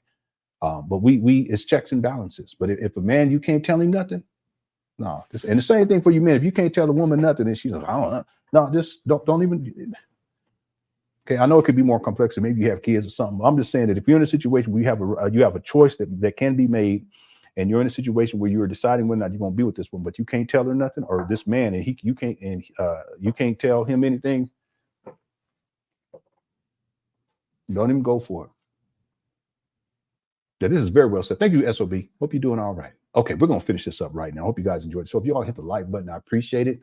Let me just check the poll. I'm going to close the poll out now. And I need to go to bed. We have 1,182 votes here right now on the poll. The poll question is D.L. Hughley afraid to debate Umar Johnson? 28% said yes, and 72% said no. And I'll tell you that, in my opinion, D.L. Hughley's not afraid to debate Umar. I just don't think that it's something that's going to benefit him anyway. And if anything, it's going to benefit Umar when it comes to him being able to convert viewership into getting more money for this FDMG school scam. So it doesn't benefit, in my opinion, D.L. Hughley, but it would also bring more attention to Umar. And there will be people who are, let's say, higher up in status, and let's say maybe even governmental agencies that would look, because this would probably go viral, that will look more closely into this FDMG school scam, and that would be to the detriment of Umar. Okay, so there would be some good that would come out of it. Okay, All right, let's finish this up. There's about maybe 2 minutes left. Umar, yeah, he is. And I said this a long time ago. He's in a state of arrested development. And no man is ever at a place where they should feel comfortable where they're at. And there's been times where I can look back and I can say, man, I wish I had known what I knew, what I know now. And I could have made better decisions. I could have done things differently, but I don't have a time machine. What we can do as men is do our best. And as long as you can say I'm doing my best, even if you fuck it up, because I've been there. Okay. If you can say I'm still doing my best, okay, that's what you take forward. And what you'll find is as long as you stay true to that cause of doing your best, things are going to get better. You'll do better. More opportunities will come your way to do better. And if you got a good woman, she'll support you in that process. My wife did that for sure. I'm very appreciative of it. That's one thing I can say. I'm appreciative, because I could have been down and out in ways that, I wouldn't even want to speak about. But through the grace of God and the support that I've received from my wife and from loved ones, but also from you guys, I've been able to at least get my life turned in the right direction to where I can wake up in the morning and feel proud about where I'm at in life, But Umar, on the other hand, as a man child who believes that he knows everything, and the ego is so over the top, and the narcissism is so over the top, he can't even admit when he's wrong. Yeah, be careful with people like that. If they're beyond correction, be careful. Just steer clear of them. See, Umar is a man child who's 50 years old, and see, nothing's going to change for the better for Umar until he recognizes that he has some serious issues that need to be addressed, and he has to humble himself. That when you have that level of narcissism, being humble is something that's so difficult to do. But I'm gonna tell you guys something. One thing I've learned, and I'm getting older. I've been at least I'm getting a little wisdom now. One thing I've learned is that if you don't humble yourself as a man, the universe is going to humble you. And you much rather humble yourself on your own terms than let the universe do it, because the universe don't play. Umar knows that. But because he's a man child who lacks wisdom, he's unwilling to make the appropriate changes so that he doesn't have to deal with the consequences indefinitely in terms of him living the type of lifestyle that he's been living. All right, let's finish this up. Thanks for Super Chat too. I appreciate it. Here we go. We don't want to deal too much with the intimacy. We got other problems, y'all. Here you go. Gifting memberships mean I paid for 5 people's membership fee free. Oh, thank you so. That is so nice. Everyone thank T Jones. That is so sweet of you. Thank you so much. Everyone, if you guys don't mind, thank you, T Jones. I don't even know if anyone's ever done that before. I don't even know how that works quite, but as you explained it, that's awesome. Thank you, T Jones. You are the best. That's so kind of you. Thank you so much. Yeah, and we got stuff for you members too. I've been posting some of the receipts, and some of this stuff is way crazy. Okay, you guys see, you new members. As I'm researching Umar, and I'm going back way 2010, 2011, 2012, 2013, stuff that I'm finding and pulling up. I'm posting at least some of it for members only, and then ultimately some of that appear in the documentary as we go down the line here. Yeah, thank you so much, T Jones. Okay, that's very, very sweet of you. Okay, let's go. Here we go. A couple intimacy retreats, but that's it. Yeah, thank you. I appreciate that. Thank you. A light-skinned supremacy retreat for all the light-skinned supremacists, and a dark-skinned supremacist retreat. A black bourgeoisie retreat for all the uppity bougie Negroes. Here we go. You was born in Africa, but you an Arab. Okay. Aesthetically rap, is that butterscotch or is that warm peanut butter? Nappy head sisters retreat. I love nappy head sisters. Ain't nothing like grabbing a handful of nappy head. Woo! Chocolate bunny power. That nappy head, that's chocolate bunny power. I love to grab me a nappy. I grab the Peasy Kitchen. I grab the Peasy Kitchen and everything. Love a nappy head sister. Lord have mercy. Snap, crackle, pop. I love me a nappy head queen. Don't get no perm. Don't even use a brush or a comb. Bring that nappy ass head. Girl, get your nappy ass head over here. Come here with your sexy ass. I love me a nappy head queen. Ain't nothing better than a nappy head sister. I don't know. These brothers is crazy. These brothers is crazy. Running around with these weave queens and these perm queens. Not me. Give me a ghetto queen with a nappy ass head and an all natural body. Come here, girl. Come here, girl. Sexy. Bring that nappy sexy ass head over here.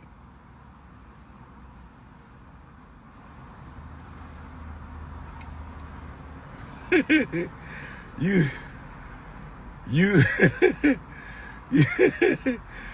You said a mega church pastor retreat. A mega church pastor retreat. A mega church pastor retreat. What I'm going to do with Creflo Dollar and TD Jakes?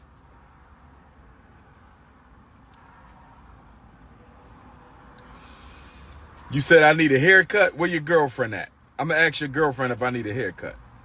Where your queen at? Let me talk to your queen one time, Ninja. Hey, yo, Ninja. Where your queen at, Ninja? You said I need a haircut. Get your queen, Ninja. Because, see, I'm not playing with y'all haters no more. This year, if you hate, I'm smashing your queen. I'm just telling you right now. Where is your wife? Let's see if she think I need a haircut. Where your baby mama? Where your shorty? Where your living girlfriend? Oh, this is disgusting. Let's see if she think I need a haircut. I'm going to give her some trim. She went, okay. Need a trim? Okay. Where your baby mom's at?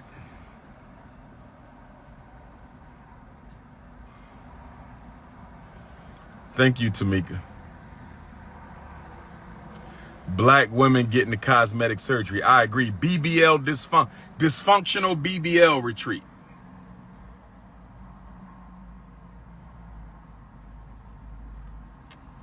Now, if you hating, I'm snatching your queen.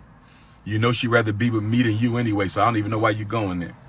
If you hate, I'm snatching your queen. You know she'd rather be with me than you anyway. That's on you. That's what you get for hating. If you hate, I'm snatching your queen.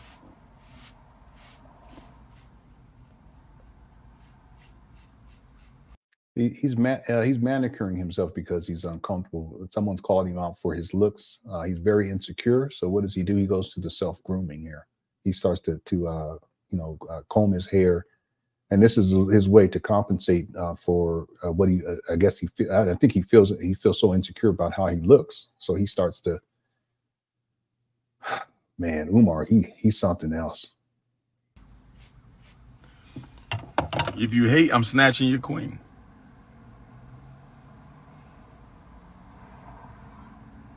Hey, he's really sick.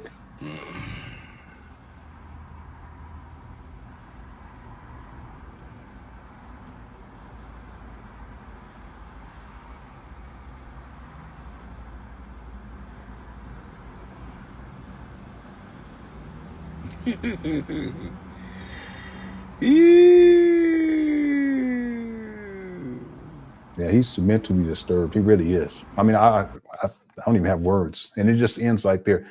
At some point, we'll come back, like maybe at some point in the future, when we do another live stream, and I'll pull this back up, and we'll go over like maybe the last 7 minutes of this, and I'll give my commentary. But I'm just at a loss for words. One thing I can say is that Umar is a very disturbed individual. This video is very key because it really shows some of the deeper issues that Umar is dealing with, because he's really projecting for the vast majority of it. And then towards the end, it also goes to show you how he doesn't deal well with criticism, especially, again, I think it was a man that said that you need to cut your hair. And you see how he reacts to that and responds to that. He doesn't have the emotional maturity, emotional control to handle just a simple situation like that. How is he going to handle a situation where he's in charge of children at a school? Umar has some serious issues, some deep-seated issues, and he's disturbed. He's a very disturbed individual. That much is certain to me. And, sometimes I feel bad for him, but then on the other hand, when I see how he responds and the levels of hatred and negativity that's present in him, he's a problem, and you can have compassion for people, but then on the other hand, they can also be a menace to society at the same time. Umar is, and I hope, and the only thing that's going to change, the only thing that will help him to change is for him to be humbled. And I would hope that at some point he realizes, and I don't think that he will, because I think he's so far gone in terms of mentally that he doesn't have the self-awareness. But if he could see where he's at and see how far he's fallen and see what he needs to change, and then start the process of making those changes, that's the only thing that's going to really get him on the right track. But he has to humble himself in the first place, and then he needs to get professional psychological services in the second. Then he has other issues, addiction issues he's going to need to address. It's deep. It's really, really deep. And it amazes me to this day that there are people who still follow this guy, support this guy, they rah-rah this guy, not realizing that the support is actually enabling him to destroy himself. And that's precisely what he's doing here. This guy, he's destroyed himself. And it's such a shame. But the truth of the matter is that when you do wrong, this is what happened. If you do wrong long enough, this is where you will be in life. But if you decide to do something different and do the right thing, then your life will improve and your situation will improve, and you'll live a more happier and fruitful life. You know, I'm living proof of that. I still got a long way to go. And I thank God. I thank y'all for being here, for being supportive. The Cookie Crush chat. I'm gonna thank my family, my kids, and my wife. And I still got a long way to go. But day by day, I aspire to do better. And Umar has inspired me because of how I've seen him deteriorate. It inspired me to do better. And if nothing else, we can take that from the Umar Johnson saga, which is a tragedy. All right. Thank you all so much for tuning on in. I hope you enjoyed the show. If you guys don't mind, if you can hit the like button before you head out. I'll be back probably next week to get some live streaming in. I want to thank the mods for handling business today. I also want to thank everyone who sent the super chats. Okay, fantastic. The comments were great too. Okay, as always. Also want to thank anyone who sent PayPal or Cash Apps. I have that information down in the description of this video. Thank you for that as well. And as we always do, Cookie Crush Chat is undefeated. Here we go. Shout out to Wilmington, Delaware. Appreciate the love. I'm hoping we can stop littering on the campus grounds. Too much litter on the campus grounds. I'm not feeling that. Please put the trash in the trash can, not on the street. I done picked up, somebody shitted. I don't know if that was human shit or dog shit, but somebody shitted on my school steps. I don't know why you would shit on my steps or let your dog shit on my steps. So please, please, please, please, no more shitting on my steps. Pan Africanism, peace and Pan Africanism. Peace and Pan Africanism, peace and Pan Africanism. Peace and Pan Africanism, peace and Pan Africanism. How we doing there, gorgeous?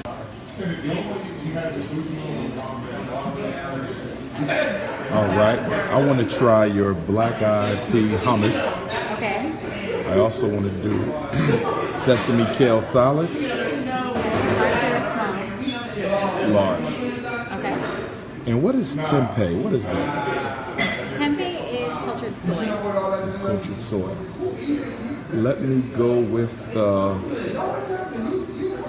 I'm gonna try the smothered tempeh. How we doing there, gorgeous? How we doing there, gorgeous? How we doing there, gorgeous? I attended 3 predominantly white colleges. How we doing there, gorgeous? I went to Millersville University in Lancaster County, Pennsylvania, predominantly white. How we doing there, gorgeous? Lehigh University, Bethlehem, Pennsylvania, predominantly white. How we doing there, gorgeous? Philadelphia College of Osteopathic Medicine, predominantly white. How we doing there, gorgeous? There were white girls who were attracted to me in undergrad. How we doing there, gorgeous? There were white girls who were attracted to me in graduate school. How we doing there, gorgeous? There were white girls attracted to me in my doctoral program. How we doing there, gorgeous? I've always had white women who were interested in a romance with the Prince of Pan Africanism. How we doing there, gorgeous? I've always had that.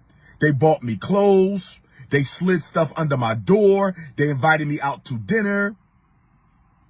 They offered me cookies from their cookie jar. How we doing there, gorgeous? They left cards on my desk in the middle of class for everybody to see it. Yes, I had white women pursue me at every level of education. How we doing there, gorgeous? Did I date a single one? I did not. Did I disrespect them? I did not. I respect all human beings. I respect all human beings. But I did not date any of them. Were some of them attractive? Absolutely. How we doing there, gorgeous? Some of them were built just like black women. How we doing there, gorgeous? Some of them grew up with black women. How we doing there, gorgeous? Those white women were not unattractive at all. How we doing there, gorgeous? 5'5", thick in the thighs, but they were Caucasian. How we doing there, gorgeous? They were 5'5", thick in the thighs, but they were Caucasian. They were 5'5", thick in the thighs, but they were Caucasian. How we doing there, gorgeous? And I did not have intercourse with any of them. Ever. Ever. How we doing there, gorgeous? Okay. I done found condoms, alcohol bottles all over the place. This is not the drink spot. Cows, horses, chickens. The loosey goosey. You the loosey goosey. You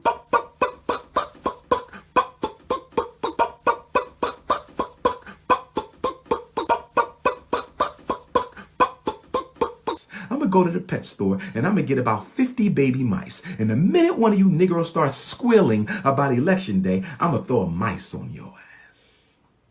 Black pigs. All right, that's y'all's principle. And I hope y'all enjoyed the show today. Okay, thank y'all so much. Thank you for all the support. I really appreciate each and every one of you. Please enjoy the rest of the evening. And as we always do, FDMG is coming. FDMG is coming. FDMG is coming. It's coming. FDMG is coming. FDMG is coming. FDMG is coming. It's coming. It's coming. It's coming. It's coming. It's coming. It's coming. It's coming. It's coming.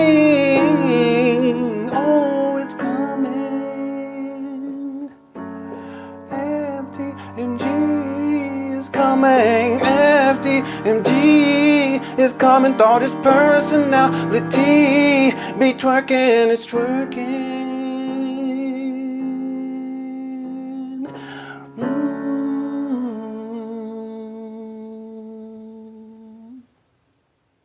All right. Thank you all again for tuning on in. Cook Curse has undefeated. Please enjoy the rest of the evening. I'll talk with y'all very, very soon. All right. Love y'all. Take care. Peace.